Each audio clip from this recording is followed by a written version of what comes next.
All right, guys. Well, I'm still having trouble trying to get this YouTube thing going.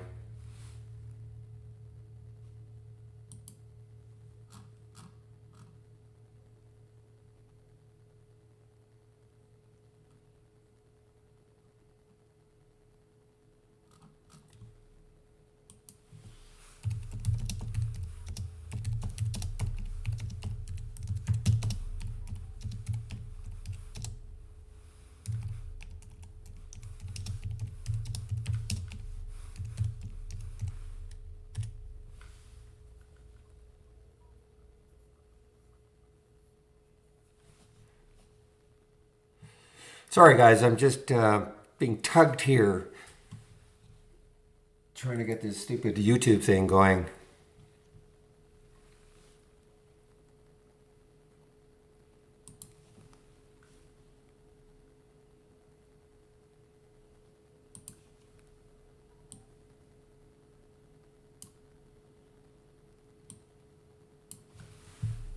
What a winner, guys. What a winner, though, for the DXF. If you have the AI, I mean, look at this. 209, 284, and the other one, TAOP, 1565, 1647. But look at this. Major winner.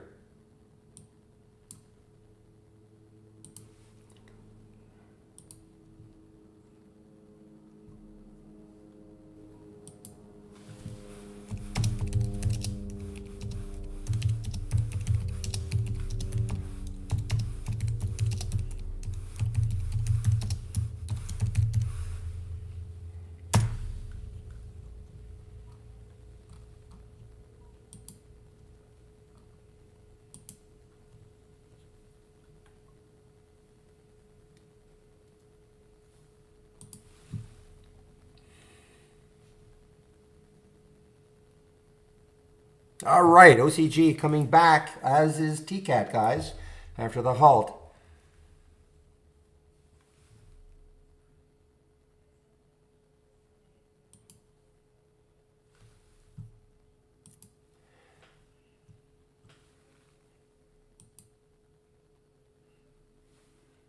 And we have a gap up and go now for Zkin. After it pulled back, it pulled back, and then now it's going again.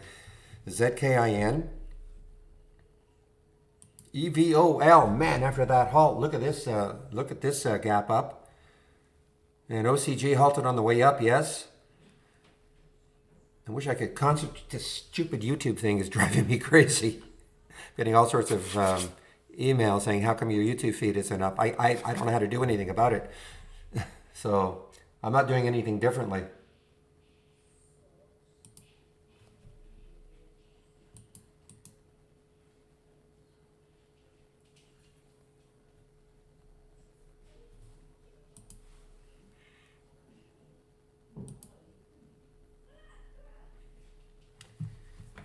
Well, guys, we are in a bunch of alpha stocks. I mean, look at this. When I say we are in a bunch, I mean, look at these alpha stocks. It doesn't matter what the market's doing. That's what we're always looking for, the alpha stocks. Alpha stocks are stocks that are trading on their own. They don't care what the rest of the market's doing, within reason. The market is completely and utterly collapsing, fine. But, the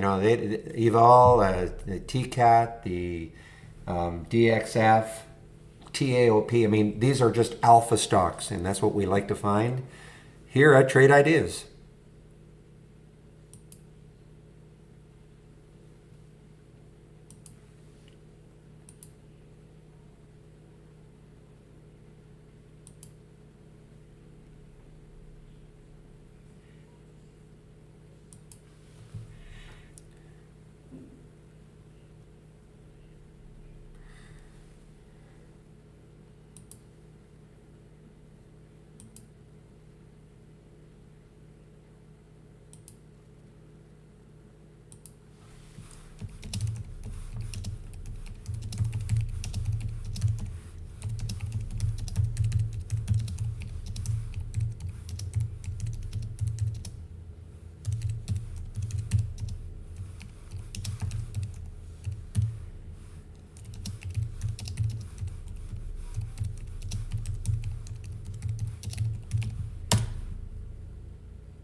Yeah, guys, I would just put myself on mute.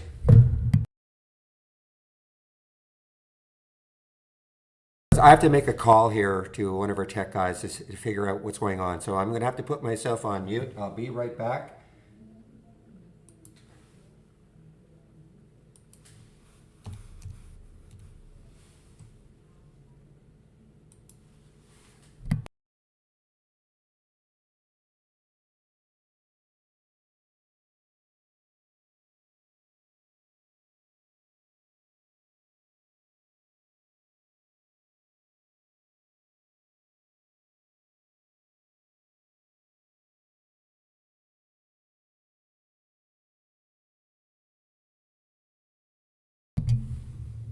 Okay, sorry. Just again, you can hear me now. I had my mic on mute.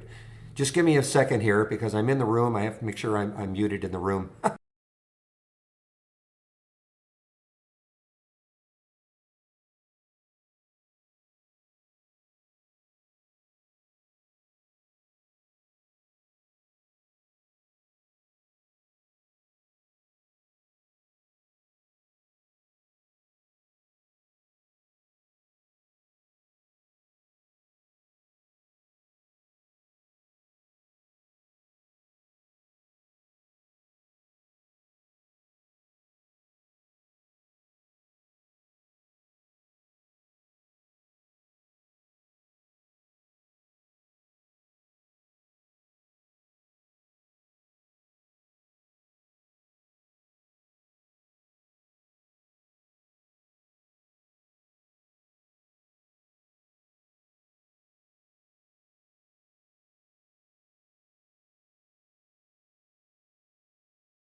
All right, so I'm just wanting to see anybody in the YouTube stream. Somebody said that our tech guy said that it has been fixed.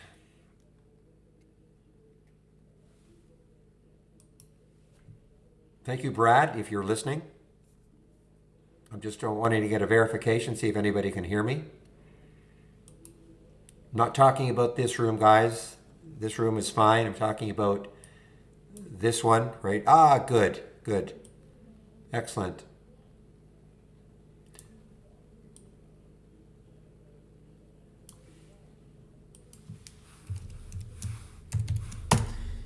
Okay, now I can concentrate on what's important, which is trading.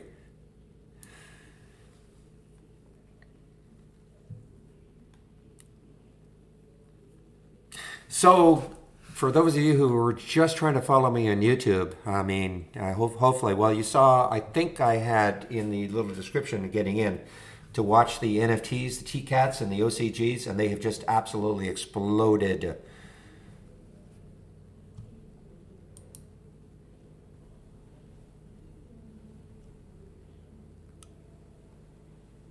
And they've been halted several times.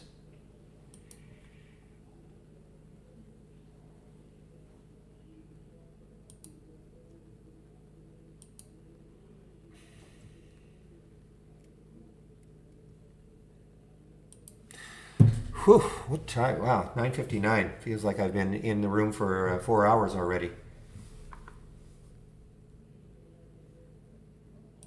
And here's the other one that was ripping yesterday. So, I don't know. Can I get a confirmation? Is this part of the NFTs also?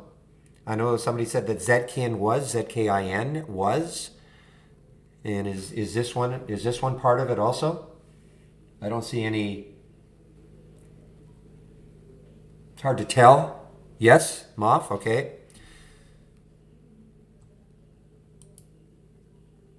MFH, another one.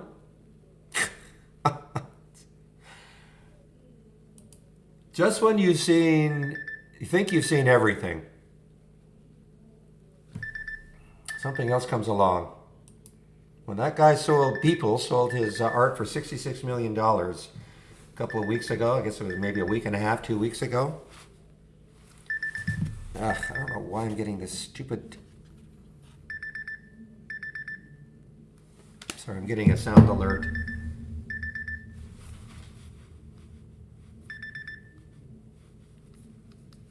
And I'm not sure where it's coming from.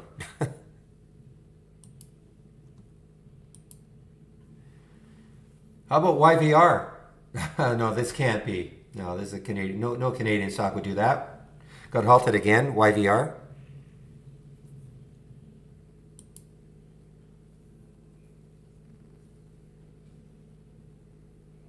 Offering, okay. Yeah, JFIN is halted. Yes.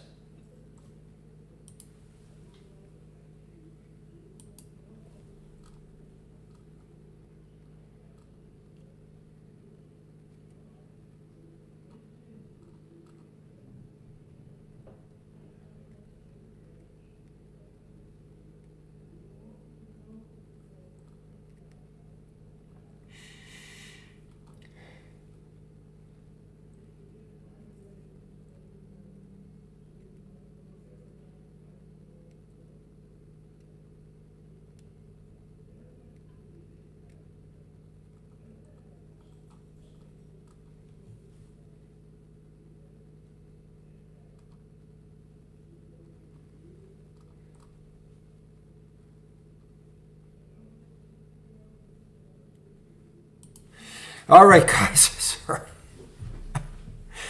The behind the scenes stuff is pretty hilarious at Trade Ideas. All right, gap down and reverse. This could be interesting. I don't know again if this is part of this NFT, ZDGE. Who knows anymore? But this is a gap down and reverse.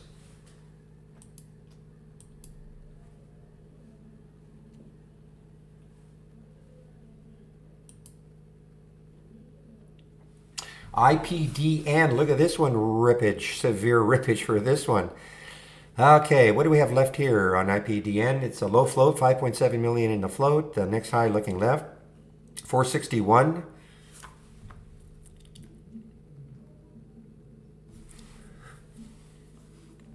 You know, John, it's funny because I actually am surprised that TKAT is the so-called leader in this group. Because if you look at TKAT, and here's the IPO day right there, it really did nothing. You know, it had a little pop, I think, on the IPO day, but it really did nothing. Look at OCG.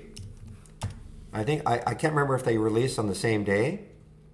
Well, I guess I could easily find out, but look what it did the day it released. It got all the way up to 26.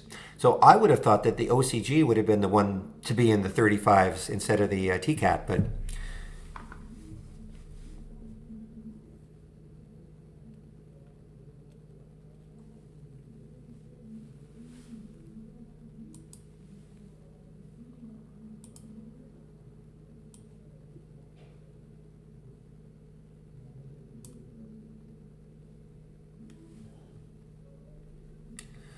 yeah, so this is the trick. Where's the next one? Where's the cheap one? You know, you're right. I mean, where is it? Don't tell me that they're an NFT, China Pharmaceuticals.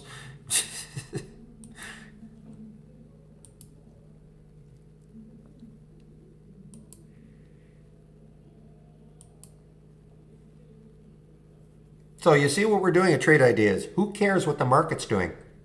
You know, the market is, tech is off 200, Dow's off a little. You know, bonds. I guess the bonds have gone up, so tech is down. The growth stocks are down. Old stocks are it's not up, but it's not being hit hard. SPY is down, but who cares? Look at all the things that we're able to find.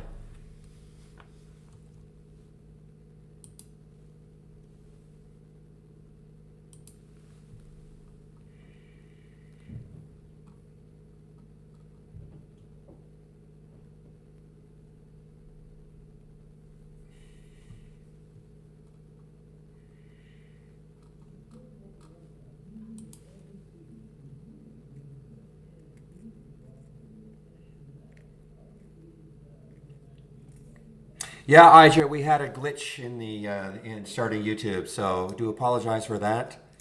Hopefully that won't happen again. They happened. We had a little glitch yesterday, but it seemed to rectify itself on its own. Today it did not. So, but I think our tech guys have a handle on it, so we should be good to go going forward.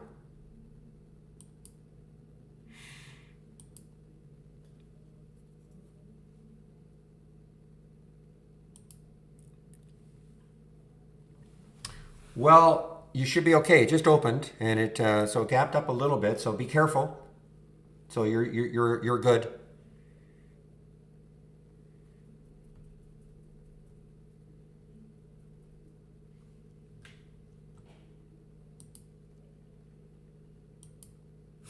Yeah, amazing, amazing, absolutely amazing. And you know the other sector that is good for you if you kept in it. JFIN. Look at this. Look at this, guys.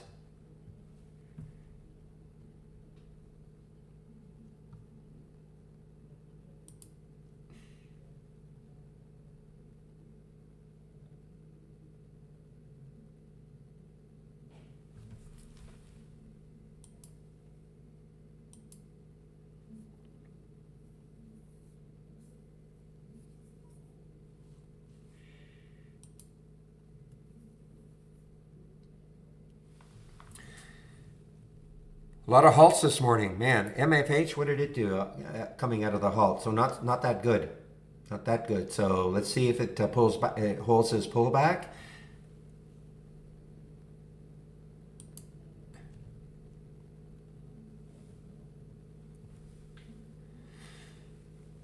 So guys, I forgot to put my simulator up. So look at this. In the simulator, I took this Sino yesterday. I was in the simulator. 887 up 1011 right now. And so open profit right now is $700. Sorry, 868 right now. So, and of course, this is now part of the NFT craze.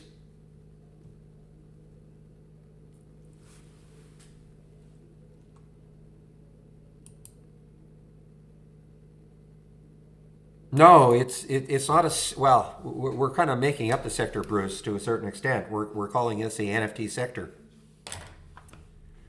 And if you don't know what NFT is, look it up. NFT, non-fungible tokens. Okay, and you're going to be amazed at what one of these things sold for about 2 weeks ago for $66 million. Digital art. So this is what's happened. It's not Chinese bio. No, this is, again, look it up for a more detailed explanation of what this NFT is all about.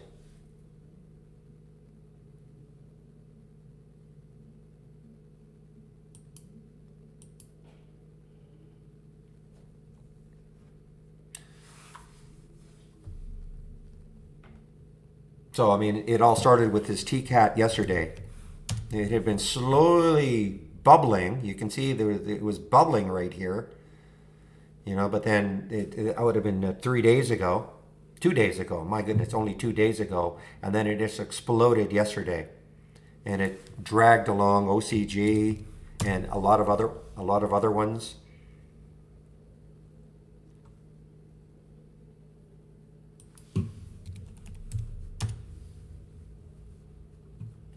Clips has not been dragged along. Whoever mentioned this, JD, was that you? That Clips was part of this? Doesn't seem to be. I mean, it did move yesterday, but it certainly is really lagging then.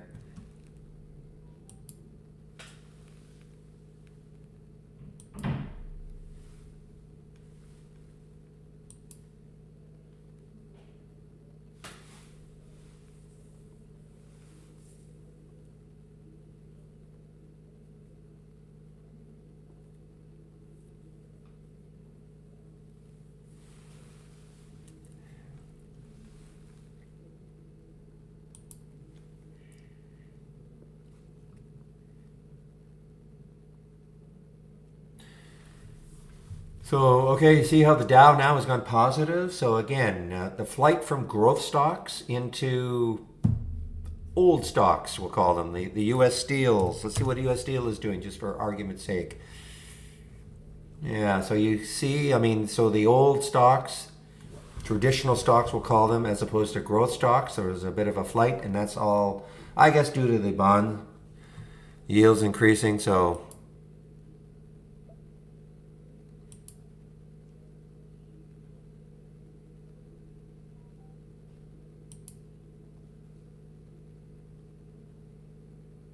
okay, guys, keep an eye on Leaf. This is another one. This is another one. It has lagged. I think this is another one that's involved with NFT. It has lagged, but it's not pulling back like the other ones. So maybe you know, traders are taking a look at this right now. LEAF.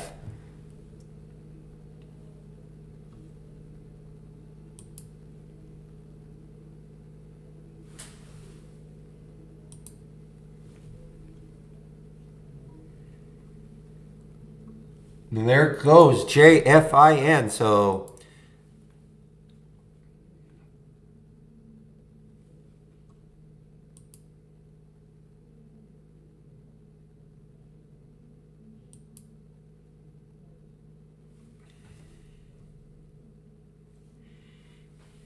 I haven't even looked. I haven't even looked at my what's happening in my watch list at any time really. Okay, guys, keep an eye on LiveX. Al, I don't know if this is part of it. I honestly don't know, but take a look right over here. Look left, 517. If it takes out 517, it has a shot to start to really run. I mean, it's already had a nice week, LIVX. This is from the options plays, but I say I wouldn't take it yet. If you're going to take it at all, I would let it break these highs right here, and then maybe it can have a nice run.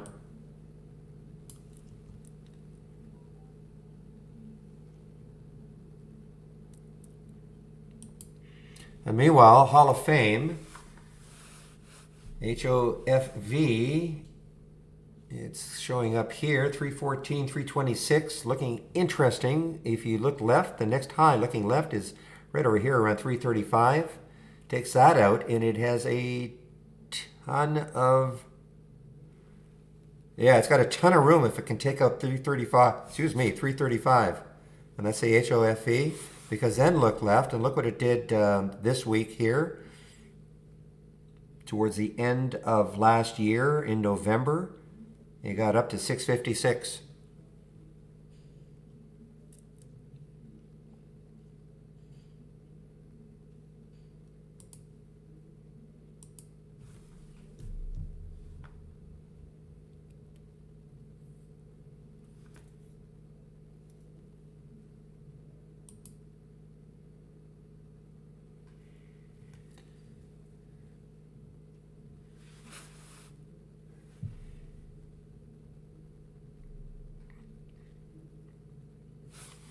Yeah, that's exactly where I have my price alert, right around here. Well, right there is 517. Yep, right there.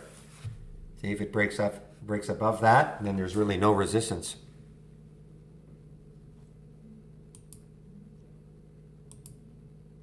So guys, if you're in any of these NFTs, how you trade them is up to you. Okay, they're wild and woolly.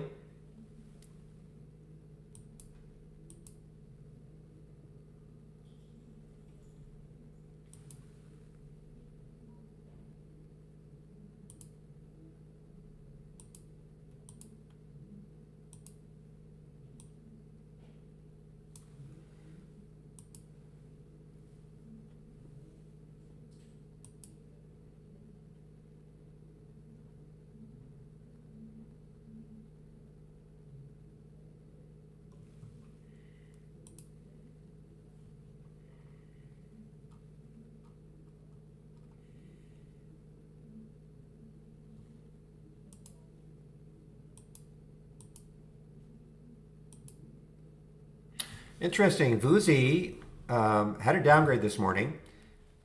It was moving down in the pre-market, but look at this. Look at Vuzi. Look at the move for VUZI. This was a trade of the week a few weeks ago. Maybe, was it 2 weeks ago, maybe? Had a great day and a half, I believe. And then with all the other tech stocks, it did this. So I guess, or here. I think it was here.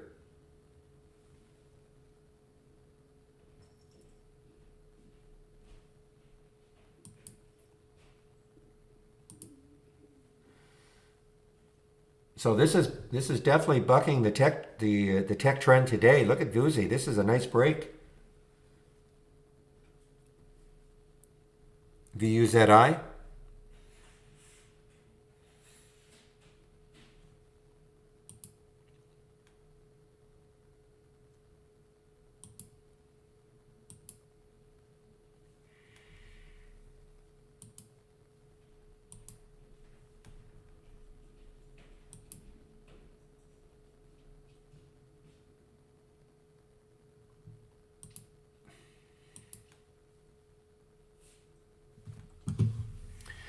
All right, there's SSY. Somebody was just mentioning this one, SSY, showing up, and it's above yesterday's high. I think it is anyway, 380. It's just a little bit above yesterday's high. You know, for me, I would have to wait for a 4 break. And if it can do that, I mean, look what it did a couple of days ago. It was a big sell-off. It got up to 763. It sold all the way down to 484. Then yesterday, it looked like it was just going to, come really back to earth. But look at TBIO, guys, continuing down here. This is now down below the 200-day moving average also. And this had negative results. Boy, I hope nobody was in this one from yesterday. $25 didn't look bad yesterday. Released these results after hours yesterday. And then look at this continuation of the crash down for TBIO.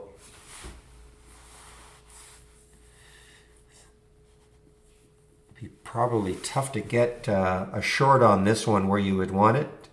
With it being down 32%, there are available shorts for me at Interactive Brokers. A lot of shorts, but with that uptick rule,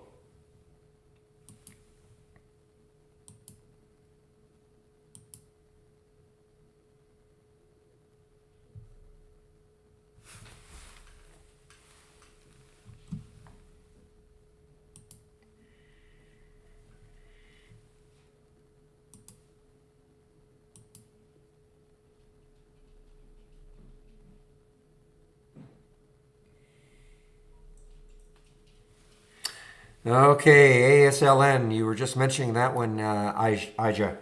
ASLN. Oh, yeah. Look at this void here for the ASLN.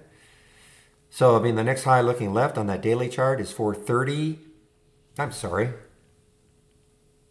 516. So, you know, it takes out 5. It might have a shot there, but then there's your fantasy void right up here, 678.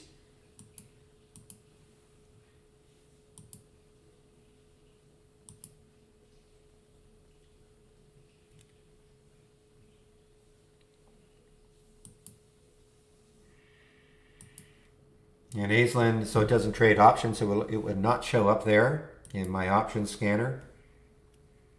So again, guys, you see what I'm waiting on? It may not happen today. It may not happen ever. But I'm waiting on that 517 break for LIVX.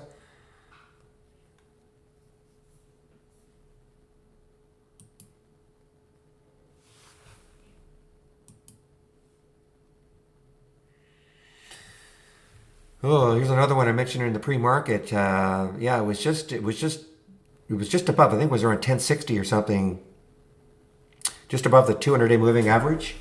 And it is. Let's take a look at this. I have to back this out. See if I can get a better scale. Yeah, I can't even do that on the monthly chart. So on the weekly chart, the next high looking left is 1136. So it is actually above that. So this still has a little bit of room to run. Next high in the weekly chart is 1250, and that is the AYTU. Another low float situation, 16 million in the float.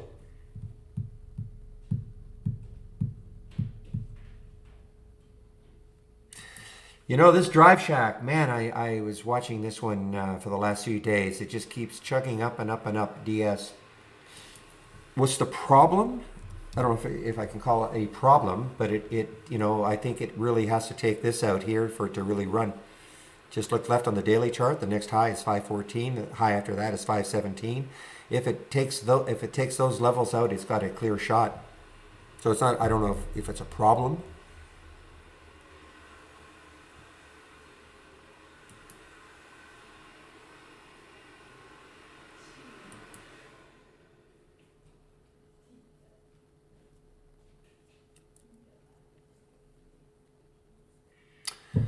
Wow, 10:20 already. Okay, I guess I'll start my spiel now, guys.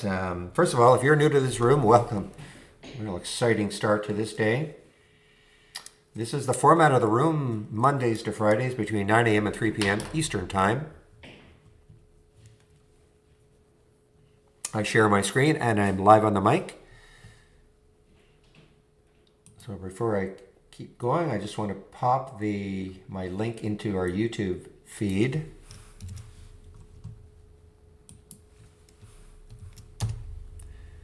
And also, we still have a promo on for 50%. Sorry, I did not say that. 20% off.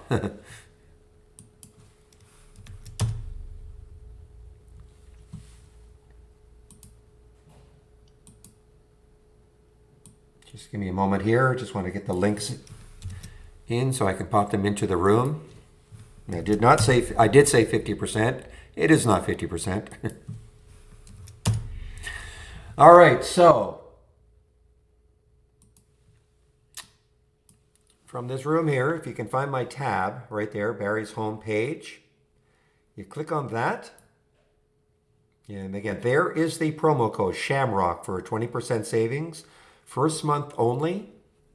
I'm going to click on my homepage link, and this is what you'll see.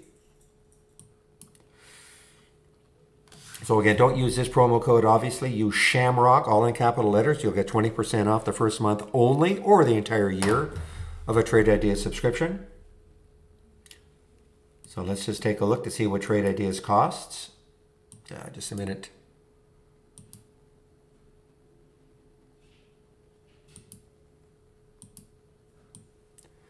Okay, so this is what Trade Ideas costs. We have 4 plans available. There we go. So we have an annual and a monthly for premium and standard. So the annual premium would be $22.68 a year minus that 20%. The standard would be $10.68 a year minus the 20%. The big difference between premium and standard is the AI, which gave a couple of great early trades. You know, I mean, you had to trade them, but you had DXF 209. You know, what did it get up to? Got all the way up to 288, and then the TAOP, TAOP 1565 got up here 1687, but you had to trade them. And that's the big difference between premium and standard. There are other differences, but that's the main reason why people want to take a look at our premium service. You don't have to go on an annual subscription. If you want to go monthly, that's fine, month to month. 118 or 228 minus the 20% for the first month only. Okay, really listen to that. First month only. So many emails saying, hey, how come I'm being charged full price on the second month? So the discount's only good for the first month. But if you do decide you want to upgrade, we will honor the 20% if you do it within 30 days. So in other words, if you do take out a standard subscription, monthly, and within 30 days you want to upgrade, we'll honor the 20% discount.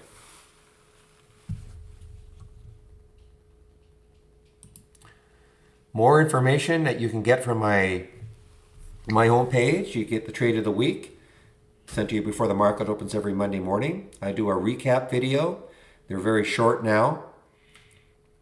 All my scans right here, all of my scans that I'm sharing. Here's my layout that I'm sharing. Remember, it's a layout, so if you have a layout already up and running, make sure you do save your layout to the cloud. You can only have one layout loaded at a time. But here is the layout that I'm sharing, what you see that on my shared screen. But a lot of other scans that I'm sharing too. Okay, you can kind of pick and choose. And of course, this is my favorite one, the moving higher with unusually strong options. A lot of education right here in this section.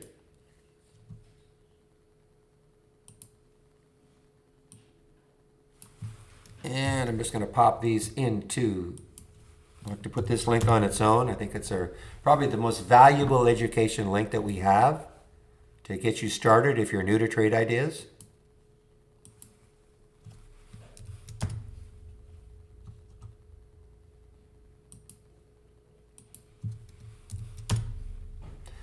Okay, so the 20 short lessons. When you click on that 20 short lessons, this is what you'll see. So again, if you're brand new to trade ideas, I really strongly encourage that you do this, okay? Before you do anything else, it'll show you all the basic features of trade ideas.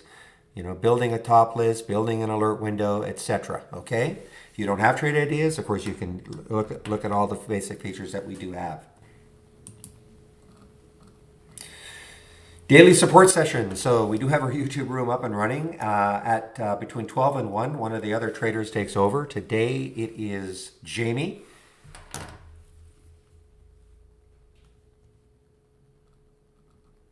And what I'll do, just before I take my break around noon, I will put the YouTube link in. So if you want to head over there for the hour for Jamie, you can do so. Here, of course, is the free trading room that you're in. Daily webinars, Monday to Thursday at 5 o'clock Eastern Time. You can sign up for them all right here. We have more educational videos here. And I love the fact we've added this one. This is what we call Back to Basics.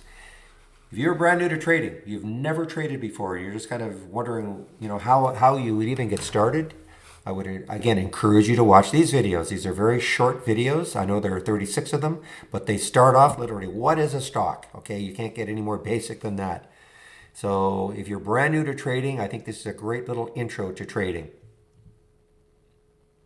So you can, of course, save my link, my homepage link, so you can take a look at everything at your leisure later on.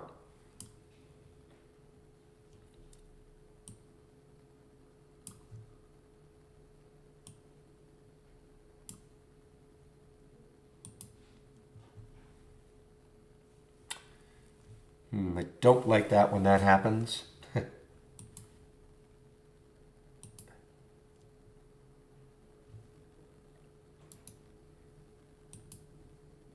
Okay, now just to tell you a little bit about trade ideas. Again, if you're new to the room, you don't know what trade ideas is. First of all, you're in a trade ideas trading room, number one. So we're using a program called Trade Ideas, and we're a scanner. Doesn't matter who or what broker you are using, okay? You can use our program. And I always have to say that because It's funny how many questions we get. Well, I have this broker. Can I use your product? We're a scanner. You can use, doesn't matter who your broker is, you can use our scanner. Okay? And so this is an idea of this is why it's called the basic new highs and lows, a really basic scan that I put together. So here are my filters. I'm looking for stocks between $1 and $20, minimum 400,000 shares. And I have other filters in here. That's the whole idea. You start off with filters to sort of whittle the universe of stocks down to a manageable number. And so if a stock meets all these filter requirements and it makes a new high or a new low, I get a real-time alert. That is why I'm seeing these stocks in here. These are real-time alerts, okay? So, of course, I'm sharing a lot of scans. I'm sharing my layout. I'm sharing different scans. And what we decided as a company, when the company was formed in 2003, instead of forcing you to learn a programming language, we created all of these alerts. These are all the alerts. And when you see these icons, these are the filters. So we feel that, for the vast majority of our customers, we have enough alerts and filters that you can combine them to create the type of scan that you want. But at the beginning, you don't have to create scans at all. You can load mine. You can go to our channel bar, click on New, Channel bar, and these are all layouts. These are all different themes. Here's those SPACs, EV related, blockchain, crypto, etc. These are all themed. We created all the layouts for you. Okay, so at the beginning, you don't even have to know how to create an alert window or a top list window, though I do encourage you to take a look at the 20 short lessons. Now, I want to talk about the AI. So we have what we call around 70 baseline strategies. And what happens is once the market closes, the AI gets to work with an optimization routine for those baseline strategies. That's what happened last night. So actually, quite a few of them made the cut. Making the cut, I wouldn't concern myself, to be honest, with why these strategies show up, from where they come, Holy Grail, Neo 2.0. I wouldn't even worry about it, okay? To me, it just complicates things. All you should care about, if you have our premium service, is what are the alerts that I'm going to get from these strategies today, okay? And to do that, just click on, from our toolbar, click on New, and then where it says AI/Holly Strategy Trades window, this is the window that will show up. And you just wait for the alerts to happen. You'll have an entry. You don't have to get in right at the penny. Don't get so hung up on, man, it's at 213 now, and the alert was at 209. Here is a stop. So it's all laid out for you, and you trade it as you see fit. So for instance, look at the DXF. It popped way up here, and then it pulled back. This could be setting up again. I would use this like a watch list. The same with the TAOP. It could come back and it could set up again. So I would use this like a watch list. Other thing I would do, instead of having to load it every morning, just incorporate this window as part of your layout so you don't have to do it every morning.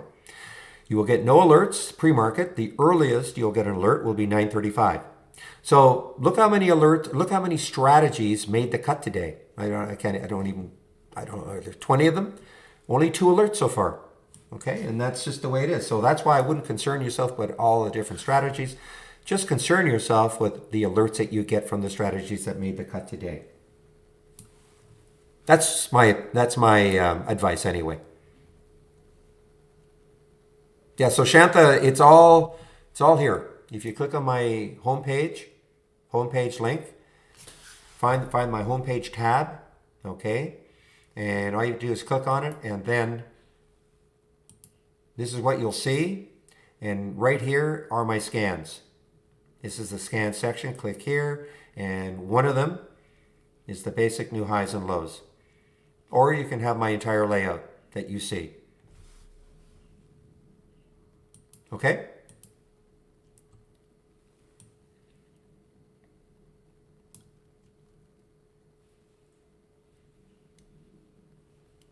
Yeah, so Manny, I'm going to get into that right now.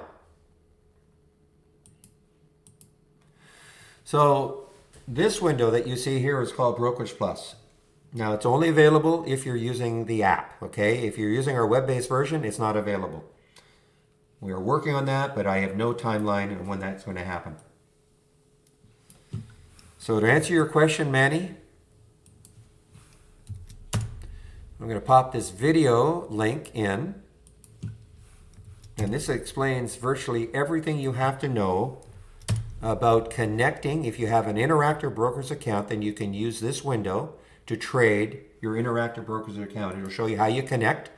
Okay, you have to, but watch the video because it goes into so it's 27 minutes long. But you know, if you're going to do this, you should really watch the video. It shows you how you can connect. You'll click on live, then you'll be connected to your Interactive Brokers account, and then you can use this window to trade from within Trade Ideas. Now, I just want to reemphasize this. If you don't have an Interactive Brokers account, doesn't mean you can't, use Trade Ideas, okay? This is just a nice feature, but it's not mandatory.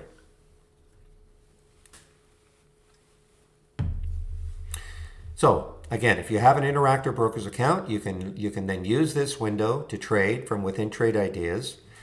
And so why would you want to be able to do that? Well, you can do some interesting things. First of all, it's aesthetically, I think it's a lot nicer than trading from within IB. But if that were the only reason, that wouldn't be a good enough reason. So here's the other things that you can do. And when you watch the video, it'll show you how you do it. So let's just say I look at OCG and I look at it and go, yes, I would like to trade OCG. You look at the chart, you can go back up to OCG, right click, and you see I hover over this trade and look what pops up. So these are options. These are trading options. I don't mean options. These are, well, they're options, but I'm not talking about trading options, okay? But if you watch the video, it'll show you how you can create your own. And this is what we call one-click trading. So again, you click on an alert, you like what you see on the chart, and you pick how you want to trade it. You choose how you want to trade it, and this is what we call one-click trading. Okay? And you can set all that up on your own, of course. And you have to, but watch the video. It goes over all of that. These are hotkeys. Once you're in a trade, if you want to get out, you flatten the trade. You can flatten is getting out of a trade. Half gets you out of half. Double doubles your position. Of course, if you just want to get out, you can obviously go in here and just trade out how many you want, the shares and the price.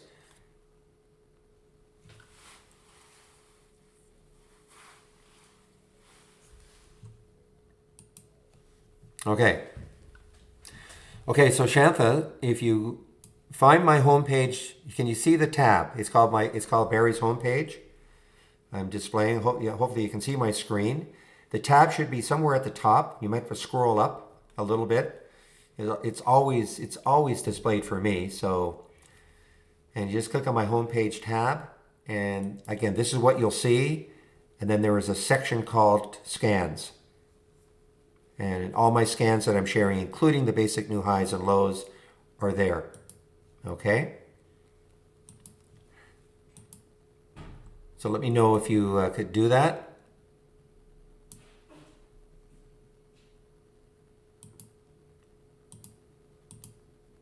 Just a minute. Okay, it should be easy. I mean, it's just a tab. You're in off topic right now. There's, if you can see my screen, you're in off topic. These are just the other tabs. And again, one of them is my home page. Listen, I mean, I'll put it in here. It just helps me to have a tab there so I don't have to keep putting my link in and different links in all day long. But I will put, there it is. There's the link to my home page, okay? So I just put it in.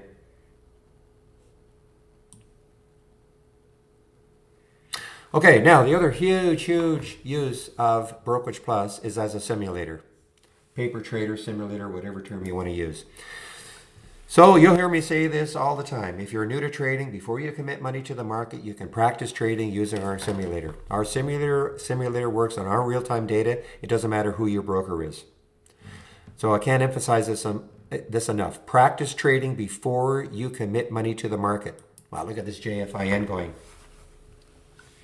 And it's very simple to do.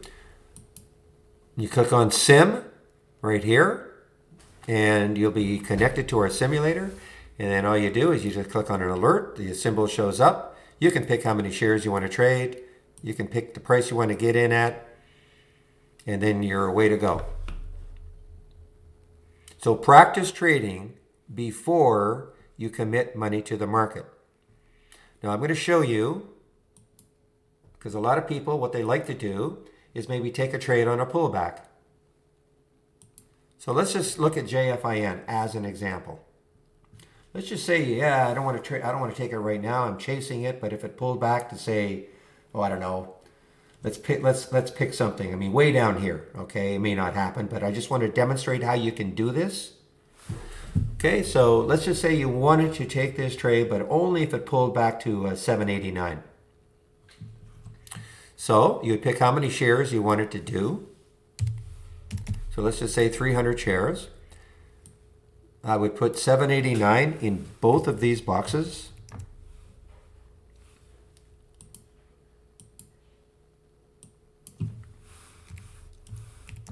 And then I'll click buy. And you'll see a nice big blue line will show up on the chart. So if JFIN pulls back to 789, it'll take the trade. Okay, so that's an example of how you can maybe set up a pullback trade. And if it took the trade, that blue line would turn into a faded blue line. Now you could also do it the reverse. You know, if you decided, for instance, let's do the LiveX. Okay. You know, I had put this alert up here. Let's just say I want to take the LiveX if it gets over 520. So now I can do the same thing. Again, of course, you pick how many shares you want to do, but I'm just going to leave it at 300 shares. And everything I'm doing now, of course, you can do if you're connected to your Interactive Brokers account. Okay, so you see now there's a big blue line up here. So if it gets up to 520, it'll take 300 shares. It'll take the trade. All right, and it's using our real-time data. Okay, so yeah, Siri, this was from yesterday. Okay, this is when I was demonstrating in the simulator how to. I think I took a pullback trade on Sino. So this was from yesterday. It carried forward today, and I exited it today. Okay. Nothing to do with the AI. Nothing to do with the AI. Okay, so I just showed you how you can take a pullback trade, or you can take a trade if it breaks above a certain level that you'd like to get into the trade. Okay. Now let's take a trade, because now we're going to talk about placing stops and money management.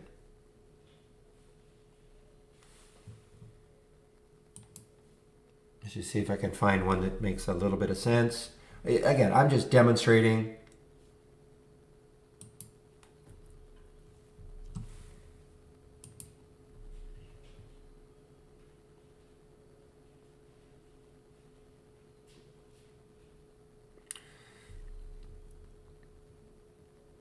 You talk about this right here. This is just these are just ideas.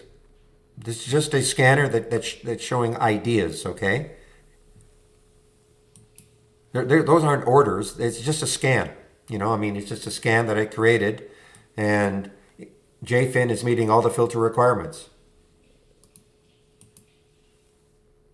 You know, it is a stock between 1 and 20. Current volume is at least 4. Look at that relative volume. That's the current volume. It's traded at least 400,000 shares, of course. It's up at least 4% from the open. Yes. Okay. So all these filters are met. Okay. So if a stock makes a new high or a new low, I get a real-time alert. It's got nothing to do with placing orders.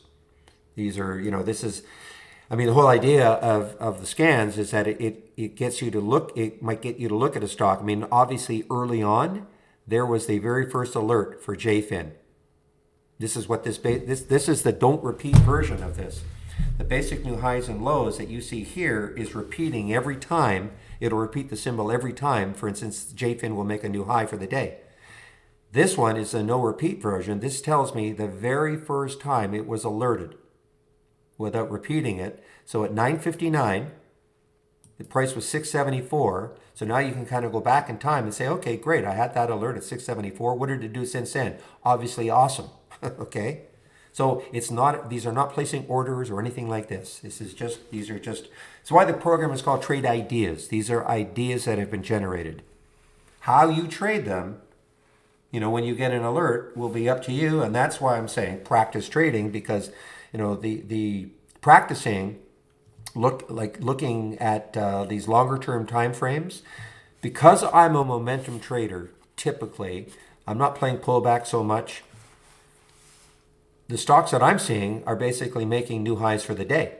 So I'm not having to worry about intraday resistance. That's why I have these monthly, daily, and weekly charts, because then I'm always looking left to see, okay, great. I don't have to worry about intraday resistance. Where is the next resistance that I see on these higher term, on the higher time frames? So if I don't see any resistance nearby, then that makes it a strong candidate for me to take it as a trade. But that only comes with experience, okay? You have to get used to looking at charts.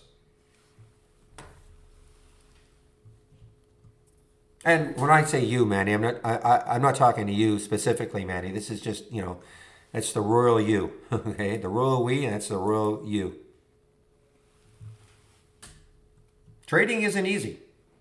Don't let anybody tell you trading is easy, okay? It requires hard work, perseverance. Some pick it up more quickly than others, but it's trading using in the simulator and paper trading. I will say this. I haven't said this for a while, but if you cannot make money paper trading, you will never make money when you have real money in the market. Okay, so because once you have money in the market, all of a sudden, all your discipline, and I'm going to get into this, all your discipline that you may have shown when you were paper trading gets thrown out the window. Okay, because it's a different ball game when you see your real P&L doing something as opposed to paper trading. But paper trading is a great start. But if you become a great paper trader, does not mean you'll become a great trader. Okay, I'm trying to be very. I'm not trying to be brutal on this, but I'm trying to be real. Okay, don't let anybody tell you that trading is easy.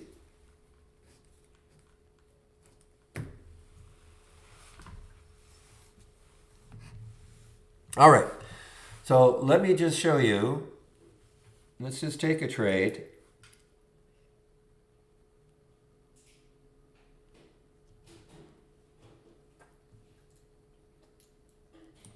Give me a second here. I just want to see something that might make a little bit of sense. All I want to do is demonstrate though the theory of money management, placing a stop,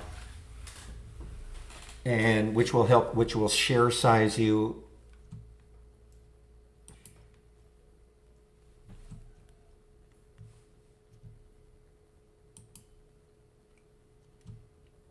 Again, this is just for demo purposes anyway, so it doesn't really matter what I choose. Let's just say you wanted to take this one, okay? This ZDGE.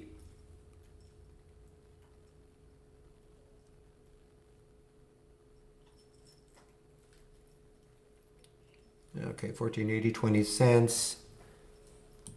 See if I can get it at that price. I don't know what the spread is like. It's not terrible, but I'll just going to go in at the market.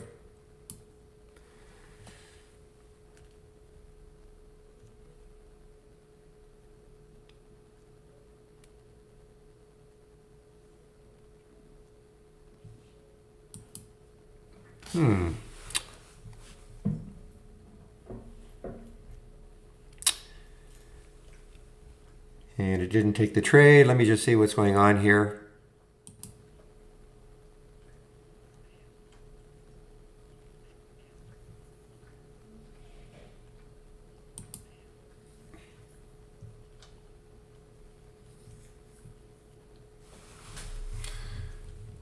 Wow.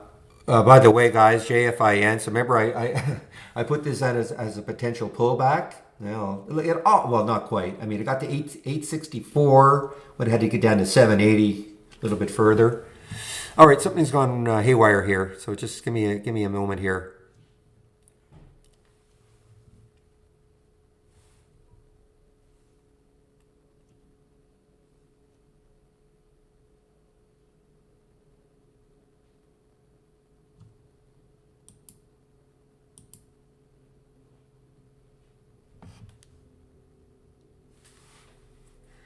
You're not, no, the simulator doesn't do it, but we have a backtester, Lynn. Okay, it's part of the premium service. Okay, it is part of the premium service. You're not doing it in the simulator. We have something called a backtest strategy where you can backtest a strategy that you create and see how well it would have performed if it took every single trade over a certain time period. So it's nothing to do with the simulator. Just give me a moment here, guys. Something has gone wrong here. And I don't know why.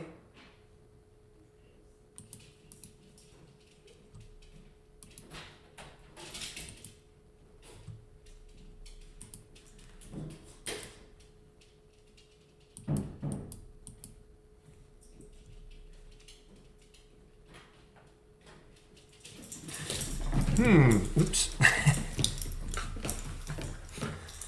There's my puppy. All right, just a minute.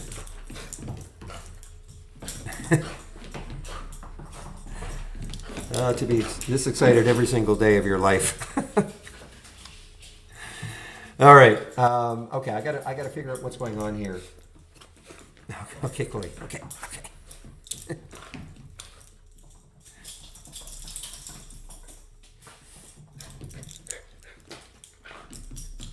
Hey guys, this is getting closer.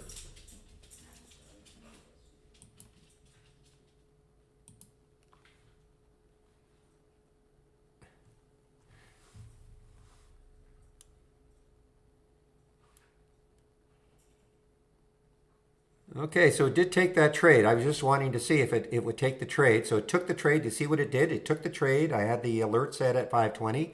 It took it. So it did end up taking that trade. Okay, so there we are. That's how I just wanted to demonstrate how you can take a trade, above the current price if you thought if you thought that was a good idea to do, breaking a certain area. But what I'm trying to figure out is why I can't just place a normal trade in the simulator.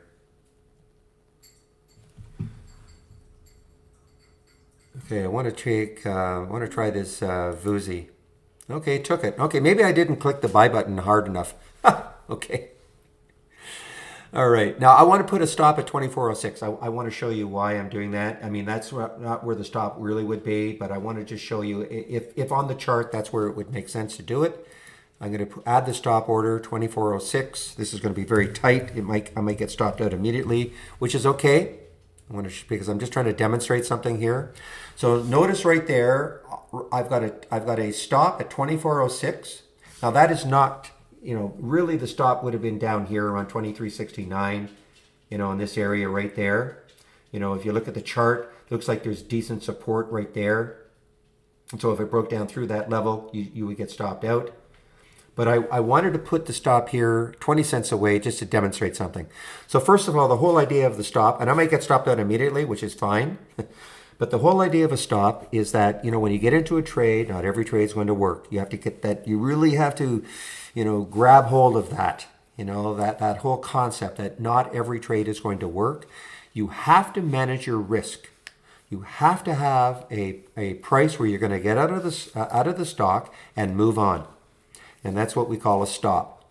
And again, the stop will only come with experience. There are different rules of thumb. What I like to do, I like to look at a chart and see where there might be some consolidation. You look at that 2 minute, you can see there's some consolidation here. So if it broke down through that area, that's where I would say I should get out of the trade.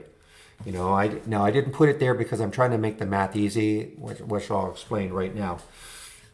So now your next question may be, well, how will I know where to put a stop? That's only going to come with being able to read charts, chart experience. You'll eventually start to be able to size up areas where you think, yeah, there's a good support area. If it goes through that area, I should be out of the trade. No ifs, ands, or buts. Okay? So, why I put 20 cents, I just wanted to make the math easy. The next concept is this. You should always have, depending on your account size, if you have a $5,000 account, you're not going to risk $1,000 a trade. That would be insane. You'll destroy your account just like that. So let's just say based on your account size, you could risk $100. So what I mean by that is that if the trade doesn't work, what you're trying to do is only lose a maximum of $100. And then you just move on. So why I put this 20 cents away is if you divide, where you get in, 24.26, and where my stop is at 24.06, that's 20 cents. If I divide 20 cents into $100, that means I could have taken 500 shares. Okay? Makes sense? If I do it the reverse, 500 shares times a 20 cent stop equals $100. So again, don't get into the concept of, or don't think that, well, every trade I get into, I'm going to take 500 shares or 100 shares or 200 shares. Where you're going to take, how many shares you'll take will be dictated by the difference in your entry and your stop. Okay? And you should not vary that. You do not want to risk $100 your first trade. You lose $100, so the next trade you're mad, so you risk $200 the next trade because you get into this revenge trading mode. I want to make up my loss, and then when this one works, I'll be up 100, and it doesn't work, so now you're down 300, and so on. Okay, so just trying to drill that in. Now the next thing is this. Even though you might be listening to me and you're saying, okay, I get what he's saying. I should have a stop and I should have a manageable amount that I'm willing to lose. The next step is you won't obey it. Okay, you'll get into trades and you will not obey your stop because a couple of things will happen. You're convinced that the trade should work. You're convinced that that the setup was good. I've heard great things. It looks good, etc., etc. And so all of a sudden, though, it starts approaching your stop. So you start doing this. You start moving your stop down. Okay? And so now, and then it starts approaching that new stop. And you keep moving it down because you're stubborn. You will not obey your stop. And so all of a sudden, your $100 manageable loss turns into, $500, $600, whatever that number is. And eventually, the sweat starts pouring out of your body, and you finally get out of the trade with a horrible loss instead of a manageable one. So this takes all the emotion out of trading. You leave this line in here, and it just takes you out of the trade. No emotion. You move on. Okay? But I guarantee it that, we've all done it. Because, even myself, I don't do it very, very often. I can't remember the last time I disobeyed a stop because I thought, it's going to work. But we all start off like that because we're stubborn. We just won't, But the thing is that with commissions so cheap now, you get stopped out. You can always get back into a trade, into the same trade later on if it sets up the same way. Maybe you were just a little bit early, okay? So I can't stress how important it is to obey your stops and just move on. Okay?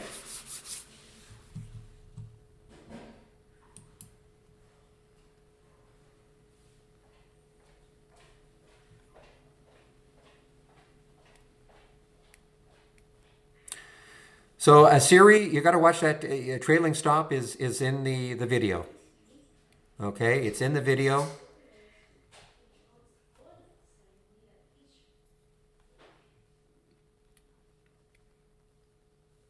I don't know if you watched the video, but trailing stops are in there. Now, the other thing about this is that let's just say this trade started to work really well. Okay, really well.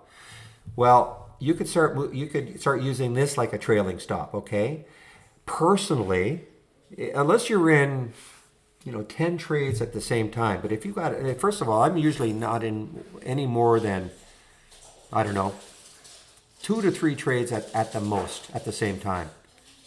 So, that's why it's easy enough for me to manage the trades on my own. And so what I would be doing is I'd be thumbnailing they say that the two, say I'm in two trades at the same time, be watching them. Let's just say the trade really started to work well. I could start moving this stop line up and up and up like a trailing stop, putting it at different areas of resistance or support. So I would be using this as a trailing stop rather than some kind of artificial, well, I have a 0.5% trailing stop or a dollar amount, okay, which is just artificial in my opinion. Now, granted, if you're in a lot of trades at the same time, you know, it'd be difficult to be maybe watching 10 trades and, you know, adjusting these lines up and down. But that's, and I also, if you're new to trading, you should not be in 10 trades at the same time.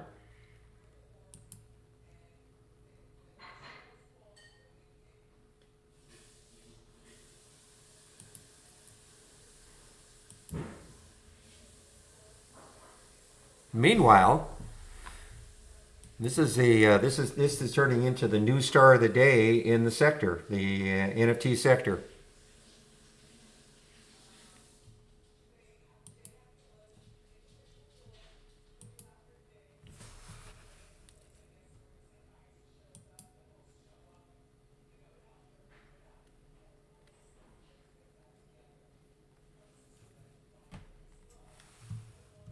Wow. I should have put the pullback a little closer to the price. Again, I was just demonstrating how you can use this on a pullback trade. But this is just on a mission right now.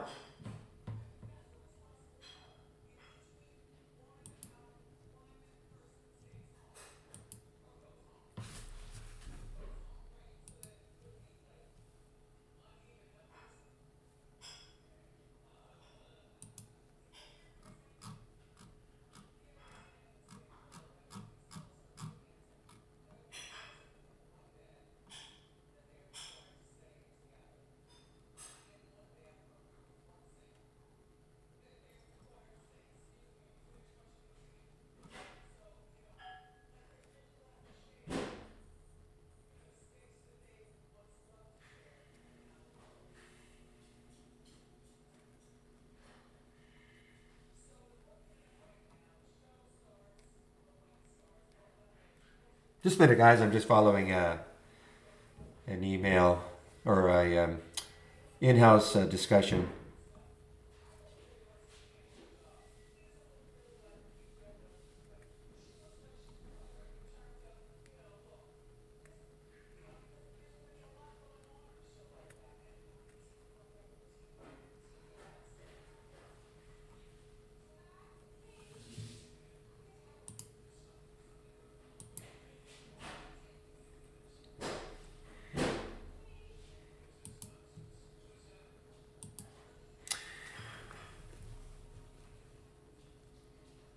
Okay, guys, so another couple of columns I really like to have in the,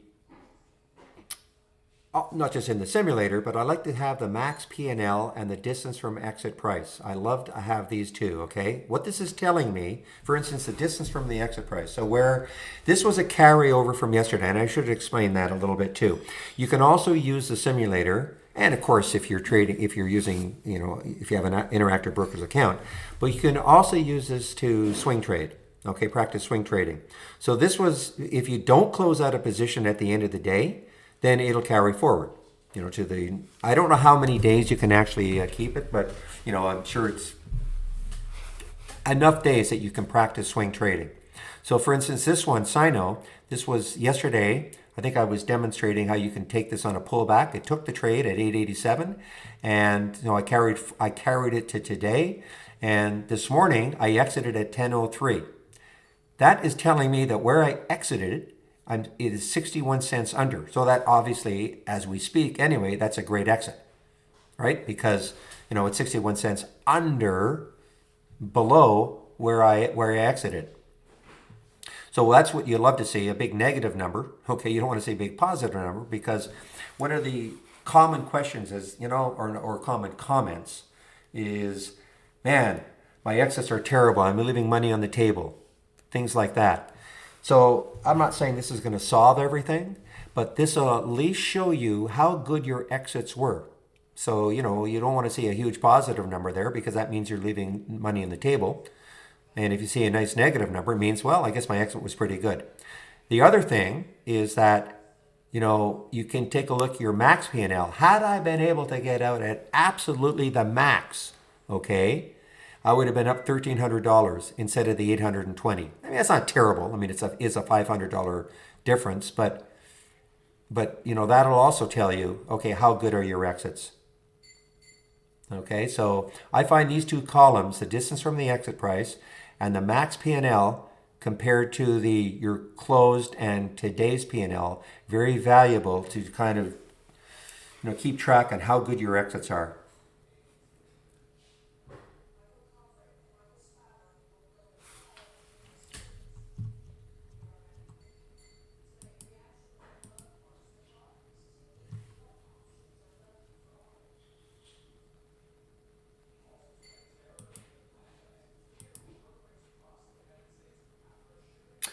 All right, I'm sure there are other things happening, but you know, oh boy, this one too. Is it? I can't tell. I mean, they seemed code chain new continent limited. I know this is an AI alert.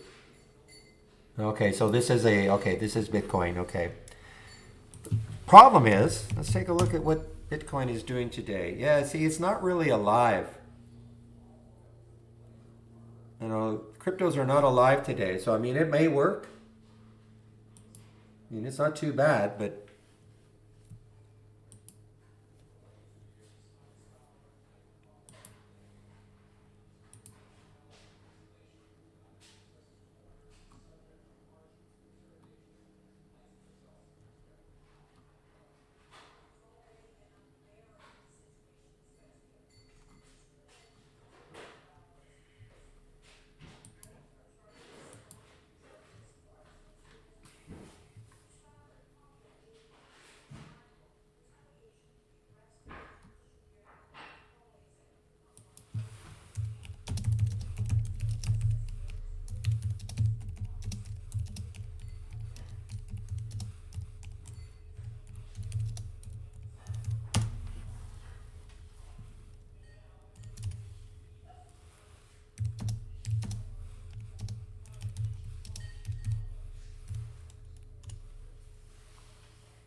NFTs. I mean, we don't have it yet. I jokingly said to you know, one of the co-founders of Trade, Brad. If you guys might have heard me speak about Brad, you know, we should add. I jokingly said yesterday to add a new channel, the NFT channel. Hey, we might do it. No, I call it the NFTs, non-fungible. I had to look up. You know, I mean, fungible is a real word. Of course, it's a real word, but I had heard of that word before. I don't think I'd ever used it in a sentence. But the non-fungible tokens.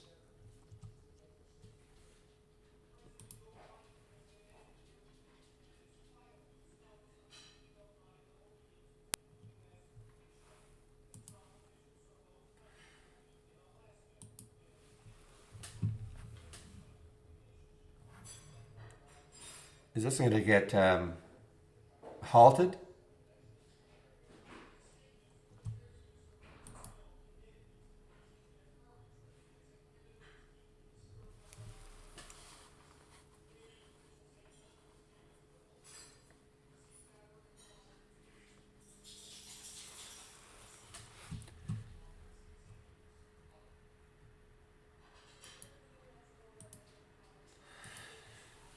Whew.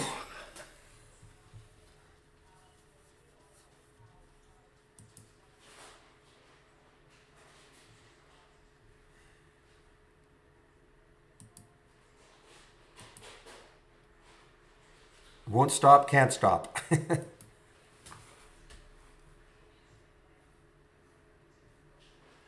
I'm sure there's some amazing tops that, you know, I have been able to concentrate on anything.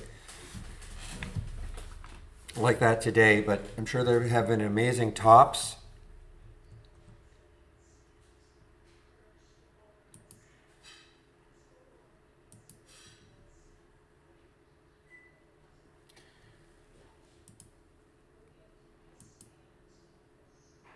Just checking to see how many shares available at IB to short. Just wanted to see. Yeah, there's quite a few actually. 271,000 shares. Not trying to short it, DAC, but just out of curiosity. I mean, you look left. I mean, look at this. Look left on that monthly chart.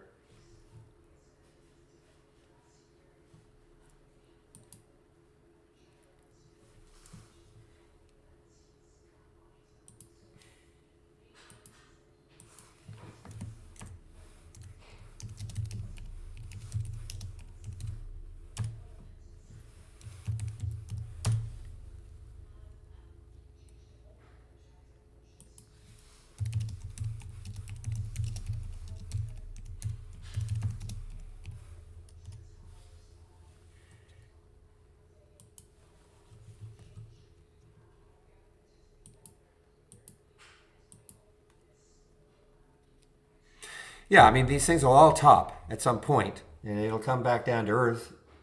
But the $1 million question is always when. I mean, it's way outside of channel. I'm sure Real would say that. It's way outside the. No, it's not way outside the 5 minute. The Bollinger Band, not way outside. Well, it is actually, but at what point?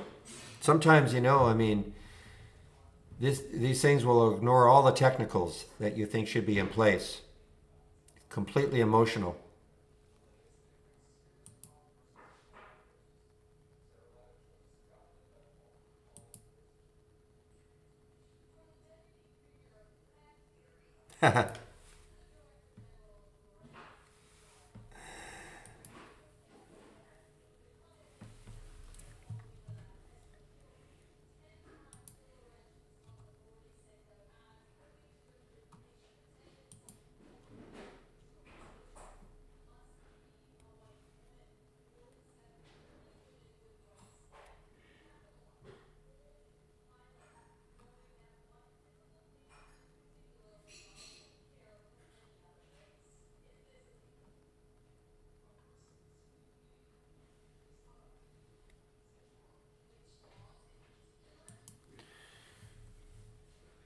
Yeah, you'd be destroyed here. I'm surprised that there are that many shorts available.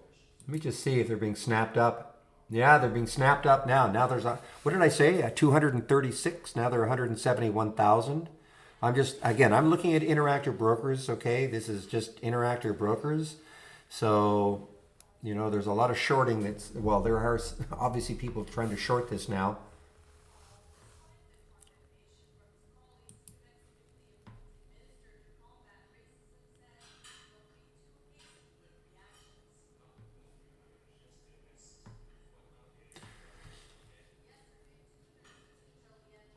Not on the okay, not on the 5 that I can see, PJ. Not on the 5 minute anyway. I see 1242 approximately, because that brown line right there is the I think anyway is the Bollinger Band line. Maybe I'm wrong.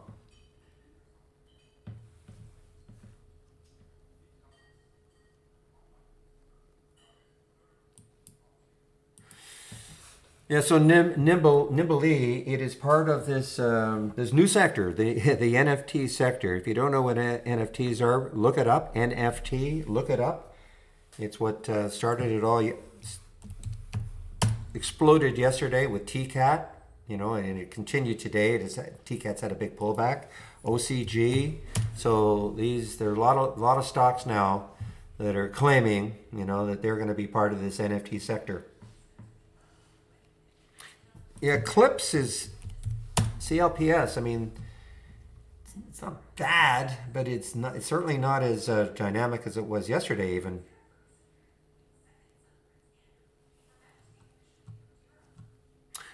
What do I think of DXF? Well, early AI alert. Yeah, I mean I don't know. I mean it's definitely basing now a little bit.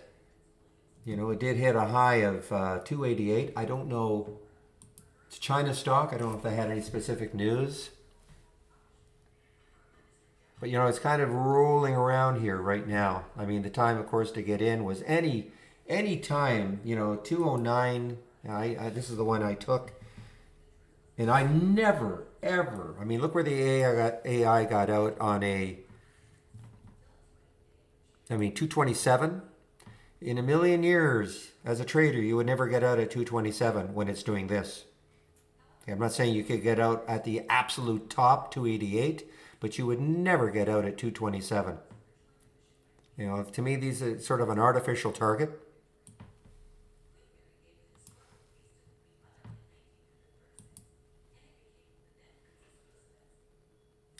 So just underneath the order entry, okay, just underneath, you see the symbol, and then right underneath it says shortable. Okay, and if you hover over it, it'll tell you how many shorts are available.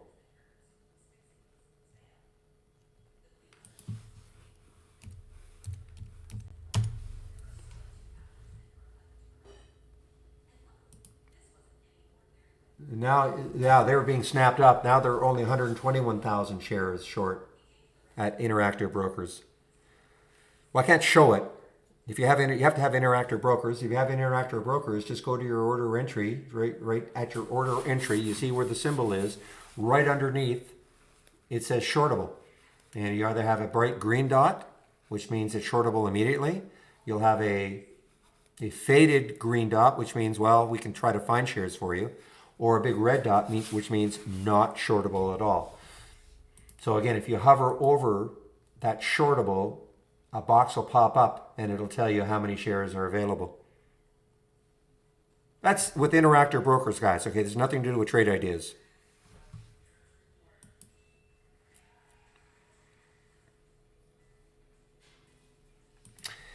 All right. Angie, okay, so this is what Real is talking about is a potential short for Angie. So let's take a look left, and next high is 1817, so it's far enough away there. So, but you know, this could be big capitulation. I mean, there's the Bollinger Band right there. Now it's not flat. I know you like to have it flat.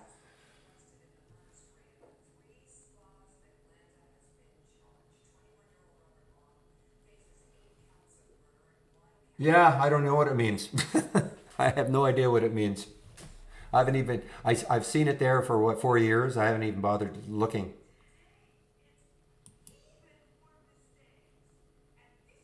Oh, I see. It just gives you a little pop up. Okay.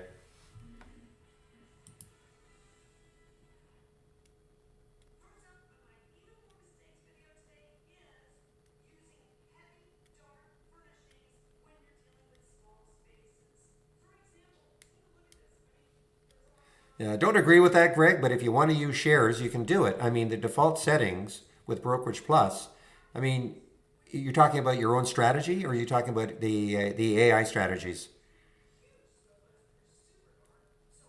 Okay, so, well, I mean, so you edit your trading strategy and now your order details. You can either go fixed dollars or shares, okay?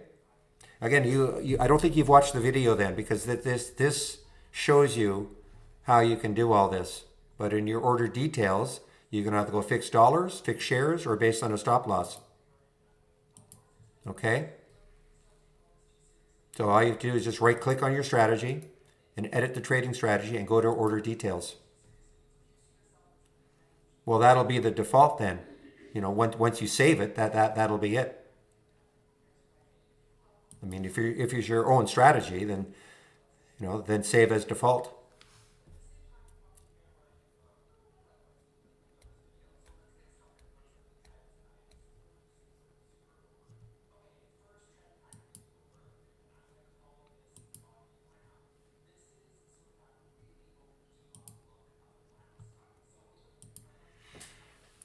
Yeah, then save your work, Windows, and save as default. Okay. And then it'll save all that stuff, everything you've done.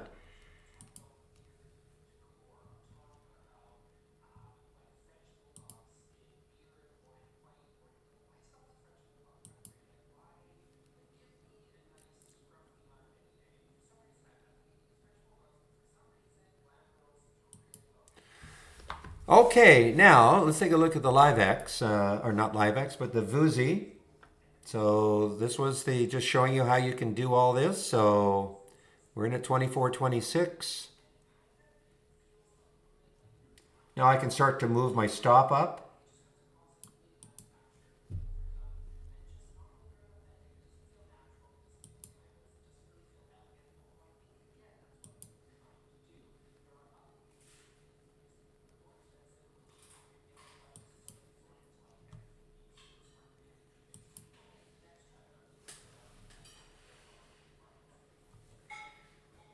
Yeah, this just got halted.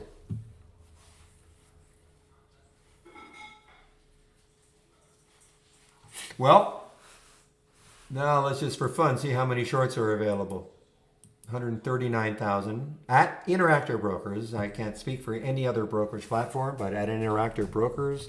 So there have been about 100,000 shorts since I first saw it that have been snapped up.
Okay, well, listen, Greg. I mean, I don't.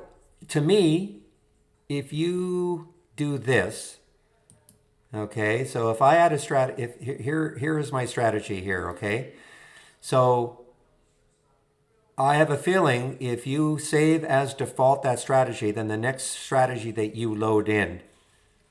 Okay, how many strategies do you have though? First of all, but the next strategy that you load in will probably default then to whatever you've created here.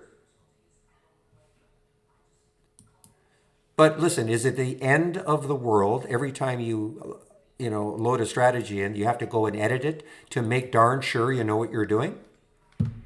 And then you just save it? I mean, is it really the end of the world if that's what you have to do? I mean, how many strategies are we talking about?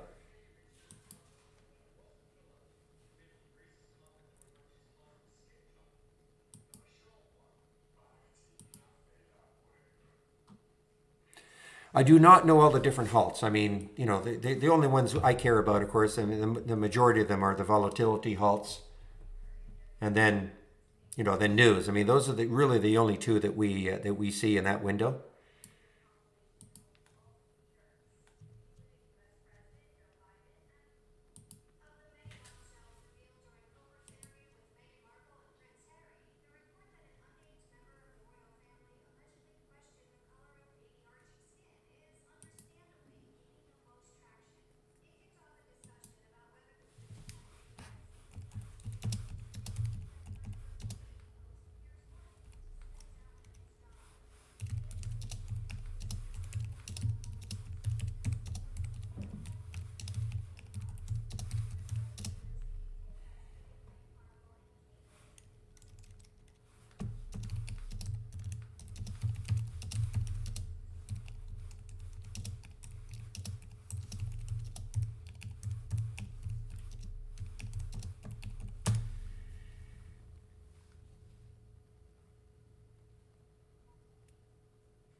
Okay, but I want to try something. I see. I don't see what it's such a big deal. But I want to save that as default. I want to just see something for fun. Um,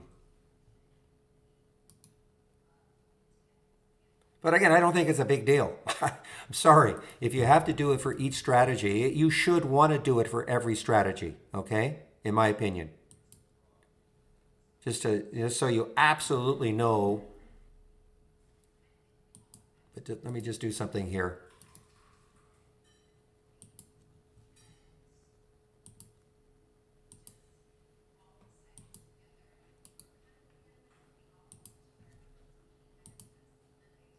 Okay, you're right. You have to do it every strategy. Yeah, it's defaulting. I don't know why it's defaulting here to fixed dollars for me at 10,000. I don't know why. But so you have to do it every strategy, Greg. Well, I'm going to disagree with you, Greg. Okay, I'm going to disagree with you. Really, I really think that you should go into each one of your trading strategies, into each one of your strategies, and make the change. And once you save as default here, then you do it one time and that's it. I mean, I agree if you're going to load 1,000 strategies at once, but come on.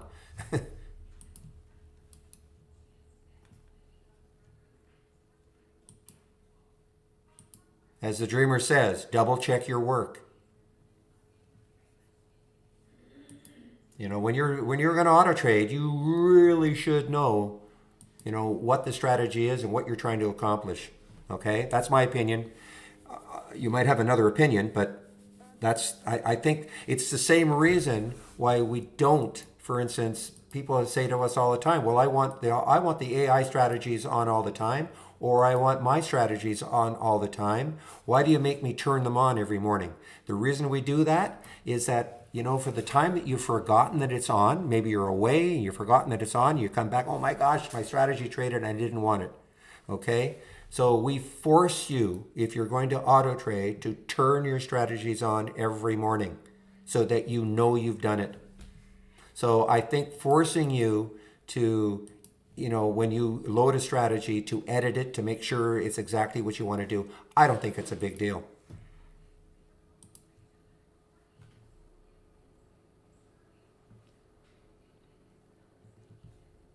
Yeah, so this is the news halt for TKAT, okay? So the news halt is going to be this, I almost guarantee it. The SEC is going to say to them, what is the reason for this run? And they're going to say, well, we don't know.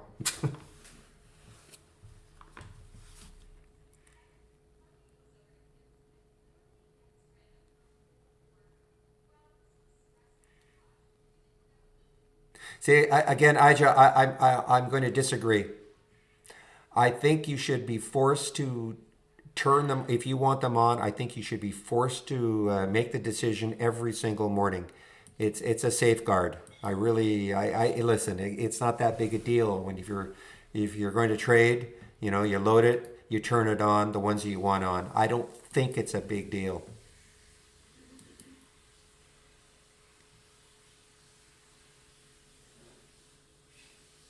Oh, I doubt if it's a secondary. It's the classic, guys. I mean, we've seen this many, many times. The stock shoots up, and the SEC finally puts a halt to it and says, "Okay, give us a reason why the stock is moving." Company comes back and says, "Well, we have no material reason why this is moving." That's it. Well, it's a news halt. We won't see what the news is. I mean, I'm sure the news will show up very soon, but.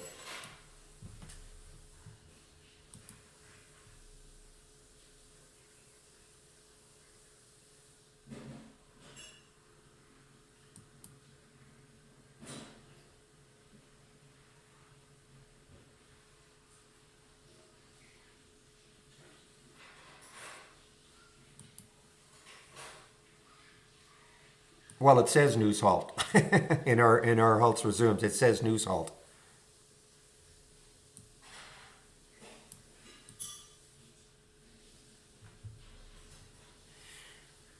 Okay, I have terminated everything now for OSG because I would expect maybe this is going to get a news halt. I may get back in later on, but I've terminated everything.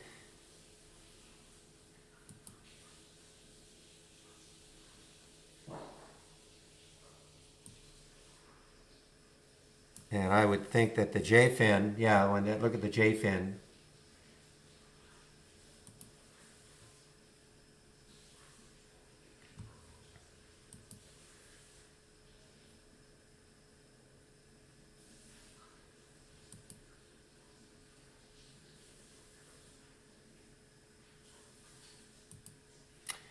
Meanwhile, now remember yesterday and the last few days, we hardly had anything in these windows, maybe only 5 or 6 for the whole day. And look at today, and which is a little surprise. These are all these, it's sort of been a flight, a little bit of a flight to the low cap stocks today. You know, the high tech's getting hit a bit, or the higher priced tech stocks are being hit a bit.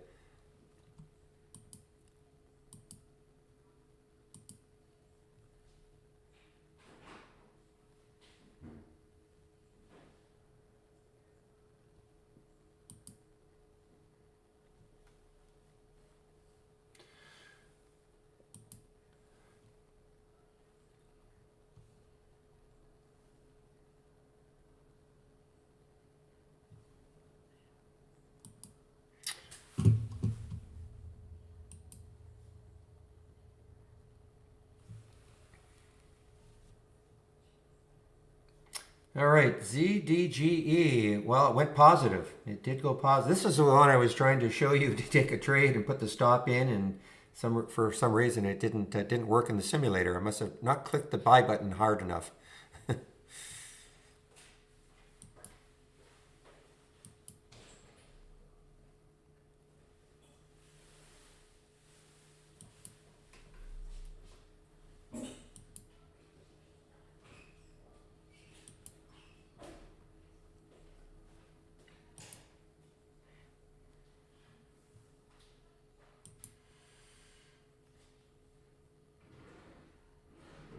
Yeah, these are some pretty big pullbacks. It'd be interesting. I know what they're going to say. I know TKAT's going to say we don't know why. We have no reason for this explosion.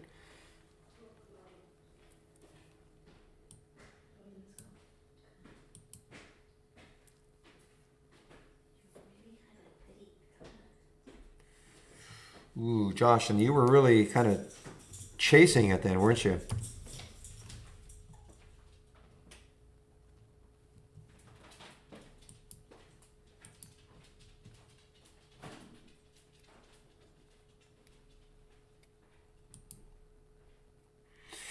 Yeah, I mean, the odd time I will chase something, but usually earlier, the odd time. I rarely do it though. You hear me say, it's the 11th commandment, thou shalt not chase.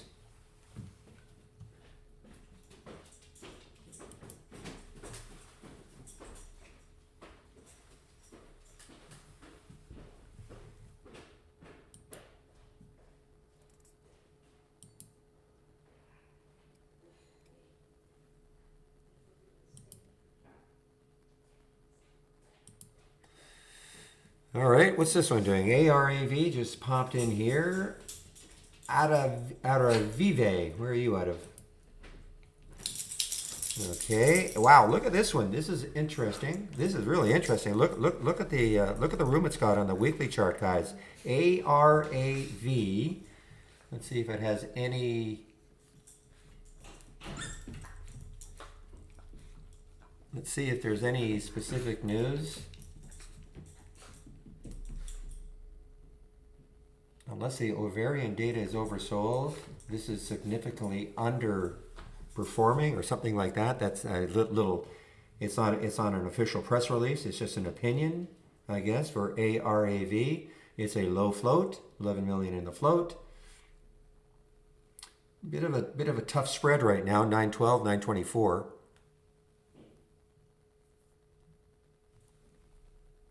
It's firming up a little bit though, 923, 927. This could get really interesting. I mean, look at the room it's got on that weekly chart. Oh, and now it's really moving. 923, 934. Bid ask.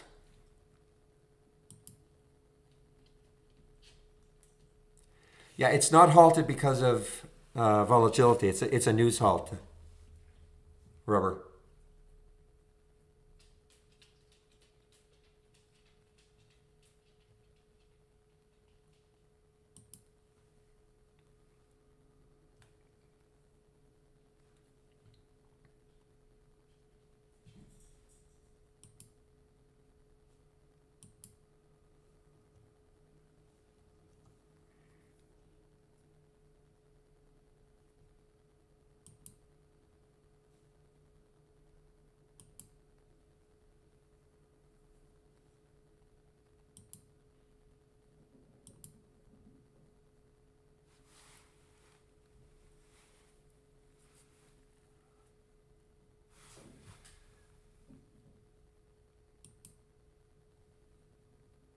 Yeah, the thing about this, I mean, I know why you're looking at it. I'm assuming it's because you have our premium service and you're looking at CCNC. But my comment on it was that Bitcoin itself, well, okay, it is starting to move. It is starting to move. When I first saw it, it was just down here. Okay, well, it might start to move then. But you're right. It is not. It is not following. I bet you Mara is. Yeah, look at Mara and Riot. I'm sure Riot is doing the same thing. Yeah, it's doing exactly the same thing. I mean, it just tracks GBTC just like, I mean, look at GBTC. But you're right, CCNC is not following. Not even close.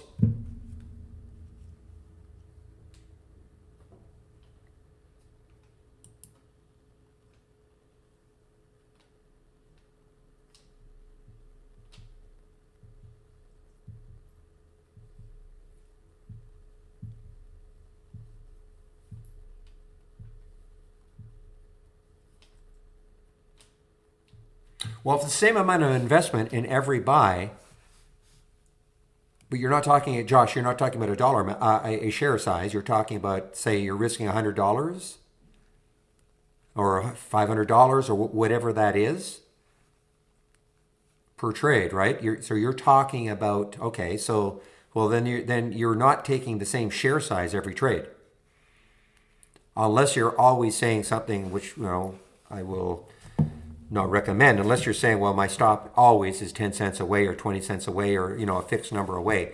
Stop has to be based on something.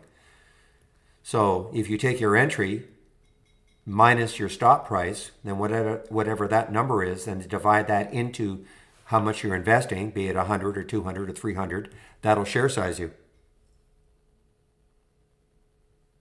Okay, so if you put $100 into each trade, and you know where your stop is, then you are varying your share size every trade, though.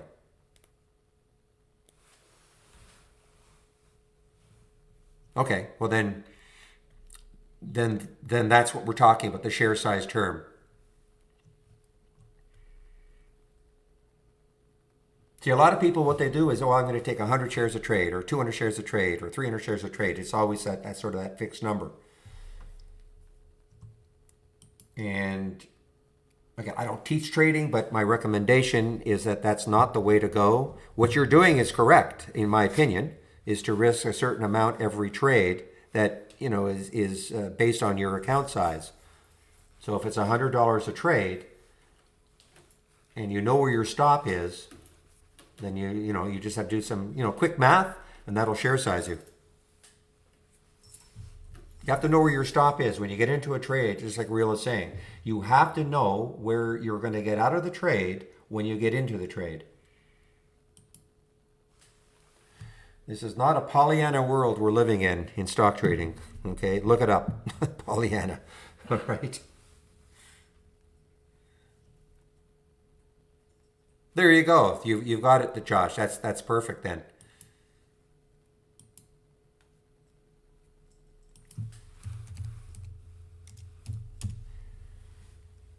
Let's see. Well, we have it on the 11th. So, this is what our data provider has. Not the 16th.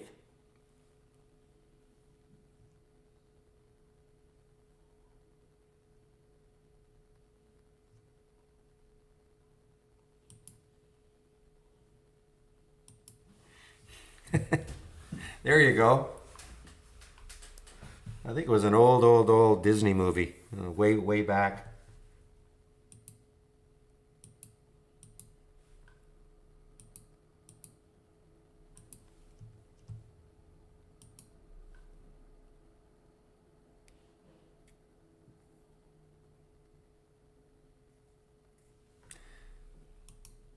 All right, so this is a SPAC. Got to be a SPAC. RACB just opened. RACB, pretty sure it's a SPAC based on where it opened. Though, let me just do a quick check of the IPOs today.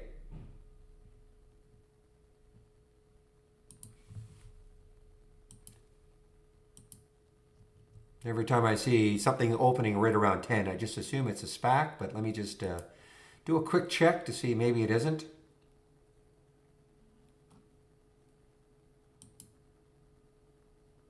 Yeah, so it's not on my IPO list, so this must be a SPAC, guys. RACB.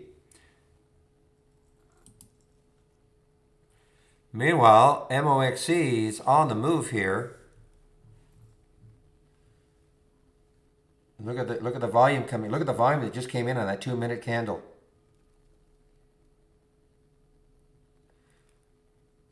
Okay, give me a moment, please.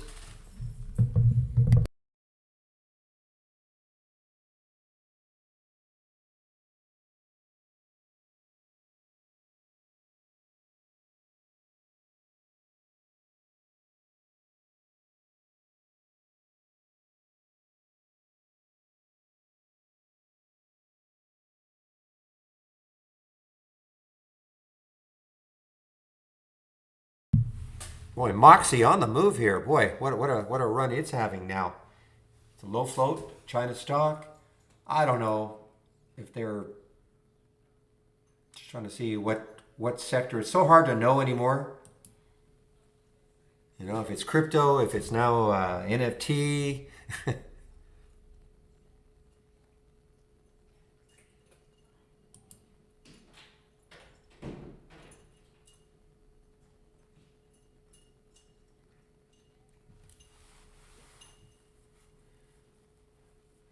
It's nice of you, Flying Monkey.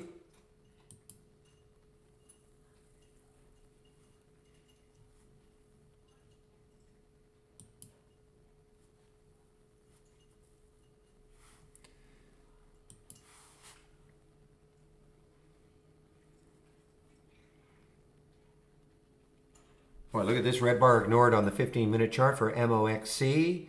Red bar ignored. Look at that red bar, totally engulfed by the previous green candle. The next candle being green, moving above the high of that red bar, continuing. The theory being you have a trend, you have a pause in the trend, trend continues.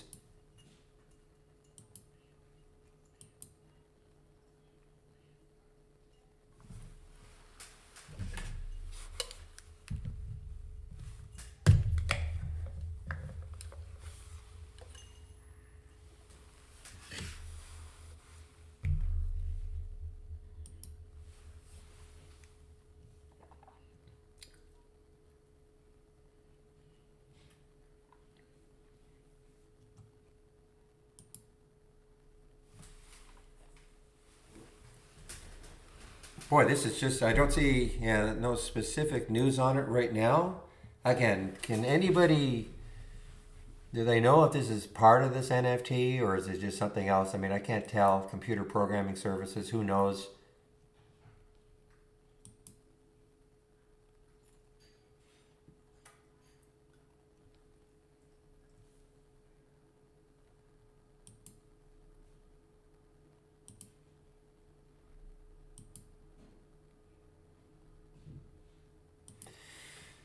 Well, real, and I'm sure this is getting ripe for a short. MOXC. Ton of shorts available at Interactive Brokers. I'm sure this is getting ripe for a short. MOXC.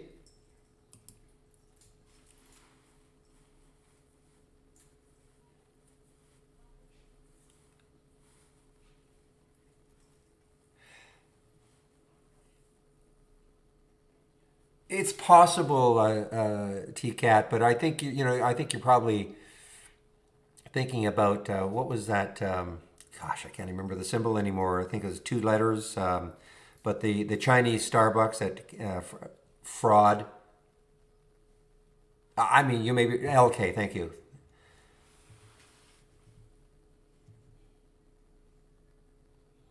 This to me just seems like one of those news halts that we want to find out. Can you tell us why your stock is moving so quickly?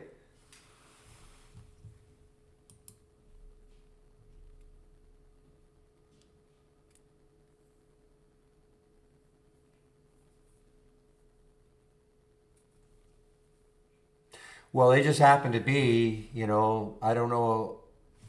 Well, Clips, where's Clips out of?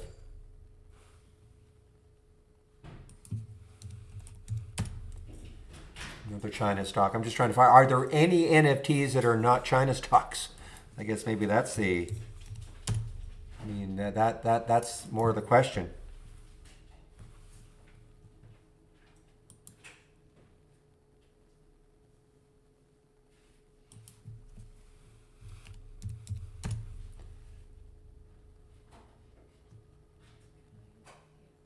No, this was ripe for a short. NFT. Non-fungible tokens. NFT.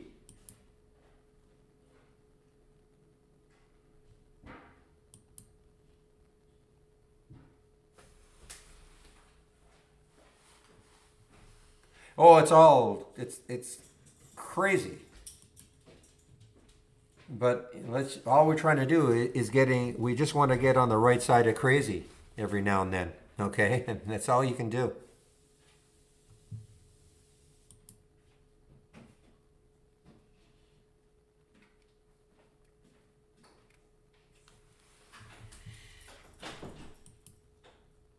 Well, ask the person who paid $66 million for it, which got the this craze going.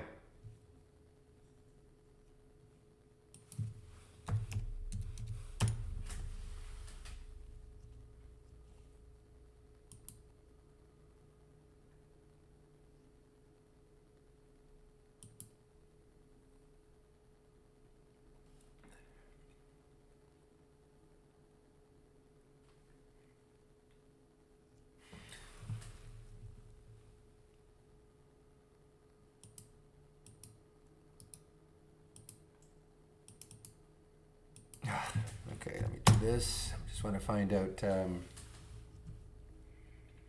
what you're talking about to your highs. So looking left.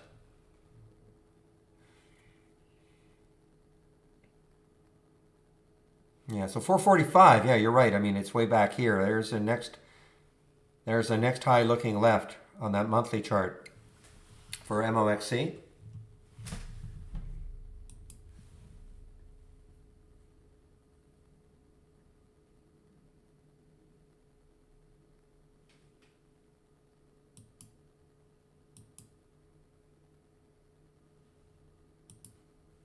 All right, guys, so it's getting close to my break.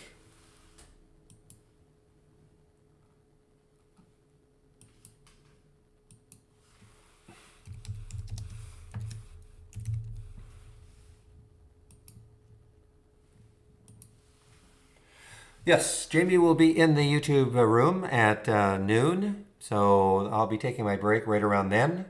I'll pop the link in right now if you want to head over to our YouTube room at noon.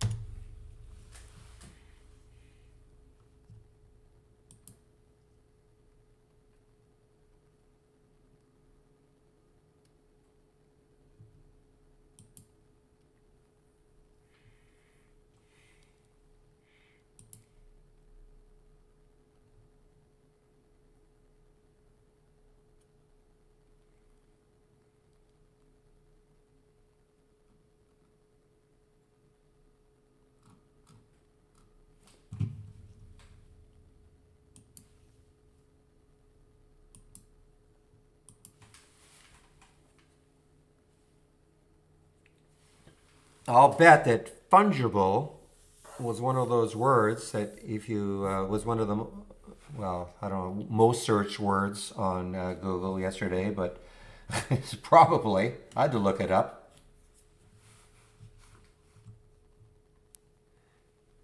Is it really? Okay, Napa, it's not showing up on our halts resumes, but okay. Now, are they the Duckhorn portfolio? Okay.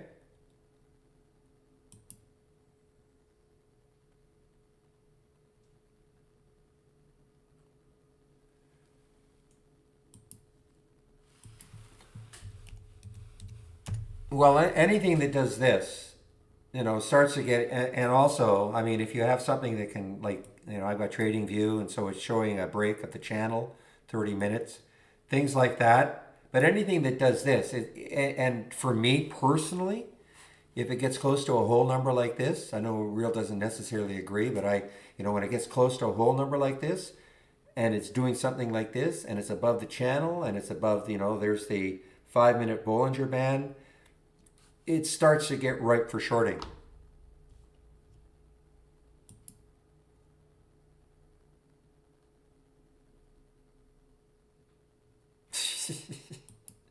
They may not, but I do. Then Barry's algo does.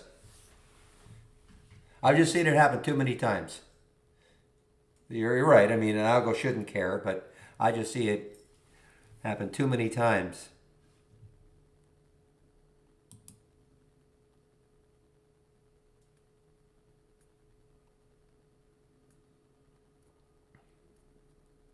Oh, there's no question. I mean, these things that have these, huge runs in a very brief period of time. I mean, you can make a living just shorting the tops. I mean, it's an art to a certain extent. But if you have, something that can show you a channel break, like TradingView, or hopefully we'll be able to add that to our charts too. But even the Bollinger Bands, there's that, as Real talks about the Bollinger Bands. That little line right there in the 5 minute. I know William, that's his bread and butter. When a stock breaks above the 5 minute Bollinger Band, so look right there at 342, goes up to 396. That's way above it. Now, Real likes it when it's flattened, but this is on the way up. But I don't know what to say about that. But all I can say is that it worked.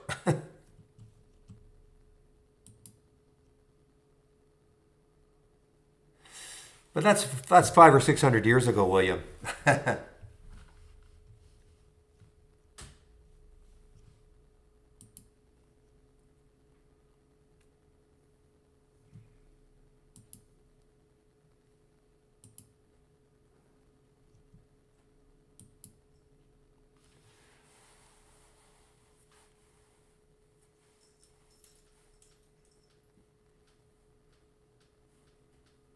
Well, I know Brad thought by the end of the week, so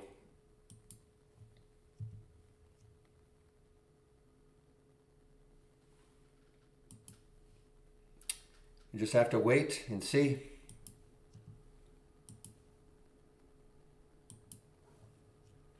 All right, guys, 11:52. So I say I'll be taking my break in probably about 5 or 6 minutes, and then Jamie will take over in the YouTube room. He's way more of a swing trader than I am, so. And it's not just about that, though. You can, it's a general Q&A. Not that you can't I mean, I answer questions all day long also, but he has a different take on the market than I do. I'm way more of a short-term trader.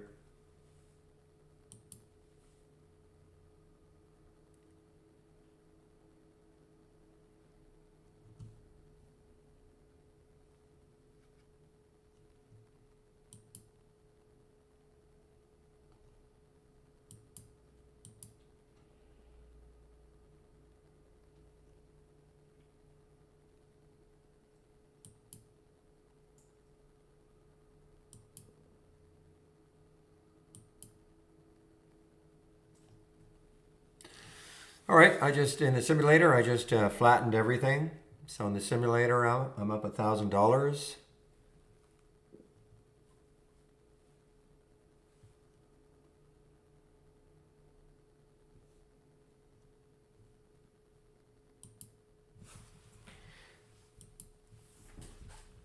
So very few, only the one alert so far, and I cannot say that it was, I mean, modestly. Well, okay, if you took it at 490, disregarded, this area up here, and you got out in the 530s or so after the pop up, I guess it would have been okay, just not as nice as I would have liked to have seen.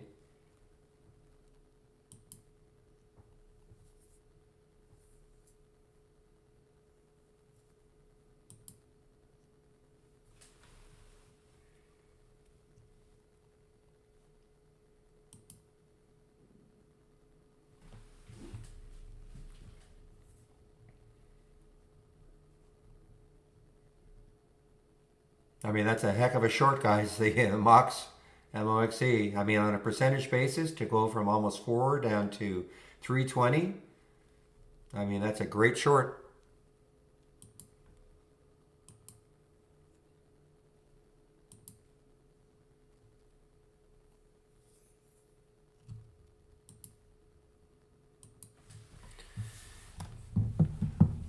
I guess so. I guess you need a margin account to short.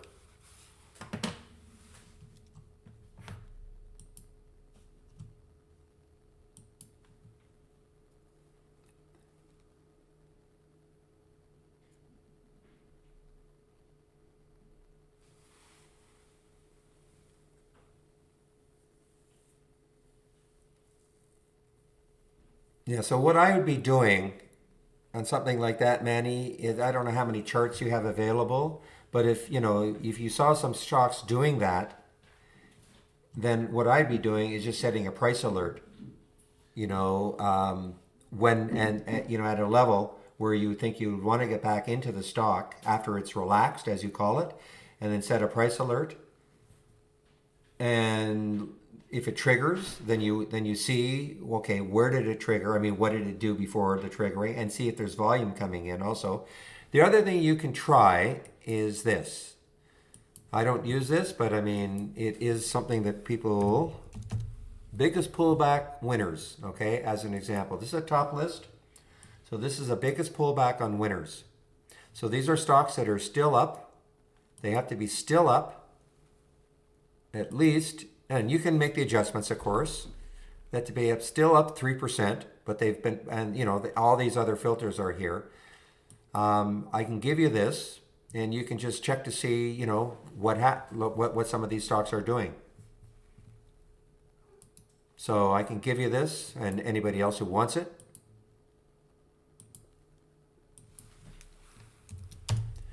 And this is sorted. How is this sorted? This is sorted on the change in the last 15 minutes. And at the top, so for instance, a LiveX, it's had the biggest in with all these filters. This has had the biggest change in the last 15 minutes.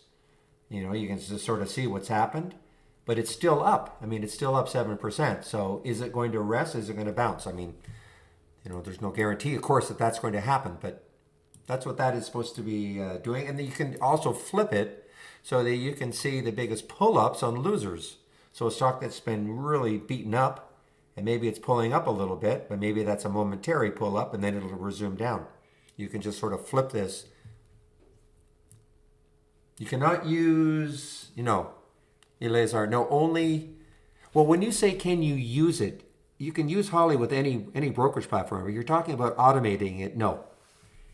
I wouldn't get very hung up on automating it. I wouldn't get hung up on all. You get an alert. The fact that you can't take the alert in auto fashion should be, in my opinion, totally irrelevant. Okay? That's why I always want to say you can use trade ideas with any brokerage platform. I would not get hung up on auto trading at all. So, to answer your question, you get an alert. If you at the very worst, if you have to type the symbol into your platform, it's not that you get so many alerts from the AI, and I don't get hung up. And oh man, we got the alert at 2:09. Now it's 2:11. I just wouldn't get hung up like that.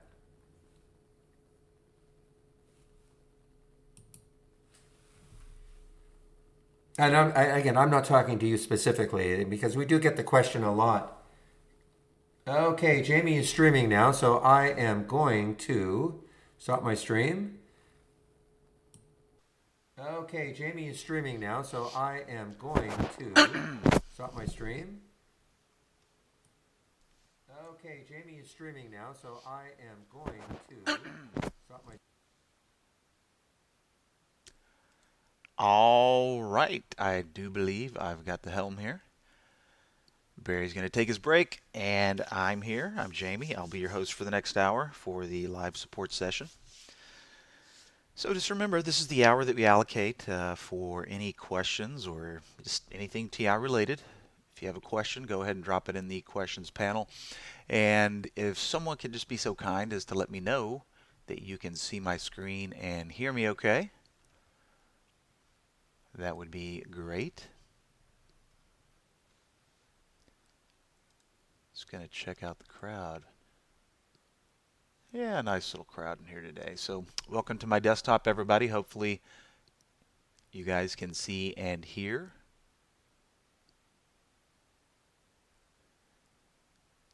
Thank you, David. Thank you very much. Okay, well, as Barry was just discussing Holly, we've got a total of, 5 signals today from the AI. And interestingly enough, I mean, this is a kind of a testament to the market that we're in as we chop around in these upper regions up here.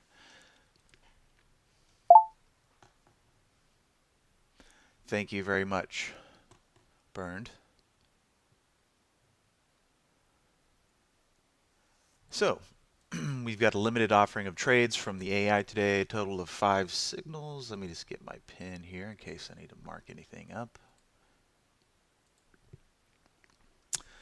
And as I was saying, these 2 trades right here where the targets were hit are kind of a testament to the market because something might hold up as the DXF has done. What a great little move. But if you didn't take the cookies, boom, right back down to the entry line and the stop level before making another leg up. So nice target hit on that one and left a lot on the table, but that's always a good problem to have. Now, if we take a peek at this one, target hit, nice and good, very similar to the other one, but if you didn't take that money, you didn't get that second pop.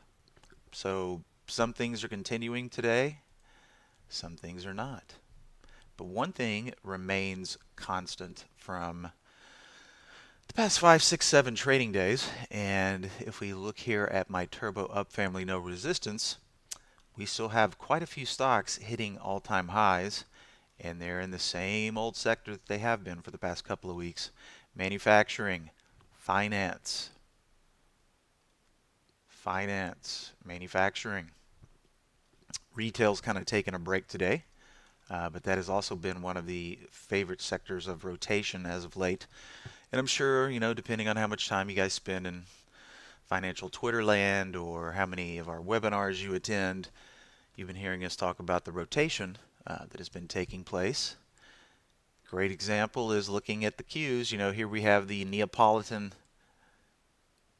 index window here with SPY pink, the Dow's green, Q's dark red. All right, things that we normally haven't seen when the market was in its previous uptrend here. But this tells the story right here. Q's down 1.8%, SPY holding strong, just down a smidge, and the Dow in positive territory. So what's happening? A lot of the tech stocks are being sold for profits, and that money is finding a new home in these sectors here.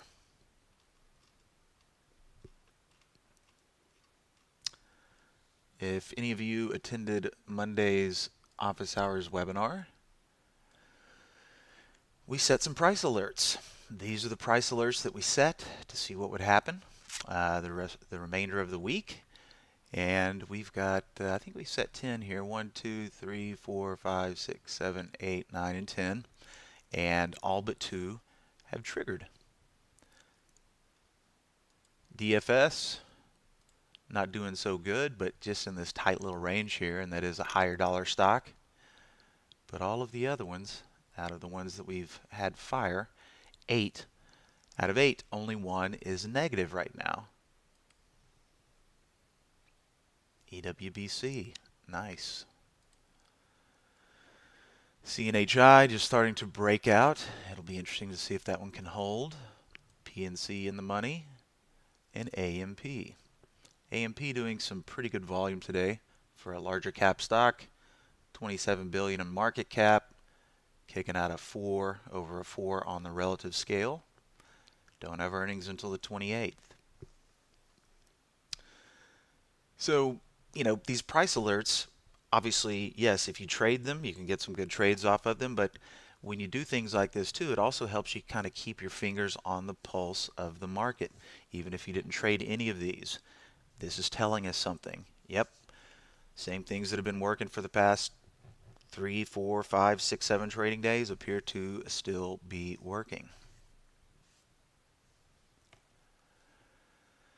All right, questions panel coming active here a little bit. Let's see what we got.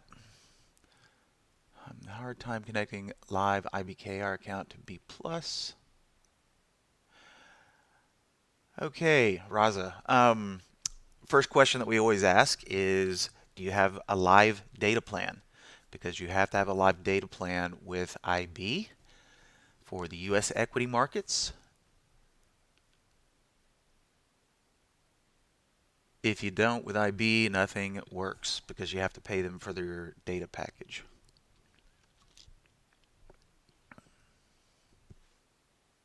But typically, even if you don't have a data package, you'll see a connection, but things won't work properly. So check up on that data plan. You might need to get on support with IB to see, just to verify, yes, you do have the U.S. equities. Right. I can't be 100% sure, but if you don't know if you have the data plan, that's probably it. So confirm, if you don't have a U.S. equity data plan, then that should fix the issue. And as always, if you're still having issues, you can always hit the live chat and we can help you troubleshoot that. But typically it does not come default with IB. All right, more things coming through my all-time high. Wire, manufacturing again, B-pop, no big surprise there. Finance and insurance. Yep, first thing, check on that data plan, Raza, and hopefully that's it. Nice and simple fix. But if you find that you do have data for the U.S. equity markets and you're still having issues, well then hit us up on the live chat from the website and we can dig in for you and help you figure out what it is. Mandeep, welcome.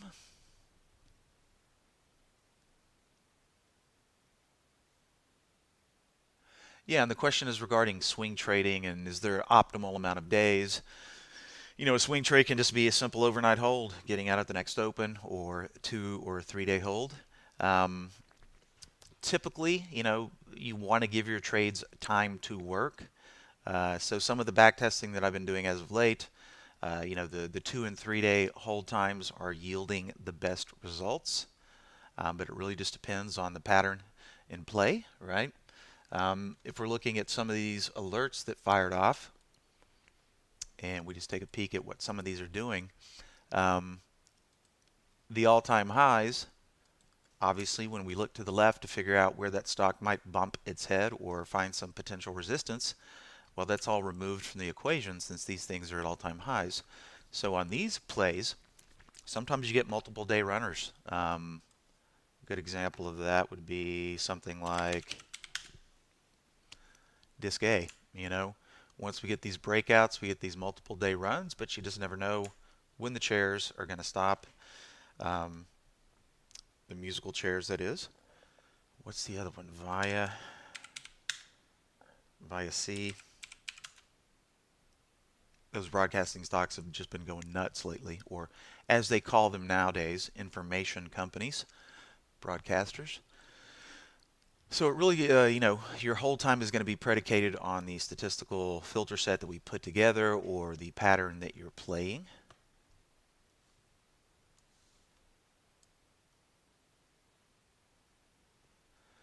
Hi, Mike. Are you asking me who I am? Who is this? If that's the question, my name is Jamie. Nice to meet you. If that's not what you meant, let me know.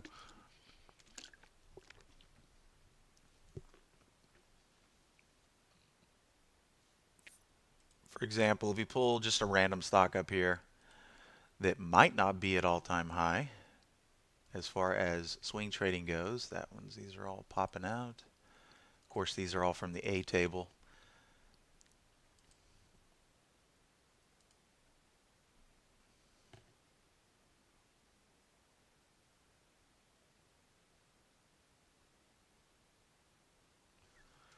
Okay, Raza, regarding the swing du jour strategy that I was testing out in I was using that strategy to test out and ferret out bugs in the E-Trade Brokerage Plus module.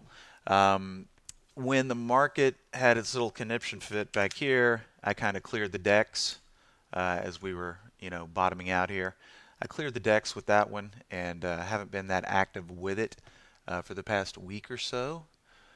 I'm just reading the rest of your question. Those 3-day holds happens either the very next day. And with that one, let's look at the back test because before the little downturn in the market, this thing, I think maximum losing days in a row was like one or two, but it took a little beating here. But let's just run it and see what it looks like now. Because when I first developed this strategy, you had good odds on the best odds came with a 3-day hold getting out at the open. But the strategy still held up if you just held overnight and got out at the following open. The numbers just weren't near as attractive. And while we're waiting for that, somebody's asking, do I know what happened to TKAT?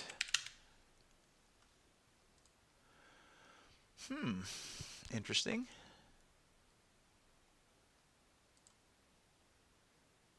Online trading platform. Interesting. For artworks, probably an NFT, non-fungible token auction site. Or just regular, maybe this is traditional art, but it's an auction site nonetheless. Well, little stock asleep for a long time. We've been seeing a lot of these lately, these consolidation patterns down here. Some news or something came into the equation. I'm assuming that this is news driven. And without digging too far into the details of the headlines, off the top of my head, everybody's probably been exposed to the NFT, non-fungible tokens, and how you can put your digital art up for sale, and people are paying crazy amounts for basically digital images, which is crazy. Is it a craze or will it be sustained? Who knows? But I would think this one might be riding the coattails of those digital auction sites, right? But obviously, big price move coming in, going from 4 to 40. Wow. And now trying to figure out if it's going to hold these levels or come back down. Just my 2 cents there, Mr. Banks.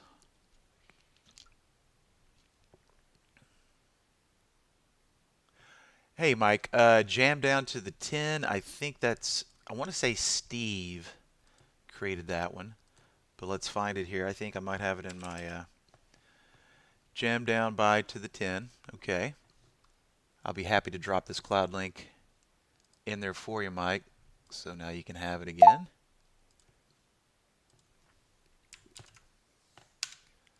All right, there you go. That's the cloud link for the jam down to the 10. All right, so as we can see now, when the market started peeling off, this thing kind of fell apart and the wheels fell off. Now that we're through that phase, it's starting to gain traction again. So, still not looking too shabby considering, the spread between average winner and loser. What do we got? 19, 18 cents there, which is not bad considering the fact that this is a low dollar strategy, meaning the maximum price here is only $14.99. So that's not a bad spread considering the stocks are low priced. Now, what I was saying earlier is back then it was holding up with an overnight hold. Let's see if that is remaining consistent.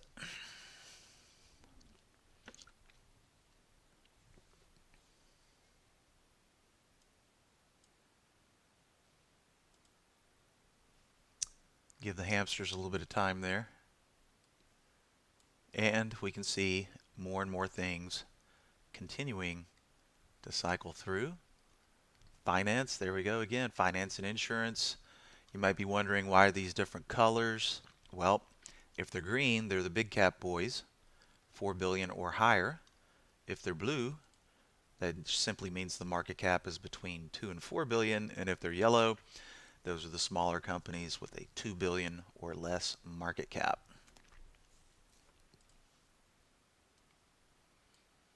All right. Getting to the end of the calculation there. But we shall see.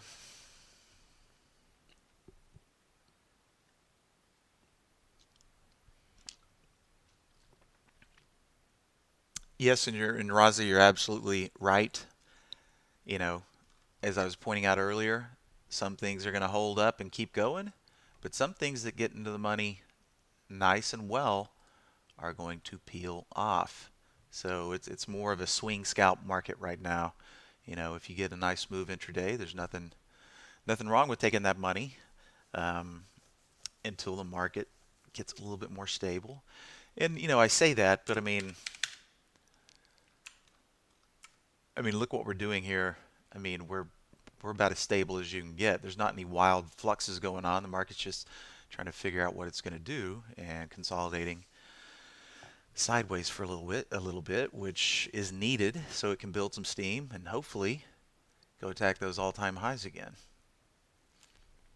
As the Fed continues to print oodles and gobs of money and send out money to everybody.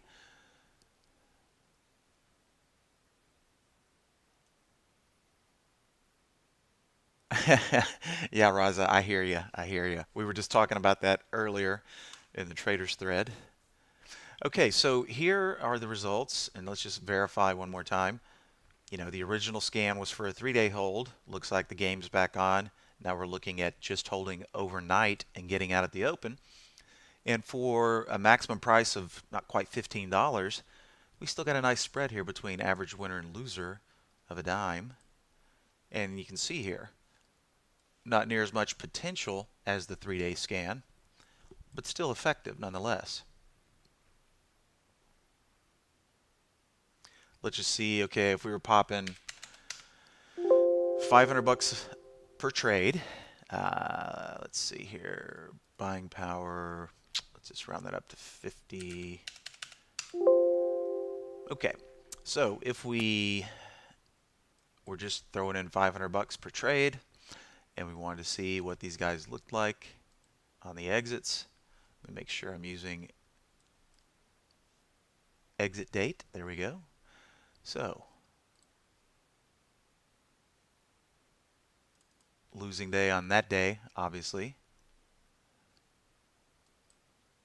But we can see all the share amounts and how much you would have made or lost on 500 bucks allocated to each position.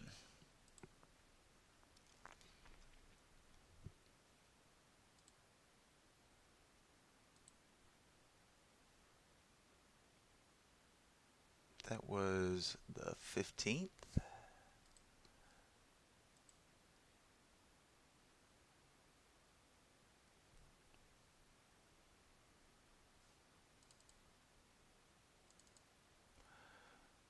Entry time on the 12th, 13, 14, 15.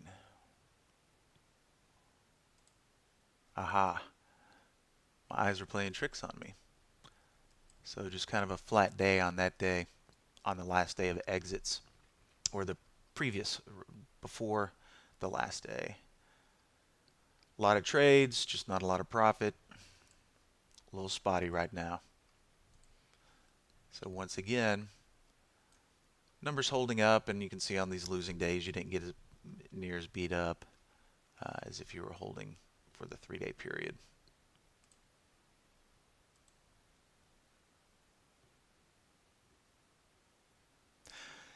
Yeah, and you know what I've also noticed about the strategy is that it's also great for just eyeballing some bottom feeding charts. I'm just going to scroll through a few of these at random.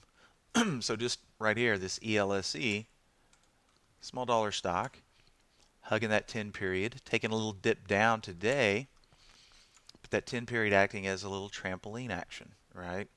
So just like any alert window, whether it's this one, something that you designed with a favorable statistical backtest, or whether it's Holly, which is doing the same thing, we can pick and choose according to the patterns that look more conducive to what it is that we prefer.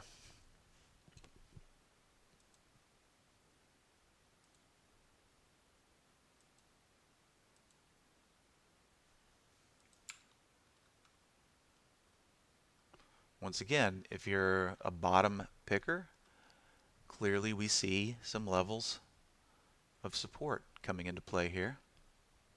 So on these types of bottom plays, if we were to get into the stock around, let's just call it $5 on the high side, and we got a low, all-time low, 463, you buy this thing, you make it go print a new all-time low to get you out, and it's a very definable stop.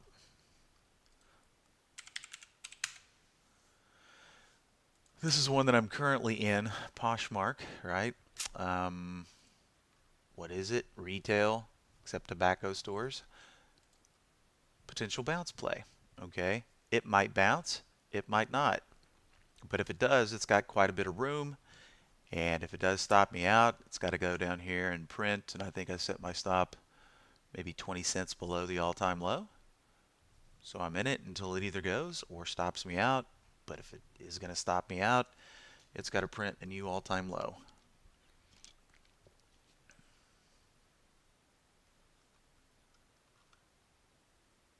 All right, questions panel is open if anybody's sitting on anything. And while I'm waiting for some questions to pop in, I thought I had this top list up, but let's take a peek at it. We'll take a look at both of these. Also a couple of windows that were handed out in Monday's office hours. So we've got a top list focusing on the sectors that we see coming through here that are being rotated into. So if we take a peek in here, you'll see that this window is pointed to all those specific sectors. We got finance and insurance, manufacturing, retail trade, and I do believe information, okay, otherwise known as broadcasting. But there could be other things in there as well. So this is just a list that's going to show us some good candidates of the sectors that are being rotated into. And of course we can sort by a variety of different things depending on, hey, I'm a 10 period intraday guy. I also like the 10 period on the daily as well. So we could always sort this list by any of these moving averages or, for example, position and lifetime range. If we have a solid green bar over here, these guys are all hitting all-time highs today. So if we pull any of these up, we're going to see might be by a little bit, might be by a lot, just depending on the stock. But all of these are going to be popping new, fresh, all-time highs today. Now, if we've got a little bit of room over here, I don't know if you guys can see that, but you can barely see a little bit of daylight. The cylinder's not all the way at the end, meaning it's close to its all-time high, but it's slightly underneath it. So it's just it's just the process is going through and finding the ones where the pattern looks conducive. Sandman here, or Sandmina, nice run. Not really the pattern that I would want to play here, but this little 3-day consolidation here, as it broke that level, you got a nice little 1, 2, 3, 4-day lift here, playing right off that little shelf there, or going all the way back to here, a more obvious breakout. Continuation, takes a little bit of a break, and boom, it's going again. So scrolling this list, I'd be more apt to try to find the ones that are, setting up like in this area right here, or a day before, anticipating, hey, we might get a breakout, and if it does go, we got some good potential.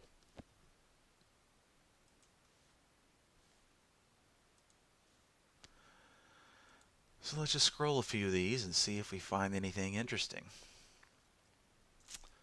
Wouldn't have been bad to take a chance on this one. At the close yesterday, we see the wick down to the 10 period. Good sign. Right before that, the day before, we had the doji and the wick. A little wick down, acting as support. And then today, boom, all-time highs.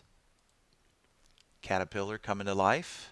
And when you start to see stocks like Caterpillar, heavy equipment manufacturers, you know, staple producers like cleaning companies, Dow Chemical, Unilever, that make all the soaps and things of that nature, you know that there's something, some kind of shift taking place.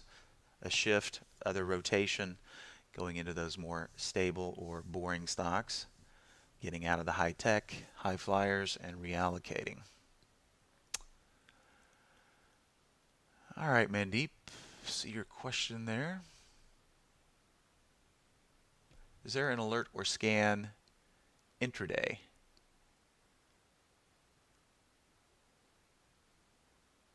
Tesla yesterday on a 5-minute around 130 had a volume pop, and again at 2. Okay, let's take a look at Tesla. So we're talking about yesterday, and we're talking about 5-minute chart. Now, Mandeep, when you say 1:30, is that Eastern time?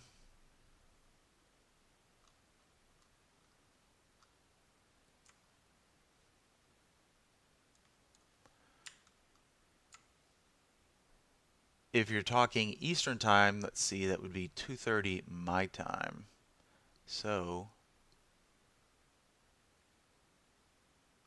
okay, so you're talking Eastern time. So, that'd be 2:30 my time. So it would be right here, right about there. So we're talking about this little area right here. Okay, so 120 would be 220. Okay, 220 is right there at that little doji. Okay, so this is yesterday's action in Tesla. 120 Eastern would be 220 my time since I'm in Central Standard Time. So we had the nice little doji candle right down to that 10 period. Okay, 10 period I prefer on the 15, but a lot of the times it also is a good indicator on momentum on the smaller intraday time frames.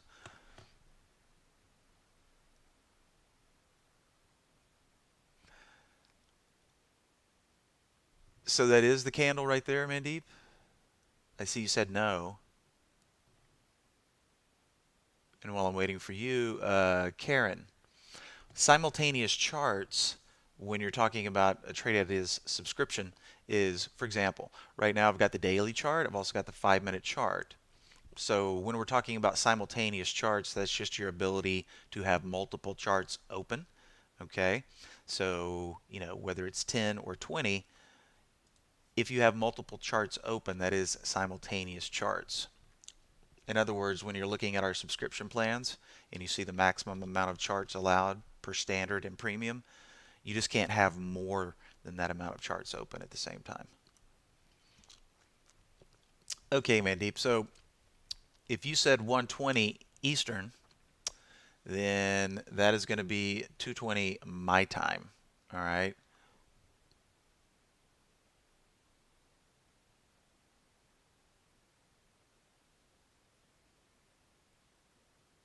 Oh,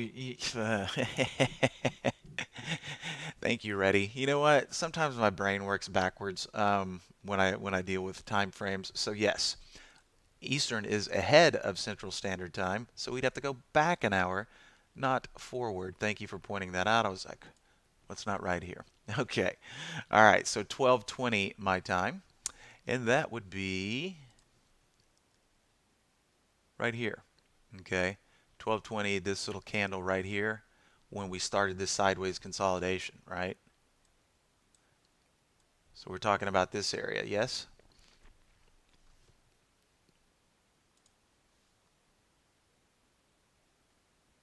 There we go. So right here, the big green candle.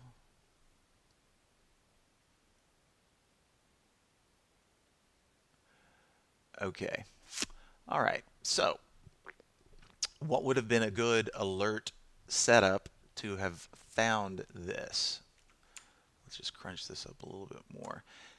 Yeah, and if you're talking about this little consolidation period here, yeah, it poked above, then it grinded higher for the rest of the day. I'm just trying to squish it up a little bit here. Let's see. All right. Well, that is a good question. What would have been a good alert?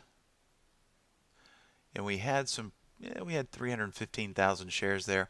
So this is a good time to show you guys a tool that we can use to try to reverse engineer stuff like this.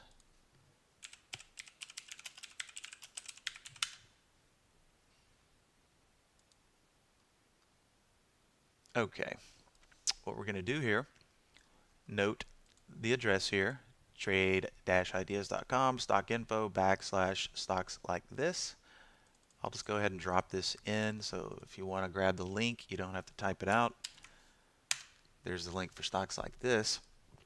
Now, everybody pretty much goes about the process of using TI in a pretty similar manner. We look at things and then we try to put filters and alerts together to show us the things that we'd like to try to find. Okay, so I lost my place here.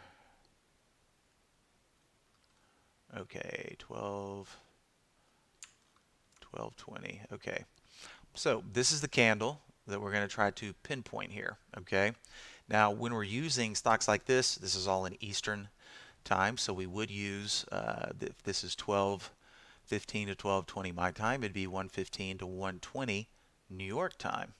So we would use a start time of 13:15.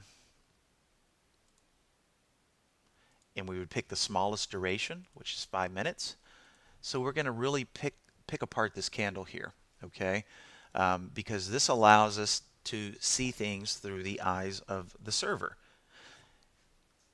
And then all we have to do is type in the symbol, okay? And then we have to change the date, obviously, because we're not looking at today. We want to see that candle yesterday. Once again, this candle in play right here, 1:15. Yep, okay. So when we hit submit, instead of trying to guess, well, based on my limited experience with the software, maybe this alert would have worked, maybe that alert would have worked, but we can get it right from the servers here. So during this 5-minute candle right here, these are all of the alerts that actually fired for Tesla. Okay, so right then and there, any alert that did not fire will not be present on the list, and then we can try to pick which one might have been more conducive. Now, notice that it is ranking them by frequency. Now, trading above and trading below, I don't really pay a whole lot of merit to these alerts. They're old alerts, and they used to be very effective when stocks traded above their current bid and offer or below. But that all happens so fast these days with the algorithms, you don't really have time to act on it. So when I see these alerts pop up, I typically don't give them a lot of credence. Same thing with trailing stop. Now running up, what is that alert looking at? It's looking at rapid bid movement in the 1-minute time frame. Okay, so if we just did a little experiment here, duplicate this window, and we're just going to start it from scratch. We're just going to point the window to Tesla. And then we're going to attach that alert.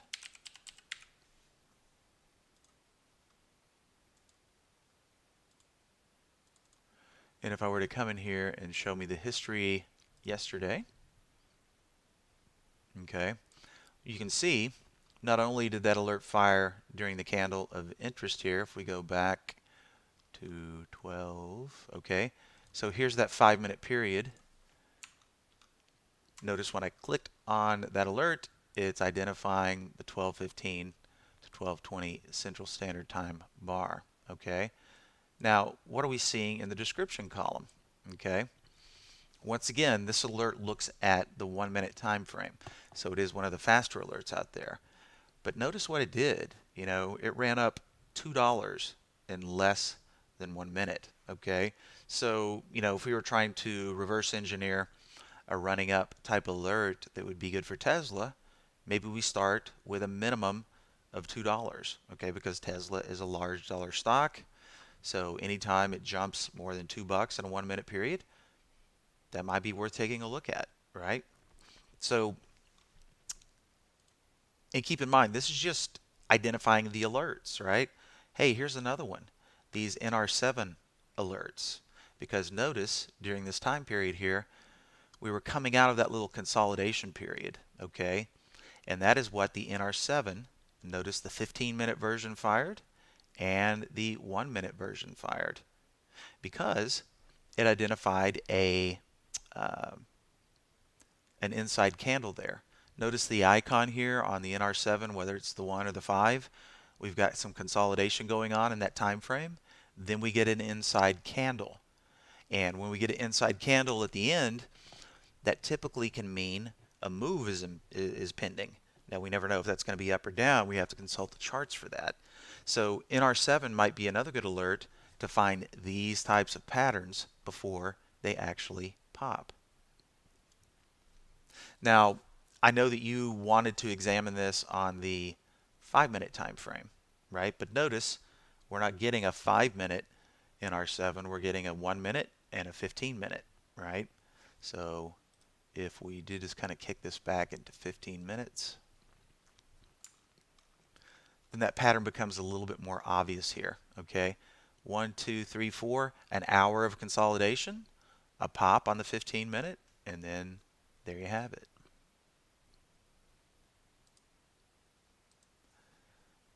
So just spitballing, using, and looking at the chart here, I really like the NR7 for finding these types of patterns. But of course, you might want to have different alert windows trying to find the same thing. And then eventually over time, you figure out which ones are more conducive or what your favorites might be. Hey, no problem there. Of course, we're only halfway done with stocks like this because first it's going to show you all the alerts that fired, right? But then if I scroll down, it's going to display to us the entire filter set and showing us what all of the filter settings were during this time period here. So for example, maybe the 15-minute RSI was abnormally high, right? So if we just kind of scroll down and take a peek here,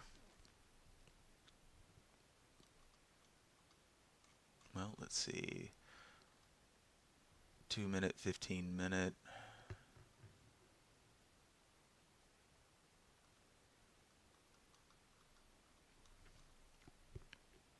There we go. So 15-minute RSI, okay, not really off the charts or anything. Typically a higher RSI reading would be, 60, 70, but I'm not seeing anything abnormal in the RSIs. But keep in mind, this is just one of many filters. Pick your favorite filter, go see if there's any relevance or any high values there, and you can quickly ascertain that data. But this is just a really great methodology, whether you're using filters, your favorite filters, or just kind of perusing the filter set to try to put something together that is going to be visually appealing from a chart perspective.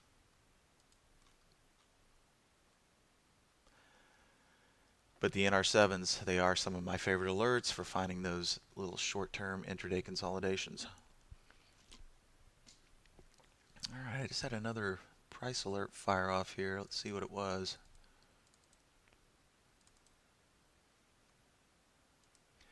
UCBI fired off here as it was just poked its head just slightly above its all-time high.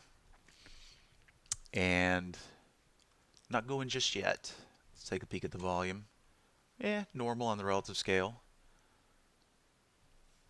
10 period looking like it's acting as support. But got the alert right here, sitting a little bitty pullback, I think, out of the money, 14 cents or so currently. Now we have 9 of 10 alerts firing. Just got one left. SFNC. Once again, that 10 period got a little bit bleedy right here, but reclaimed it over the past couple of days and waiting for a move to this level here and see if this guy can break out. Interestingly enough, it is also a bank, and is doing about 2x on the relative scale today. But this one is not fired yet.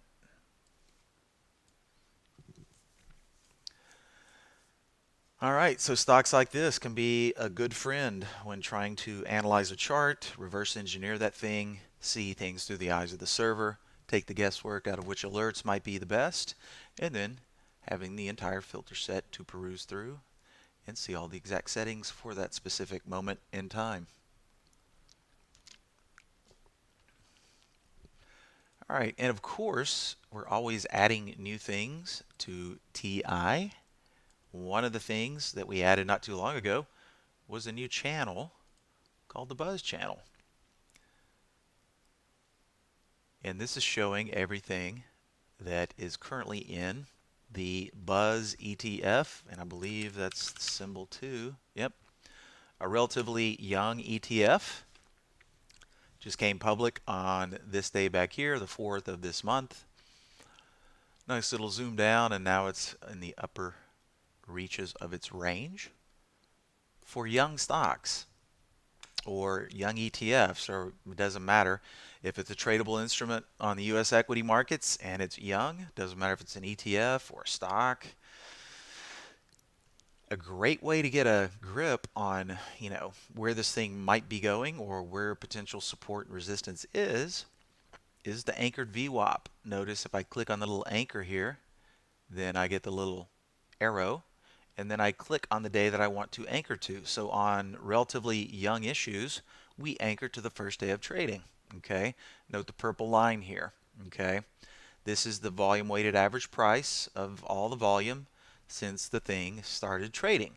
This is where most of the volume has changed hands. So one could say this purple line here could potentially act as support. So this buzz is going to do one of two things. Put a line here, mark that high on the opening day, put another line down here, mark off the low on that second day, and now we have the existing range. And then back on the 15th, we crept up here and we broke out, stayed above a little bit. Now we're just kind of flip-flopping sideways here. So one of two things is going to happen. It's going to flip-flop sideways, it's going to go retest these highs, or it's going to get sold off. And if it does take a little leg down, this would be a very interesting area to pay attention to for a potential area of support. And if we came down here and had a few closes below this line, it could potentially act as a new level of resistance. And then we could see Buzz go test its lows. But this ETF is just a tracking mechanism. All the stocks that are in it are going to be listed in these applicable top list and alert windows. So whether the ETF goes up or down is going to depend on the performance of the stocks that are in the basket or the ETF. Take a look at the symbol list here. And as you can see, we've got the list available for you with all the appropriate symbols in it. And I forget off the top of my head how often they're going to rebalance this one. But obviously, the basket is holding up. And we'll see what happens. But just another new addition to the TI channel list. SPACs were all hot. Now they're starting to, well, they're not being talked about as much as they were. One of the darlings of the whole SPAC movement was the CCIV. I mean, look at that thing. Blasted off one day. It's just taking a nap. Boom, goes from 10 bucks, tops out at almost, let's see, what do we have a high there? 60, almost 65 bucks before taking its little header back down here. But still, if you're in it from back here, you're still up handsomely, but nowhere near these prior levels.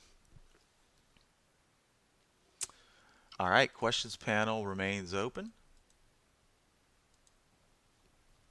Let's just cycle back around to my other layout. Oh, I know what I was going to show you guys. I forgot. Let's see. We were talking about the rotation top list. This guy. I've also made a companion alert window by taking the exact same filters and importing them into a alert window and simply attaching an alert, 25% pullback from high. I actually made two different versions of this one. So one was using new low because going back to, I forgot who mentioned the pullback to the 10, right? So a lot of these guys, just like the one we looked at, what was that last one that triggered? I forgot now, but some of these things are going to pop out and then they're going to come back down again. Okay, so sometimes they're going to pop and they're going to go, and if you got it then and it continues, great. But also, some of them are going to present pullback opportunities, right? Okay, this one popped out for a minute. Sellers came back in, got it back down below all-time high. But a good entry might be a pullback to that 10-period moving average. So let's see. I already forgot. Okay, that's 25% pullback from highs. Let's duplicate it. We'll swap out the alert and just use a new low.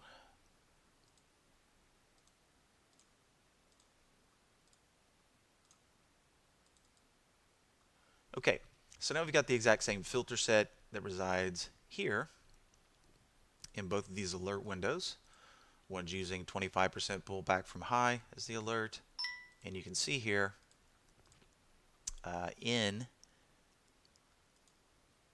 it's got to be no more than 1% above its 10-day SMA, which should give us some nice pullbacks.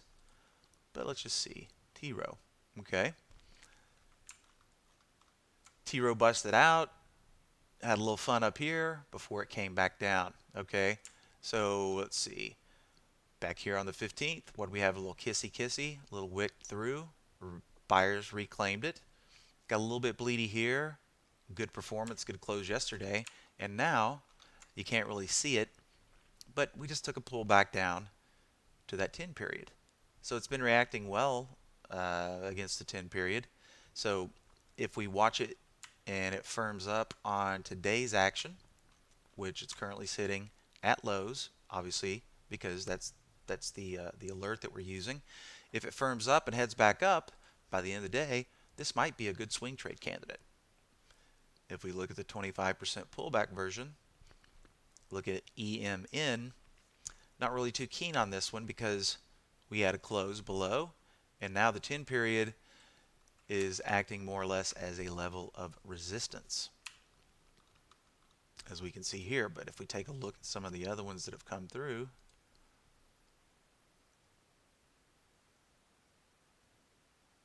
and I see your question there, Mandeep. Let me just do a little time check. Okay.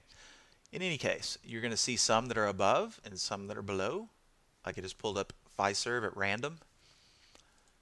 If this one continues to hold up and we get a close above that level there, well, then this little area of consolidation might be something to pay attention to, or set a price alert as these levels. Or if you really want to play by the rules, we'd have to use that upside wick there. But you can get a lot of good things to look at here. Of course, you're not just going to jump in and take every one, but it shows us some very interesting things. Visa, if we don't get above that 10 period today, we might take a little downturn. All right, Mandeep, let me get back to your question.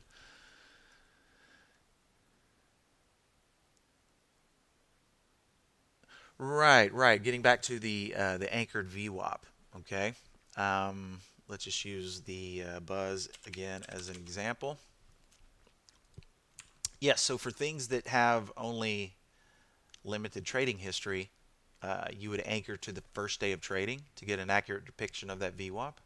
But if you have crazy events, okay. So let's say we wanted to get a better bead on potential price action of Tesla, okay. If we anchor to this level right here, which was that big gap up, and then pierced a little bit, but this was really kind of the crescendo. So we might go, you know what? We want to assign VWAP anchored to this level here. Let's just see what happens. Okay, so once we anchored to this big gap day right here, notice what happened. Boom, just riding that purple line. But as soon as we got to close below that purple line here, boom, the wheels fell off. So you can anchor to big up days or big gap up days, big gap down days, or if it's a younger issue, to get the best depiction that first day of trading.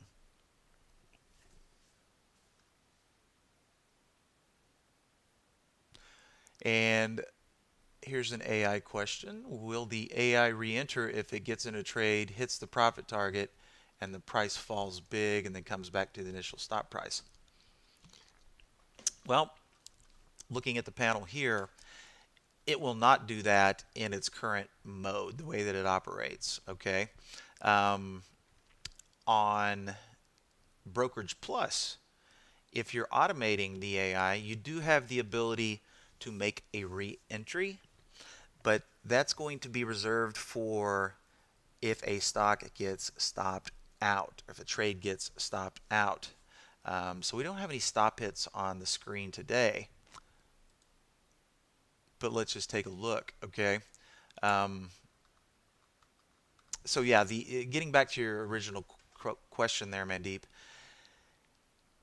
the execution mechanism of Holly is quite simple. If something meets the criteria, then the trade is spawned, and then the stop loss either gets triggered, the profit target, the timed hold, or the reduced risk or profit save functionality kicks in, and that's in conservative mode. So you'll never see it re-enter a trade here from the AI panel. The only place that exists is in the Brokerage Plus panel if you decide to automate Holly. So if something did get stopped out, and let's just use this as an example. Let's pretend we bought this stock here. Let's just say an AI trade came in right here, and we immediately got stopped out, which didn't happen. But let's say it did come down here and it stopped us out. Then once a certain, and this isn't the best example here. I wish we had a stop out on the screen today, but let me just see if I can find something else to use as an example.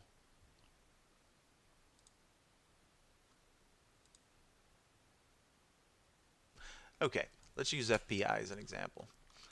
Let's say as the stock was consolidating here, I thought it was going to bounce up. So let's say I got long right here, okay? Let's say Jamie got long right here in one of these candles. But guess what? Didn't go back up. It broke this level here, so I had to eat my stop loss, okay? Let's say I got stopped out down here somewhere, okay? So when you're using the re-entry functionality of the AI, once a certain level between the entry point and the stop loss is covered, let's say this was my entry point right here, my stop level was down here, and then it starts creeping back up to about midway point between the stop and the entry signal, then you could get the AI to make a re-entry, okay? Second mouse gets the cheese sometimes. How many times have one of us, me, anybody out there that's been in the chair for any length of time, trade looks fantastic, goes down there and triggers your stop by a penny, stops you out, only to have the stock turn and go and then make its run, okay? So sometimes second entries work. Sometimes we have to suffer through that stop out, make a second entry, and then it works. Sometimes they work, sometimes they don't. Yeah, right. I wish we had one as an example. Of course, I don't wish a stop out on anybody, obviously. Okay, Frank, I'm assuming, yeah, your sim trading account with us. Just easiest, quickest way to get that done is pop into live chat and say, hey, would you guys mind resetting my buying power? Somebody can hop into the back office for you, reset that buying power. Easy peasy. All right, little time check here. Okay, we got about 5 minutes till the top of the hour, and Barry will be reclaiming the steering wheel here. I see your question there, Charles. Stop loss and target price keep disappearing.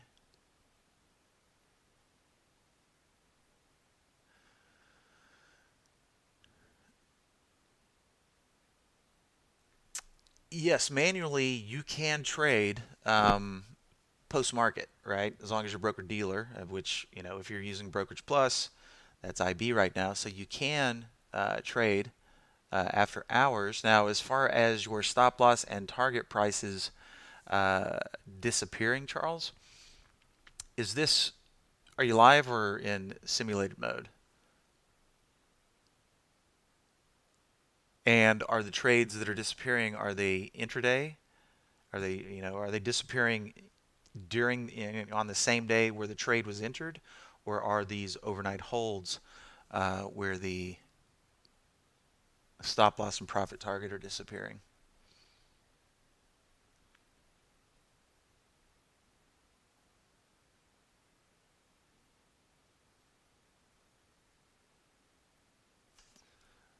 Somebody mentioning TKAT again. Let's see.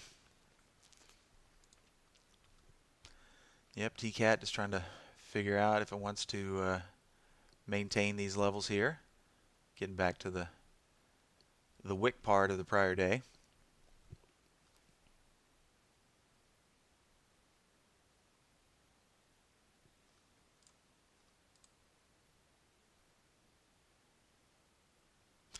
Okay, so it's live through IB, and then the other part, Charles, stop losses and profit targets are disappearing intraday, or are these ones that you had in place the day before, and when you log on the next day, they're gone?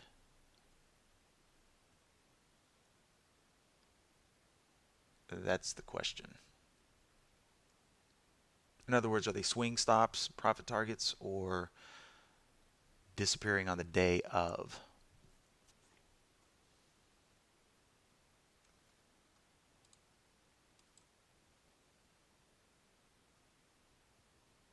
Just let me know there, Charles.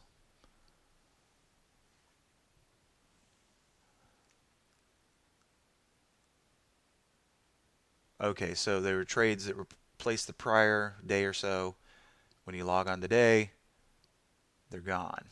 Okay, what we're going to need to do is take a look at your logs. Okay, so maybe you've done this before. If not, this is the way you do that. Just come over here and click Help from the TI toolbar, and then you say Send Files to Support.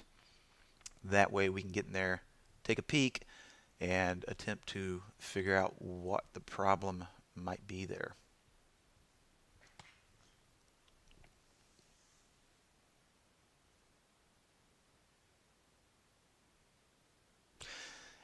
Now, Charles, also too, are these entries, were they automated entries from a strategy that you configured?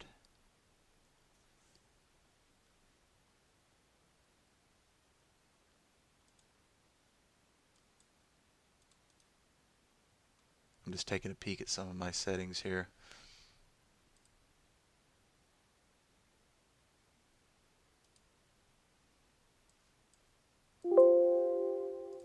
Because my question would be if they're automated entries, right? If we come in here to order details, okay?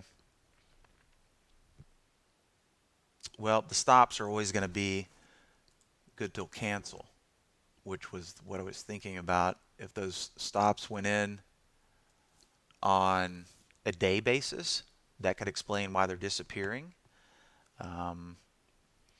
But that's going to help us if you can send in those robot logs, and we can get in there and figure it out for you.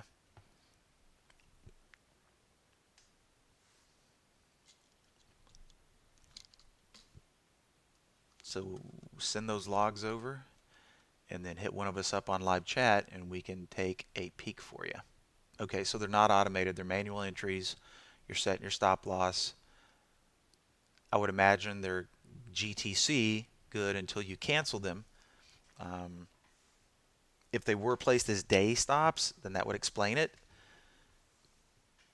But In the end, just send those robot logs over and hit us up on live chat, and we can take a peek for you.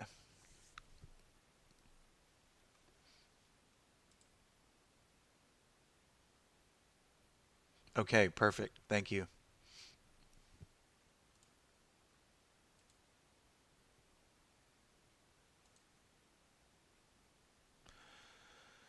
Visa not looking too rosy.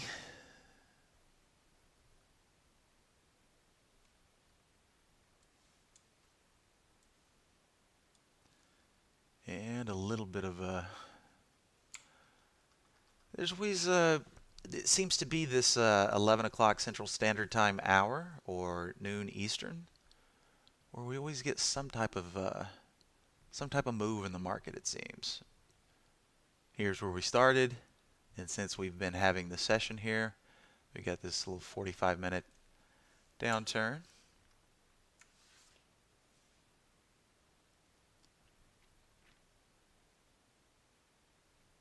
Well, when you put the stop losses in, Charles, are you just right-clicking? You know, once you have a position on the blotter, which I don't have mine connected right now, you just right-click and it allows you to set that stop position.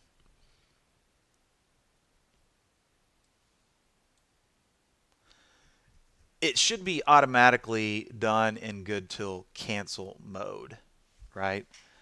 If you once you have a blotter, or excuse me, a position on the blotter, and you right-click to set that stop loss, I'm assuming that's probably not the problem. That just came to the top of my head. Good for the day or good till cancel.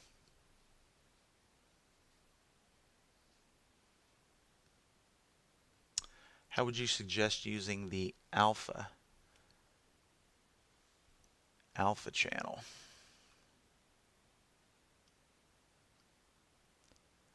Probably talking about the alpha predator channel here. And Alpha Predator is one of the top lists that's been around forever, okay? And it's just looking at a very specific filter set. So here it is right here. Things have to be doing some pretty crazy stuff, all right? Change from the open has to be up from the, or excuse me, prior close, has to be up in the 5-minute period.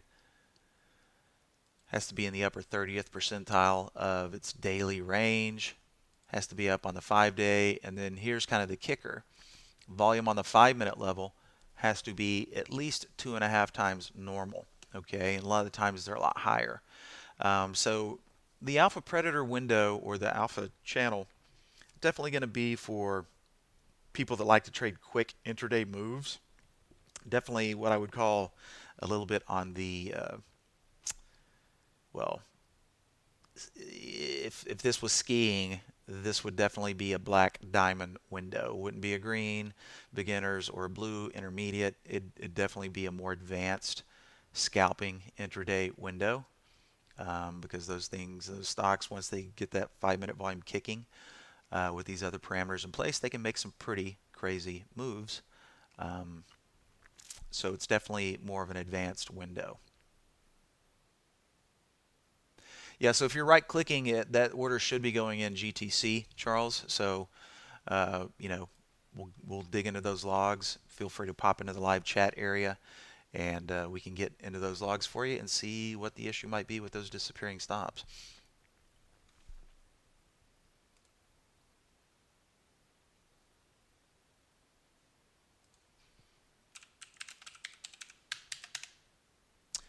Hold on, just chatting with Barry for a second.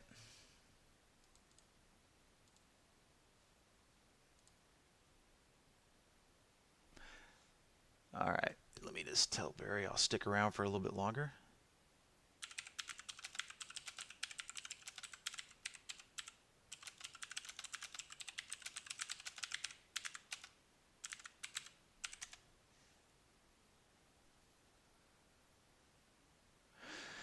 Barry is going to be composing his video, so I'm just going to stick around till he is done with that.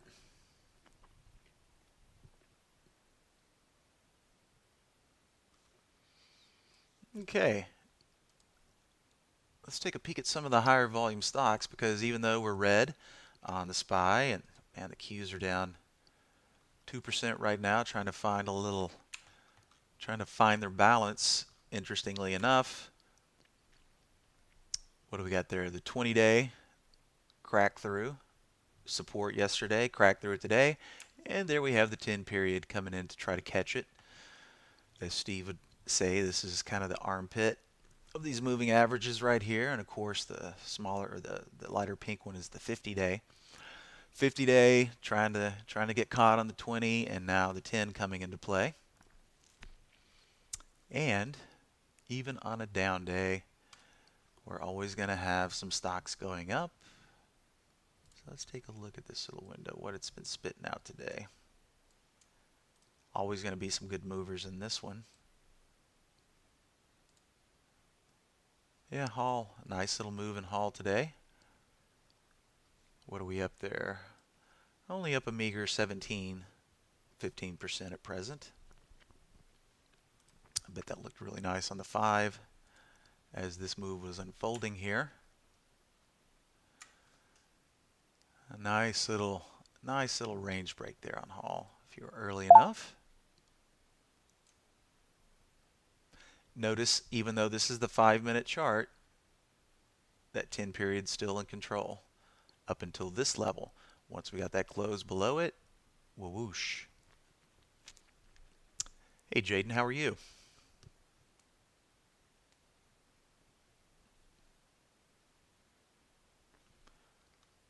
All right, so Hall putting in some good moves today.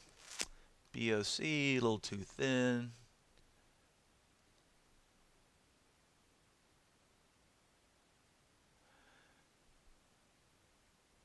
Aha, yep, Barry is in process of doing his video right now.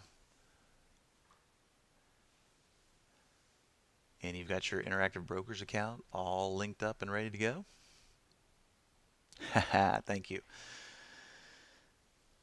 Yep, Barry's been nailing some really good trades as always. The market is always going to have something good for us to look at.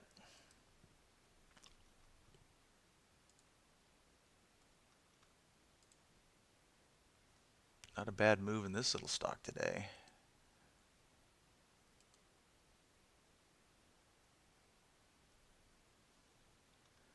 Well, we're glad you're part of the team, Jaden. Welcome.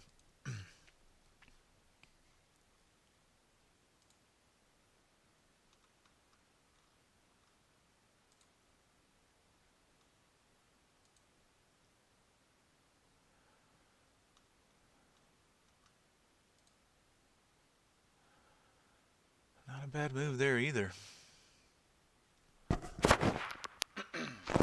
Pardon me.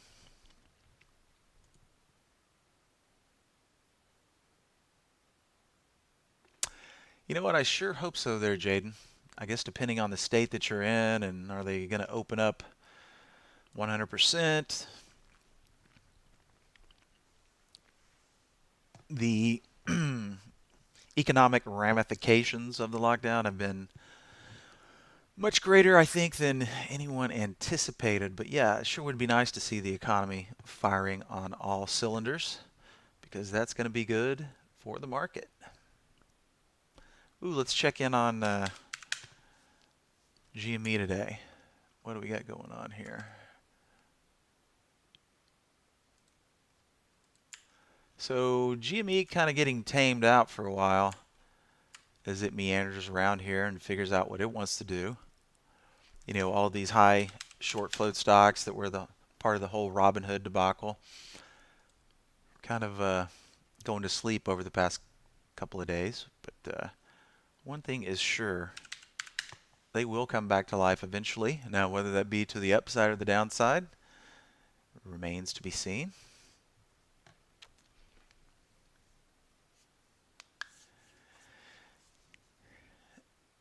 Well, Raza, if we come over here to the Holly AI configuration panel, you're going to have limited functionality compared to a strategy that you compile yourself. So let's just take a look here. When we come in here, you'll notice we're very limited on how we can select, those factors like trailing stops or the lack of trailing stops. because we can only select moderate or conservative mode, okay? In which case it's just going to use the stop loss based on how we size our positions, whether that be risk-based or based on stop loss, risk-based, fixed shares, or dollar amounts. So at present, there's no way to articulate to Holly to use that as a stop. Now, as time goes on, we hope to add more of that, functionality, more advanced functionality to the AI options for auto trading, but it's just not there yet. All right, and Barry is telling me he's done with his video and ready to reclaim the driver's seat here. So, as always, want to thank you guys for popping in to the live support session. Always a pleasure to help you out. So, I'm going to be passing it off to Barry here, and I hope everybody has a nice, profitable day, and we'll see you guys tomorrow.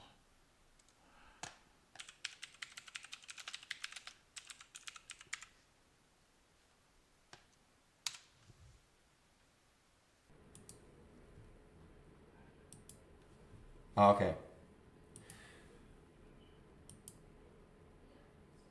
Ija, let me know if you can hear me. I rely on you. You're my go-to man.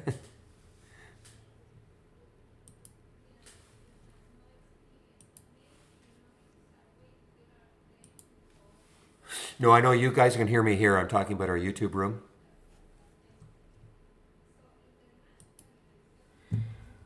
Okay, so what happened when WKE, wow, look at this. So it got halted again. So this is, it's nonsense, but you know what? It doesn't matter what we think that these NFTs are nonsense. So, but look at this. So this is a new entrant into the sector. Okay, thank you.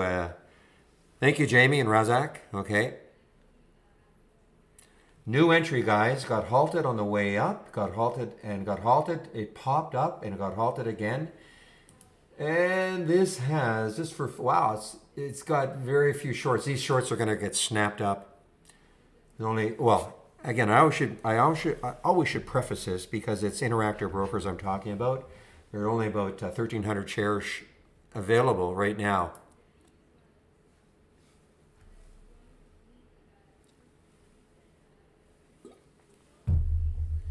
And that is the WKEY.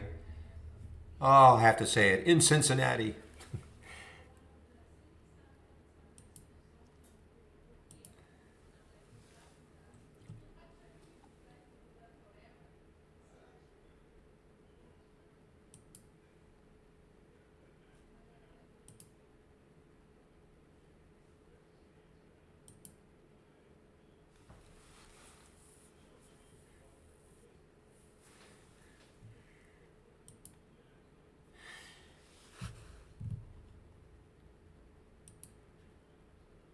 All right, guys, I'm just kind of looking at some of the tops, see if anything gets topped out right now. Now, with the market going down, probably not going to see too many toppers right now. Stocks that are moving up that are going to be ripe for a short.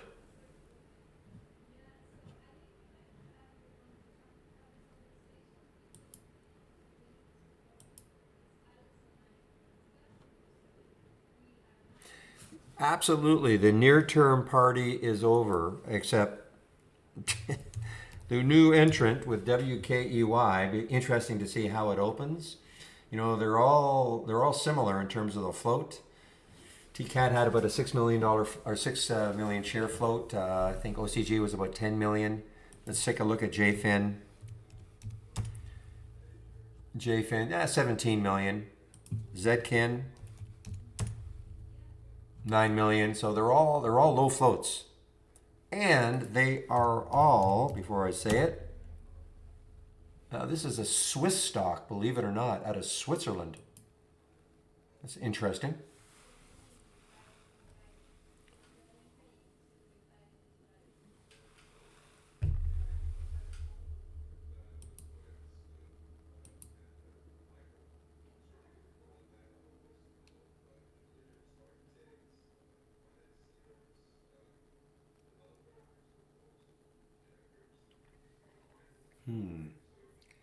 Just a minute, please.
sorry about that. I'm again email. Okay, guys, and when I'm looking at W key, we might have a stellar open. Anybody who is in this, what I'm seeing right now is 1075, 1075 on the bid ask. Now that can change. You know, it's not guaranteed, but we're halted at 1023, and this is going to be a, well, let's see now. If it's going to open in it'll be in 10 seconds. If it's a 5-minute halt, it'll be a 10-second. Let's see if that happens. If it's a 5-minute halt, and it's not a 5-minute halt. Okay. A little anticlimactic here. So it was not a 5-minute halt. And so this may be a 10-minute halt. Typically these volatility halts are 5 minutes, but it is already past the 5-minute mark. So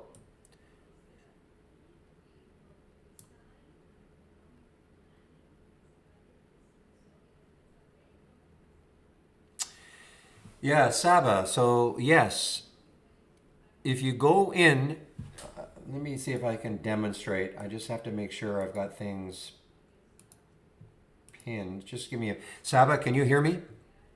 I'm a question, and this is a question that I can answer for a lot of people who might be wondering.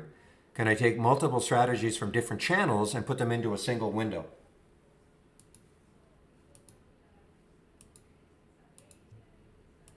And all I'm doing is just making sure that I've got things pinned.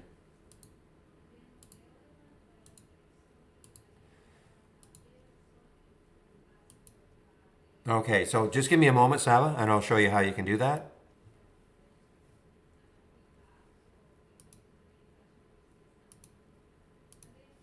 I think we're good. I think we're good here. All the important things are anyway.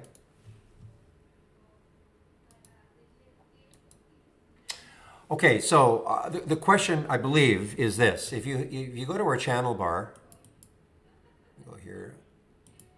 If you go to our channel bar,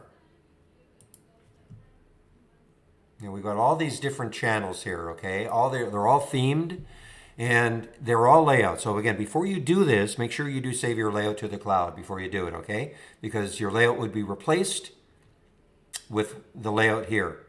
So let's just say for argument's sake, you're looking for stocks that are surging, okay? You look at this, that's a theme, so you click on it. All right, so you take a look at the stocks that are surging, and you look at it and go, the action is heating up right now. And you think to yourself, boy, maybe I'd like to have that one. So what I would do is this. First of all, I would right click, configure, summary, because I'd want to see the filters that are being used. Okay, so you look at this rather broad price range. So I'm going to change it to say 1 in 20, okay, instead of 1 in 1,000. You don't have to change anything if you don't want to. I look at the minimum volume is 50,000. Maybe I'll change that to 500,000. Okay, you don't have to change anything, but you know you can kind of customize the window to how you like to what you want to see. I'll leave everything else the same. Okay, so you see how this is now changed to these two instead of 1 in 1,000 and 50,000. I've made the change. I say okay, and then I right click and I save it. Save or share to cloud. And I click on save. So now I've saved this window into the cloud. Okay? Now, I'm not going to go through, then the idea, let me just close my all unpinned. I'll go to another channel. Now, by the way, this is a common question. Well, I went to the channel, I made my changes, I came back, I went to another channel, I came back and my changes aren't saved. The reason they're not saved is because the fact that you want to make a change to the channel does not, and to change it to something, does not necessarily mean everybody wants that. So that's the whole idea of the channels. They're for everybody. And then you can, of course, make your, make your changes just like I did. And then save it to the cloud. So now let's go to another channel, momentum channel, okay? So something called Momo. Well, let's see. Right click, click on the summary, And I'm going, yeah, okay, I'll leave it. I'll just leave it. And now I'll save that one to the cloud. Right click again, save or share to cloud, and save. So imagine doing that then, going through all the channels and kind of extracting the different windows that you like. So imagine you've done that. And now, if you clicked on Windows, if you have anything on your screen, you want to start with a blank slate, then click on Windows and close all your windows, okay? I'm not going to do that, of course. And then all you'd see is the toolbar. Then you do this. File, load from cloud. All right, and you see these are the top two. These are the ones I just saved. You would right click, load, and you would just start loading. This came on another window or another monitor. You would just start loading the ones that you saved one by one to create your own layout. Okay, once you do that, then you want to save your layout, file, save or share to cloud, click on entire and give your layout a name. Okay, give it a name and save it. So now you have basically, and you probably before you do all that, you might want to add some charts, maybe the single stock window, things like that. But basically what you've done then is you've gone into our channel, all the channels, you've extracted the windows that you might like, you've saved them to the cloud, you've brought them back one at a time, and then you have created a layout out of them. Does that make sense, Saba?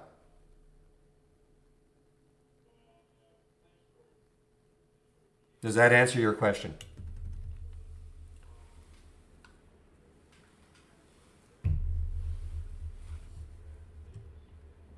If it didn't answer your question, just let me know, and I can,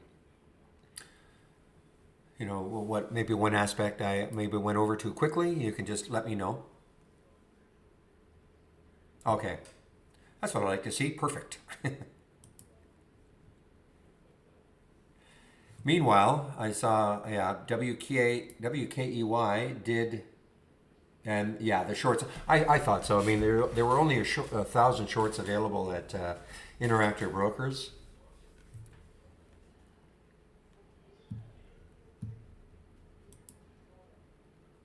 And so, Saba, it's good practice, and this is for everybody. If you create an alert window or top list window, it's always good practice to save each individual window to the cloud, as well as your entire layout. Okay, the reason being is that if you look at what I've got here, if I load from cloud, I mean, I've got a lot of things that I've saved over the past, 10 years to the cloud, okay? I mean, some of them are not 10 years old, but the reason being is that I don't see it happening, but I may get tired of this basic new highs and lows. I may say, you know what, I just don't like what it's producing anymore, so I either get rid of it, and I look at one that I created before, or maybe what's happened is I go and I look to see something that I had created before, haven't looked at it for a while, take a look at it, maybe put it in another monitor, see what sort of alerts I'm getting from it. Kind of like my gap continuation or reverse. I only reloaded this one about 3 weeks ago. I used to have this all the time, but now I have reintroduced it to my layout. Okay, and so what can happen is, I might say I don't want this anymore, and I replace it with something. So that's why it's always good practice to save each individual window to the cloud, as well as your layout. Because you never know when you might want something you created a year ago, and just see, well, I wonder how this is working today.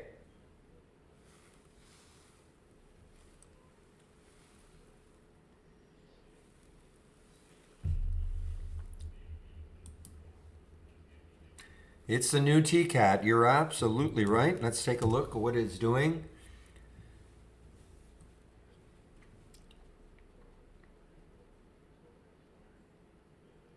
$18.57. I'm sorry. The next high looking left. 13.71. I'm not saying it's getting there, but that is the next high looking left.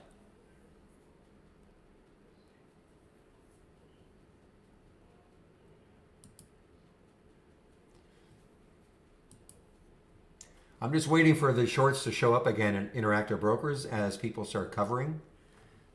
You know, it's dicey. I mean, it's dicey to short these things. You don't know. I mean, look, it looks obvious when you see it. You know, now it looks obvious right up here, but you never know. In a second, it could just zoom right through there again.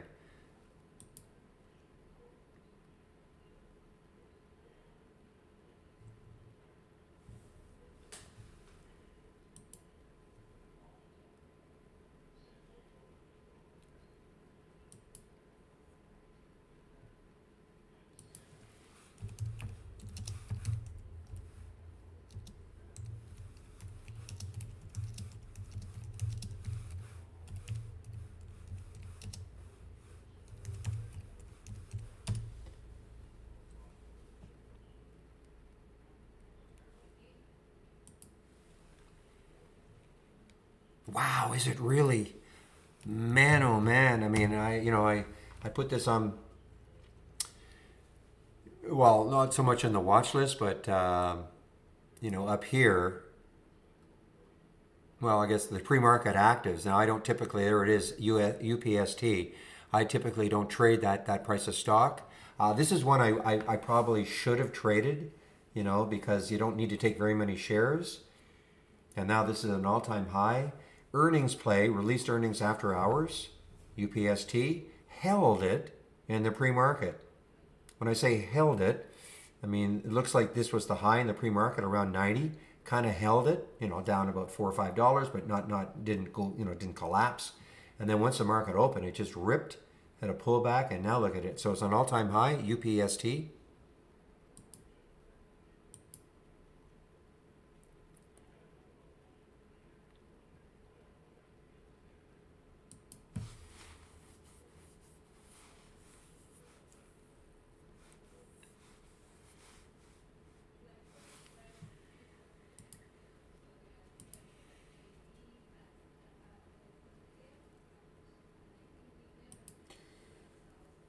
And absolutely nothing more from my option scanner, which is okay. I don't think of it as something that has to, 3 or 4 a day is fine. It's only giving me one today, but I haven't looked at my my watch list. I don't have no idea how it is performed.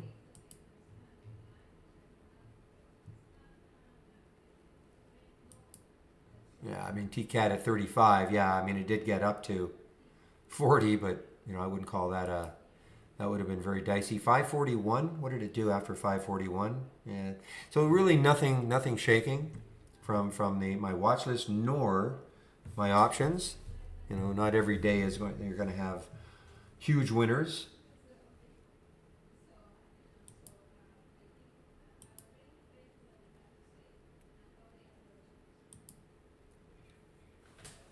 Okay, give me a moment, please. I just have to get some more water.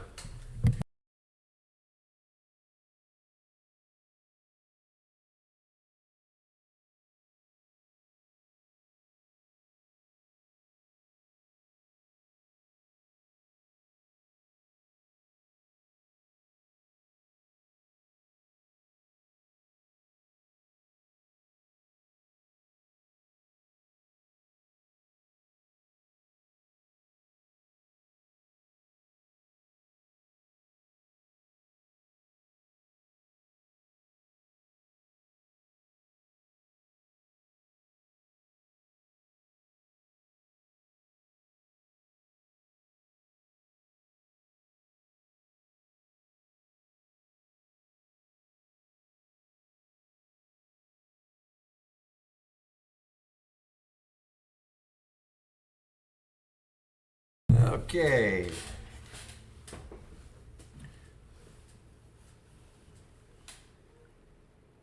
btcc.u.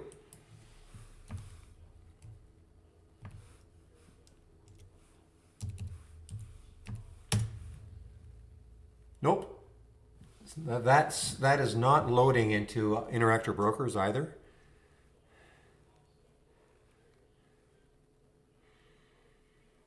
All right, Gordon, I'm going to give you a video that you can watch. It outlines virtually everything you need to know. Okay? It covers virtually everything that you need to know. It's a long video, about 27 minutes long, but it's well worth it. If you're going to, if you're going to be serious about it, watch that video.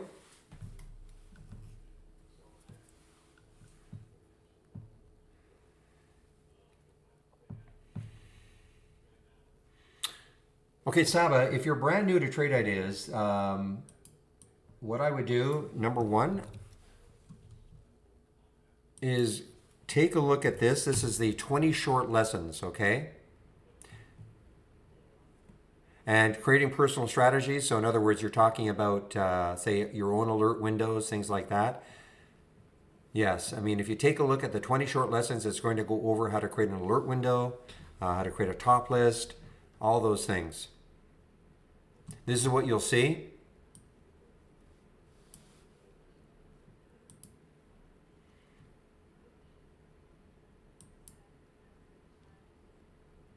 Okay, it won't take you 20 days, but take the lessons, okay, and channel bar, track your favorites. What is a top list? Build a top list. And I think your question is, what is an alert window? And then creating one, which is in essence your own strategy, we'll call it.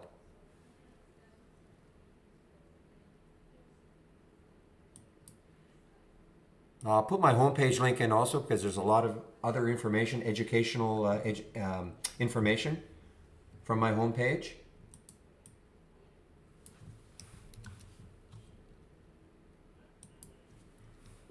So I'm sharing a lot of scans. You'll see here. Oops. Okay, so I am sharing a lot of scans right here. You click here. Here's the layout that I'm sharing, which is in essence what you see on the screen. But a lot of other scans. You can take a look at them. Question I get a lot is, what do I use in the pre-market? I use these 4 scans in the pre-market: the gap up and down shared, and the pre-market actives up and down. I use these 4 scans for my pre-market work. But a lot of other scans are here. You can take a look at them.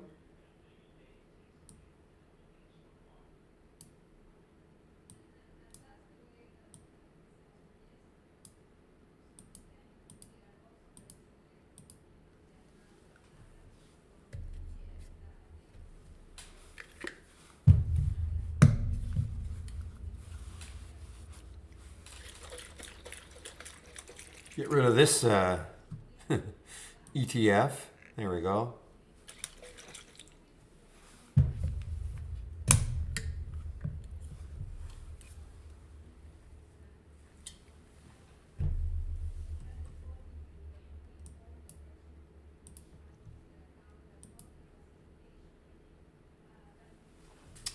Well, this is still pretty strong, this WKEY. I thought it would really start to collapse, but it really hasn't yet. And yeah, there's still no shorts available in Interactive Brokers. I would think this has to go down quite a bit more before the shorts start covering. Or, of course, if it explodes, the shorts might start covering too.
Jeez.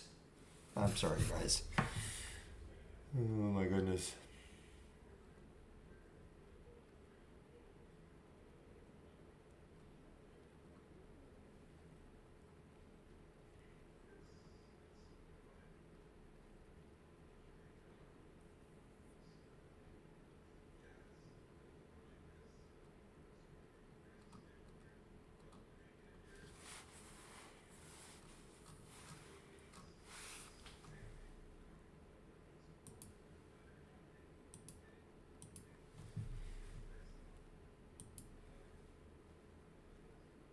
I thought it became shortable. Still not shortable yet. WKEY.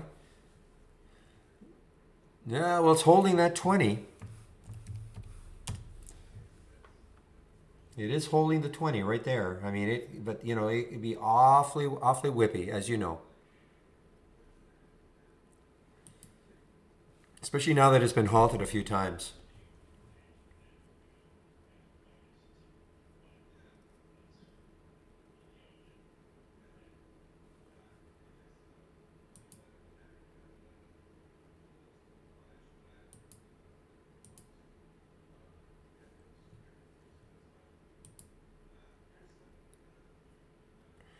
Yeah, even OCG is holding that 10 level. Holding the 10 level.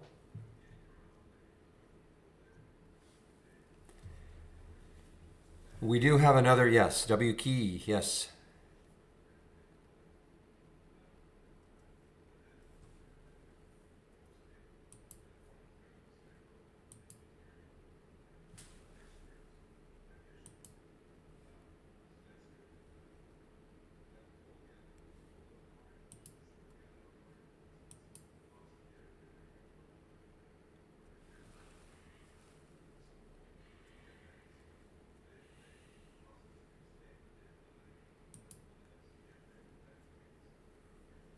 Wow, OCG is really starting to move now. I have no more of this. I was toying with the idea of just keeping a piece, but you know, once TKAT got halted, I thought, you know what, I can always get back in.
Wow, this is really resilient. This WKEY, very resilient. I mean, we may depends where people got their shorts, you know. But we may start to see some short covering right now. I mean, look at the volume. This is the biggest volume bar of the day. Look at this. Look at that 2 minute volume bar right there. And we have 5 minutes left for this one, so this will take over that one.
Wow, look at OCG, guys. I was really toying with it, getting into it right there, right on that break on that 15. I didn't do it.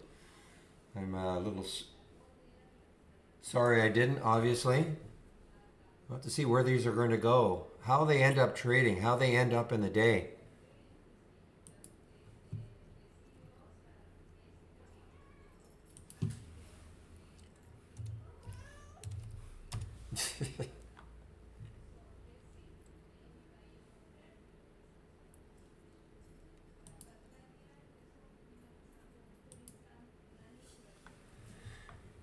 Yeah, it is holding well. It really is holding well. WKEY. And look at the market. Now the market, I mean, this is, we're starting to get into this bit of a choppy market. We have 45 minutes down. Now we've got 45, no, the 3 minutes, not taking out this, but we're getting into a bit of a choppy market now.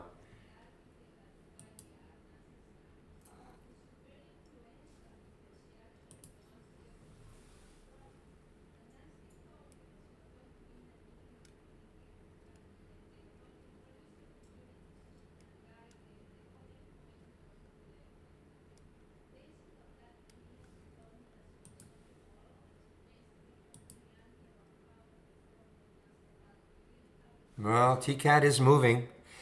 You're gonna, look, guys, I can't recommend doing any of these. So if you're new to trading, just be awfully careful. Low float. It's already, been thumped a couple of times on the halts down. Anything could happen. But traders being traders, they just love the action. This is the action. Just give me a moment, please.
Oh, excuse me. All right, I'm back.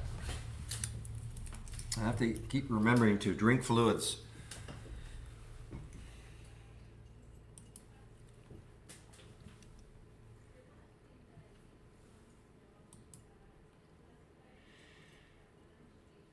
All right, this is a gap down and reverse. TITN. It had earnings pre-market right here. Not a good reaction. Obviously, that's why it gapped down. But this is now a gap down and reverse. TITN.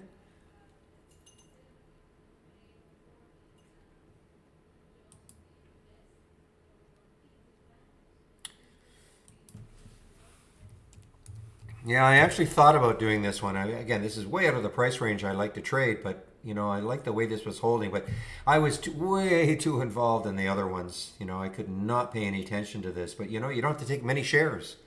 You take 50 shares, and with a $40 move, that's not bad. Here's your $2,000.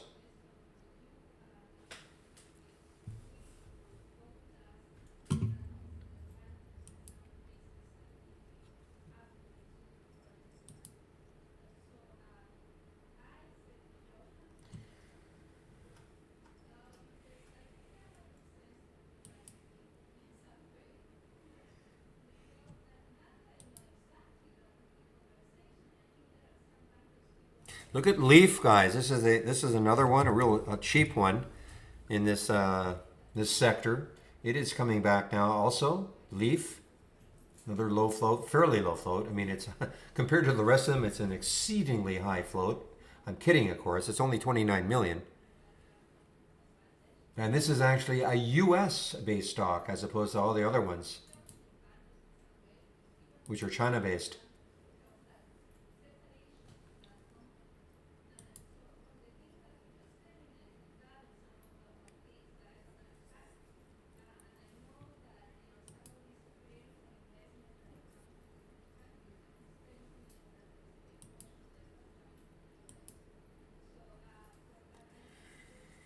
Napa was the IPO, right?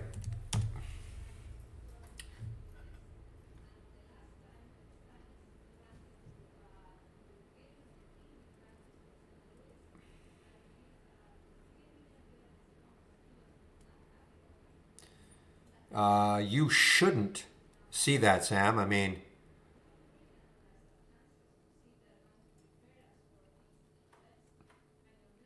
when you first enter a trade, it should almost say zero.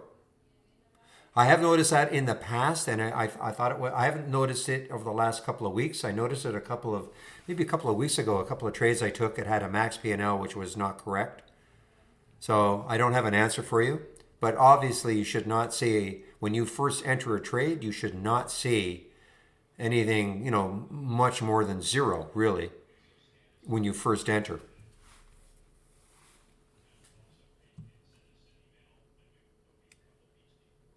Yeah, so I can't, I have no idea.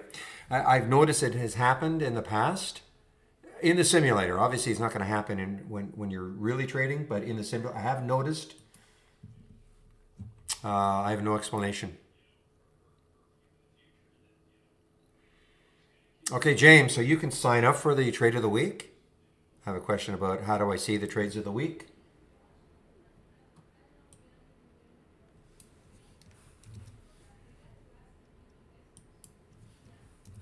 So you can sign up for the trade of the week, James, if you click on my homepage, and it'll take you to.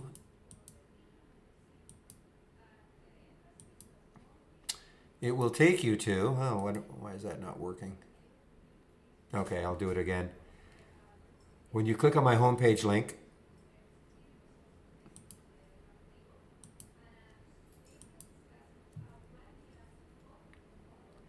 okay, the first section is the trade of the week right here. Okay? I should also go over the promo that we've got going on right now. If you do want to take out a subscription to Trade Ideas, obviously do not use Barry for Alpha, use Shamrock, all in capital letters, for 20% off.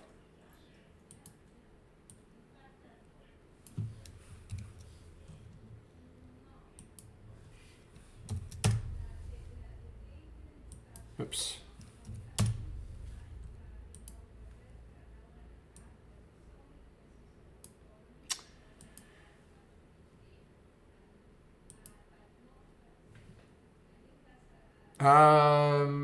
Man, I can't remember. What was the trade of the week this week? I know last week it was Levi, I think. What's the trade of the week this week, guys? Which one was it? Under Armour, that's right, UA. I think it worked for a while. Well, I mean, so what are we now? Tuesday or Thursday? So I guess it worked for a while on, and again, these are longer term holds. It has not been stopped out. I can see right there, almost. So it is UA, Under Armour.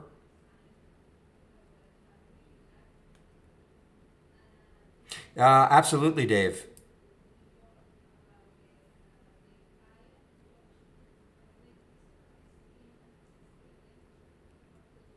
So what you should do is contact Kelly.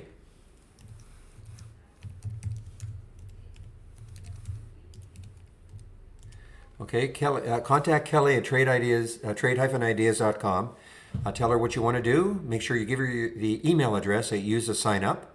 Okay, and don't worry. I mean, even if she doesn't get back you, right off the bat, we give you 30 days to do the upgrade at that 20%. So don't worry about it.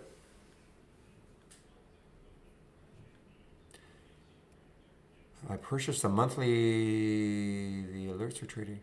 So if you're talking about the AI, yes, I mean this is part of our premium service. If you're talking about all everything else that you see here and all the alerts that you create, those are what I call ideas. All right. I mean these are ideas also. I don't want to say they're. I mean they're still ideas, but yes, you have an entry and you have a stop. It's kind of laid out for you. How you trade it will be up to you, but yeah, you need our premium service for that.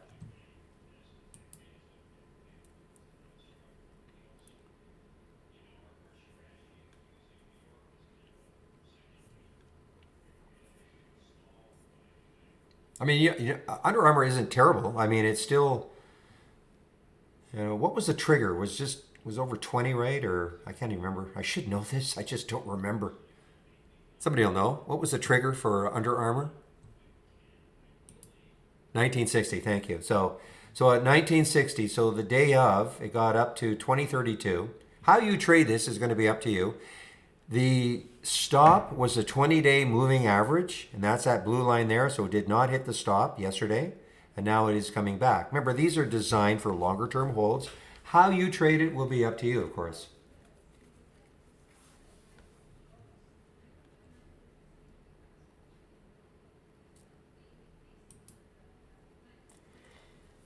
Man, I lost sight of Sluggo here. Look at SLGG.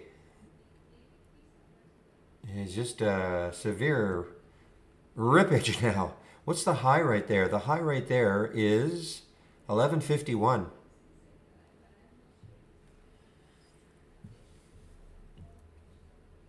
Well, it's up to you. I mean, it's definitely more than a day, but I mean, it'll be up to you.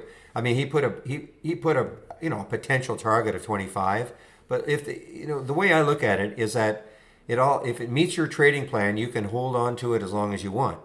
I mean, if for instance, if you got into, let's just say Under Armour, you got in at 1960. And let's say it didn't do this. Let's say it kept going a little bit. It was up to 22. And you wanted to take a little bit off so that you're insured some profit. Then you can hold on for as long as you want, really. And if it got down to 1960 again, where you bought it, you're still going to exit with a profit. Okay, so I mean, it's really up to you. It's not, you can, some of them, it really is going to depend. And also, there's the stop. So, I mean, if it ever took out the stop, you should be out.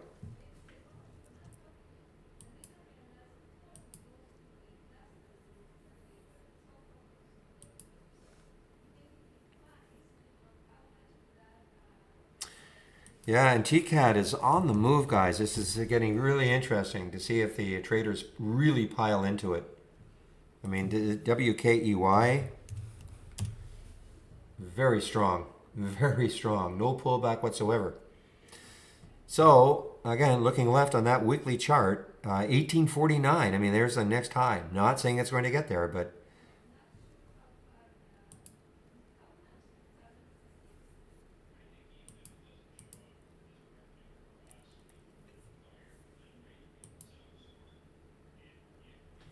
just a minute, please.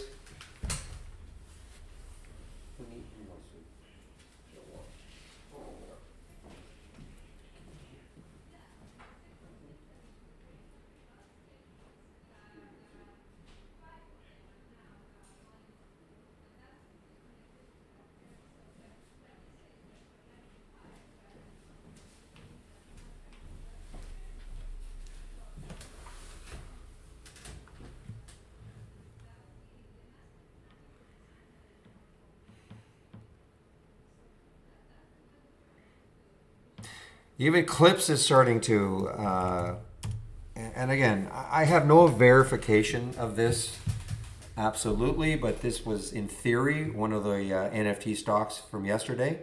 Somebody said it was. It's surprising. I mean, it didn't do anything today.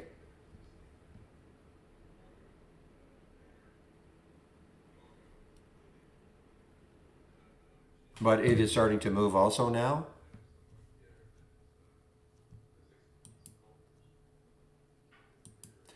And yeah, Sino.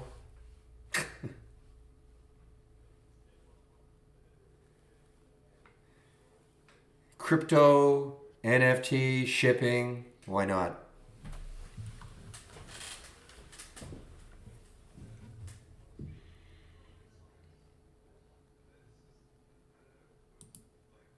I think the tell will really be how these things close. You know, if they close like OCG, I mean, if it just keeps ramping up and closes, I don't expect it to close up at 17, but if it can start to regain maybe into the 13, 14 level, I mean, I think it's dubious that it will, but you never know.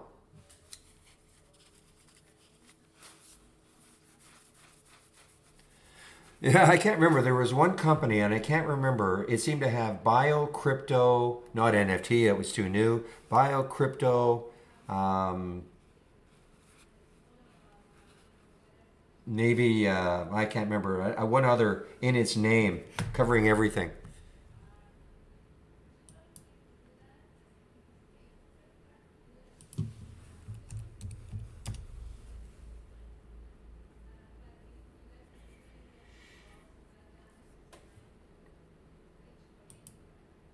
Yeah. So is this another one? Maybe. Yeah. Maybe cannabis too, William. Maybe. Is insane.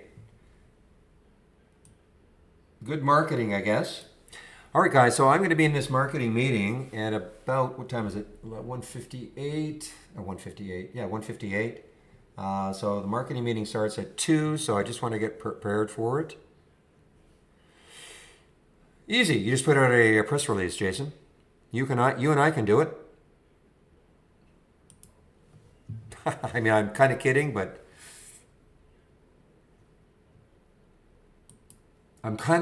I'm not.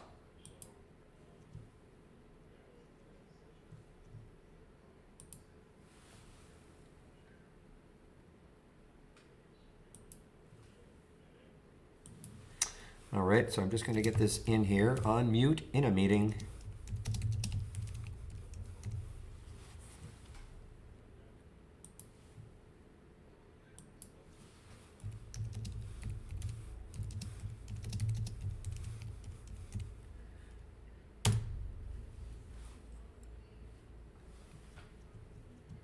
All right, guys. So I'm going to put myself on mute right now.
All right, guys, I'm now back in another long meeting.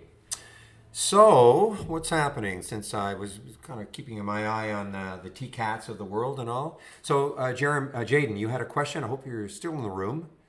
You can ask the question now. And anybody else had a question? I apologize if you want to repost it. I think you were asking about what data plan to take. I can't tell you what the best one is. I think there's one for about $10. You need real-time data though, okay? I mean, and then you basically pick the exchanges that you want.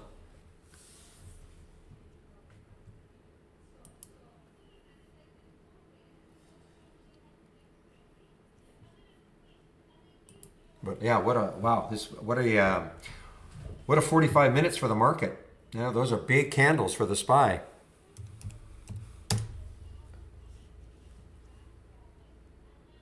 Those are big ones. I mean, look at this. So we had a downtrend, we had a little up, and then another one. So this has been definitely a down day, and even the Dow is down now. The Dow was up, about 100 points. Tech is just getting slammed again.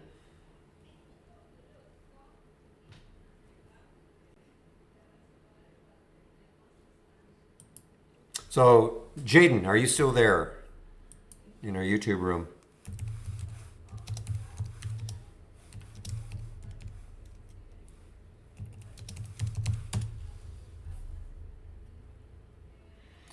Oh, I can't tell you. Listen, I can't give any advice on things like that, okay? I mean, with that low of a float, TCAT, I mean, this is right now we're in total emotional territory right now.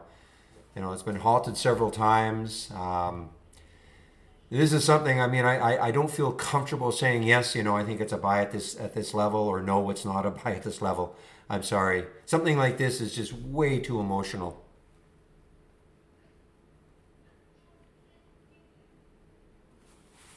I mean, listen, it's been halted several times, and not just volatility halts. I had a so-called news halt.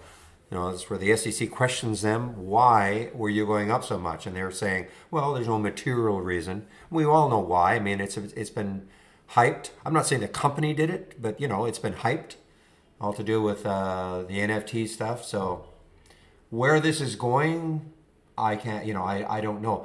I will say this, if it took out this low right here around 2165, I think it'll probably drop a lot. Can you make an alert window based on the contents of a hot list? Okay, so when you say a hot list, are you talking about a like a watch list that you can create using trade ideas? Is that what you mean?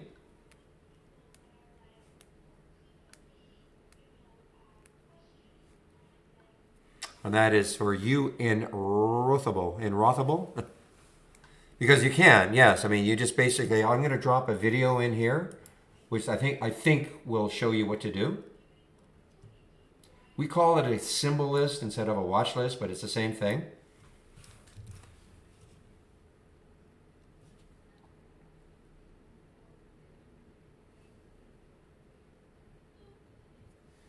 Okay, Jaden. Okay, I'll wait for you in the. I mean, they're both live, but I know what you mean. Okay, so this is what you can do. You can create a top list window. So if you're talking about, let's say, the top percent gainers for the day. Now remember, a top percent gainer for the day could be crashing, okay, but it could still be way up there. So I'm not sure. I'm not 100% sure that's what you want. But if that's what you want, then what you can do is you can, on the fly, you can do one of two things. You can heart them, which will put them into your alert window, or not your alert window, but your I'm sorry, it'll put you into the my liked symbol list, which you could attach then to an alert window.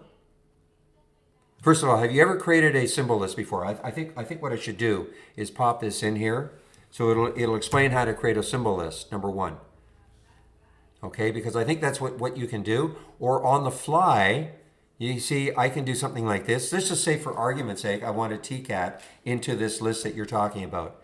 So I could right click on it, and then where it says send, and then to symbol list, and if you created one that you want to send it to, it'll probably be right at the top if you just created one, and it would be sent to that symbol list. That symbol list could be attached to an alert window. I mean, if you watch that video, you'll see what I'm talking about. So the symbol list then could be attached to the alert window that you want to monitor it. So let's just say, for argument's sake, you created an alert window that you want to watch now and be alerted for these percent gainers or anything else. You would attach that symbol list, right click, here's the alert window, symbol list, and if you don't see it in this left-hand column, then you just have to add it. If you just created it, you just find it, click on it, and it'll move over. Okay?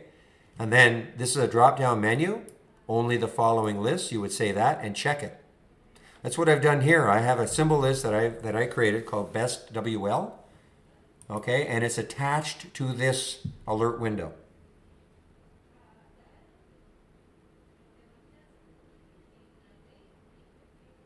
Okay.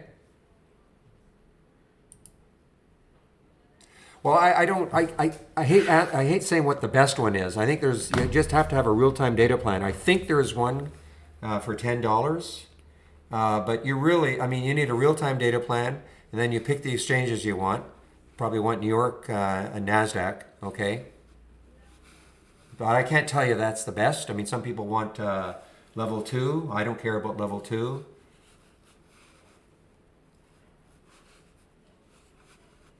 And it's, as far as compatibility, I mean, it doesn't matter. Well, you have to have live data. You have to real-time data. That's number one. If you want to use Interactive Brokers, if you want to use our B Plus, Brokerage Plus, you have to have real-time data. So as long as, it doesn't matter then, as long as you have real-time data, they're all compatible.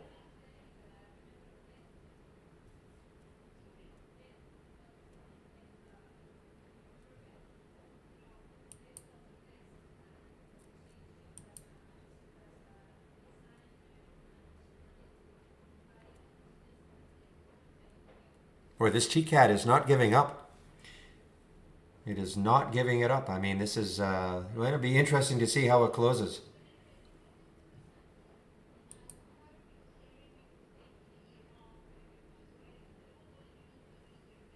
Yeah, it was an earnings play, UPST.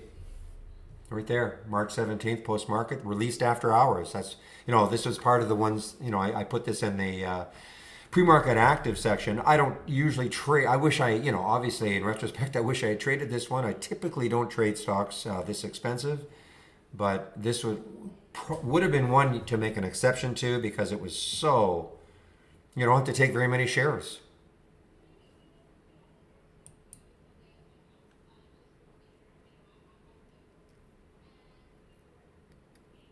I mean, this TKAT is really,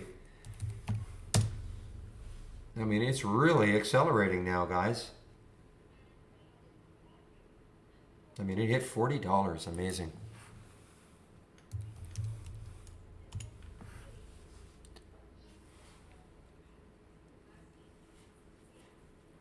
I think somebody said there's a $10 plan, but I hate to say that and be wrong, okay? I don't even know what plan I've got. I mean, 4 years ago, I don't know what plan I've got with Interactive Brokers. Not even sure how I check.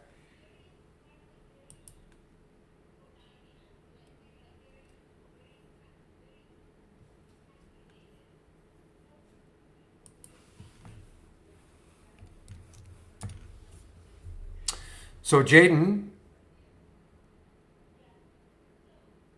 are you over into the other room?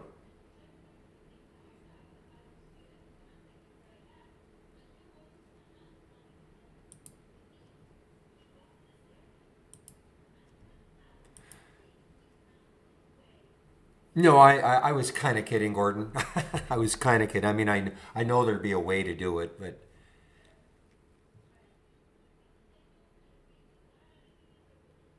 is it possible to combine two of the same filter? Well, the filters are separate.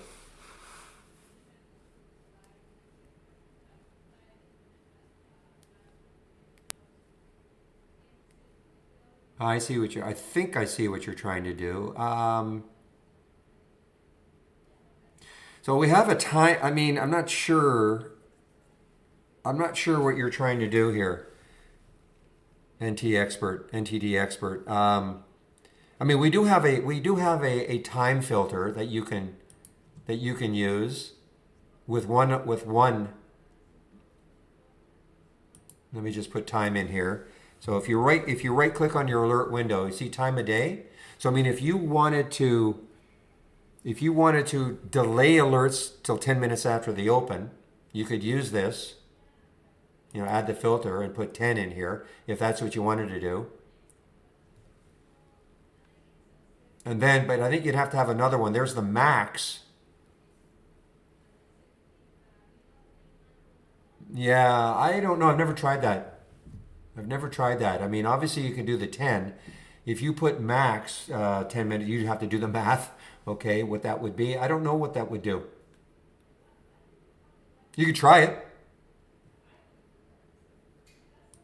Why would you want to do that? Well, no, never is too strong a word, Michael. Never is too strong. Like, for instance, I did keep OCG overnight, okay?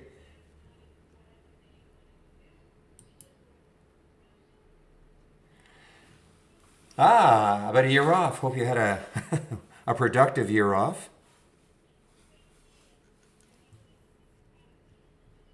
Look at this TKAT guys going. Look at this TKAT going, guys.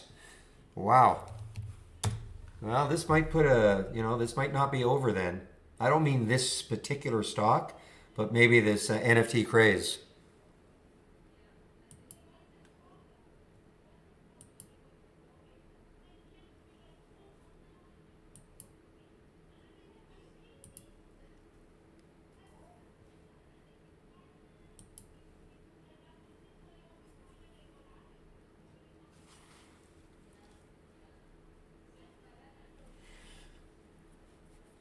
Yeah, I don't see how you can combine them. I'm just giving it more thought there, NXT expert. I mean, the min and the max. I mean, obviously there's going to be a min and then the max. So that would be basically getting alerts between those two time frames.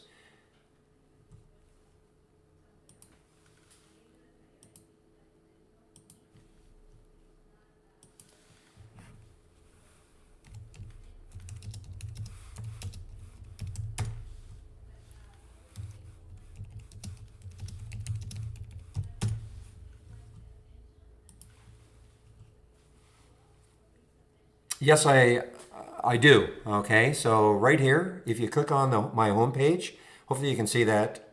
If you click on the home page, Barry's home page, and if you click on that and then click on the link, what you'll see is this. And one of the sections are the scans that I'm sharing. Okay? And if you click on it, here's the layout that you see that I'm sharing, that I'm on the screen sharing also, and then a lot of other scans that I'm sharing. And so you can save my link, my homepage link, so you can take a look at them later. Lots of other information here. A lot of, I don't know if you've had trade ideas for a while, you might not need the 20 lessons in 20 days, but education links also.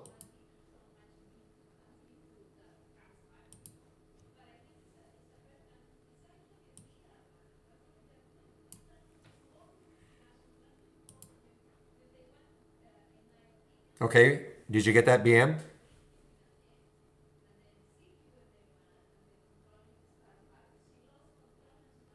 Ija, that's funny. Yeah, well, you would have been holding it for a long time.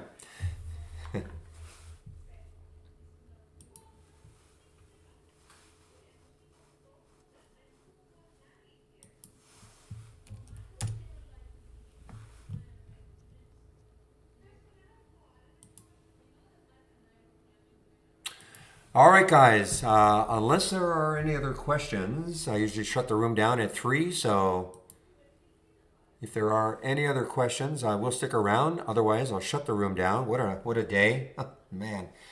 Can't wait to see how these close today.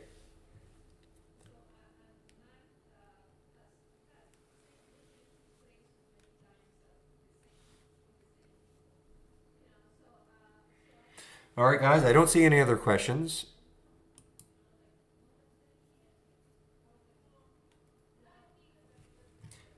I haven't gone there. I'm sorry, Gordon. I think it's a $10 plan. I really do. $10 or $15 plan. All you have to do is just make sure you get a real data time plan, okay? Real data, and pick the exchanges you want. There's nothing more magical than that, okay?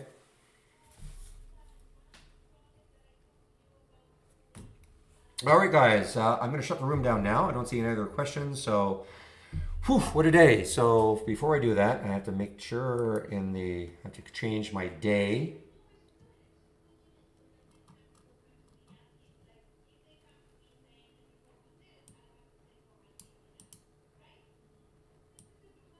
Just give me a moment here.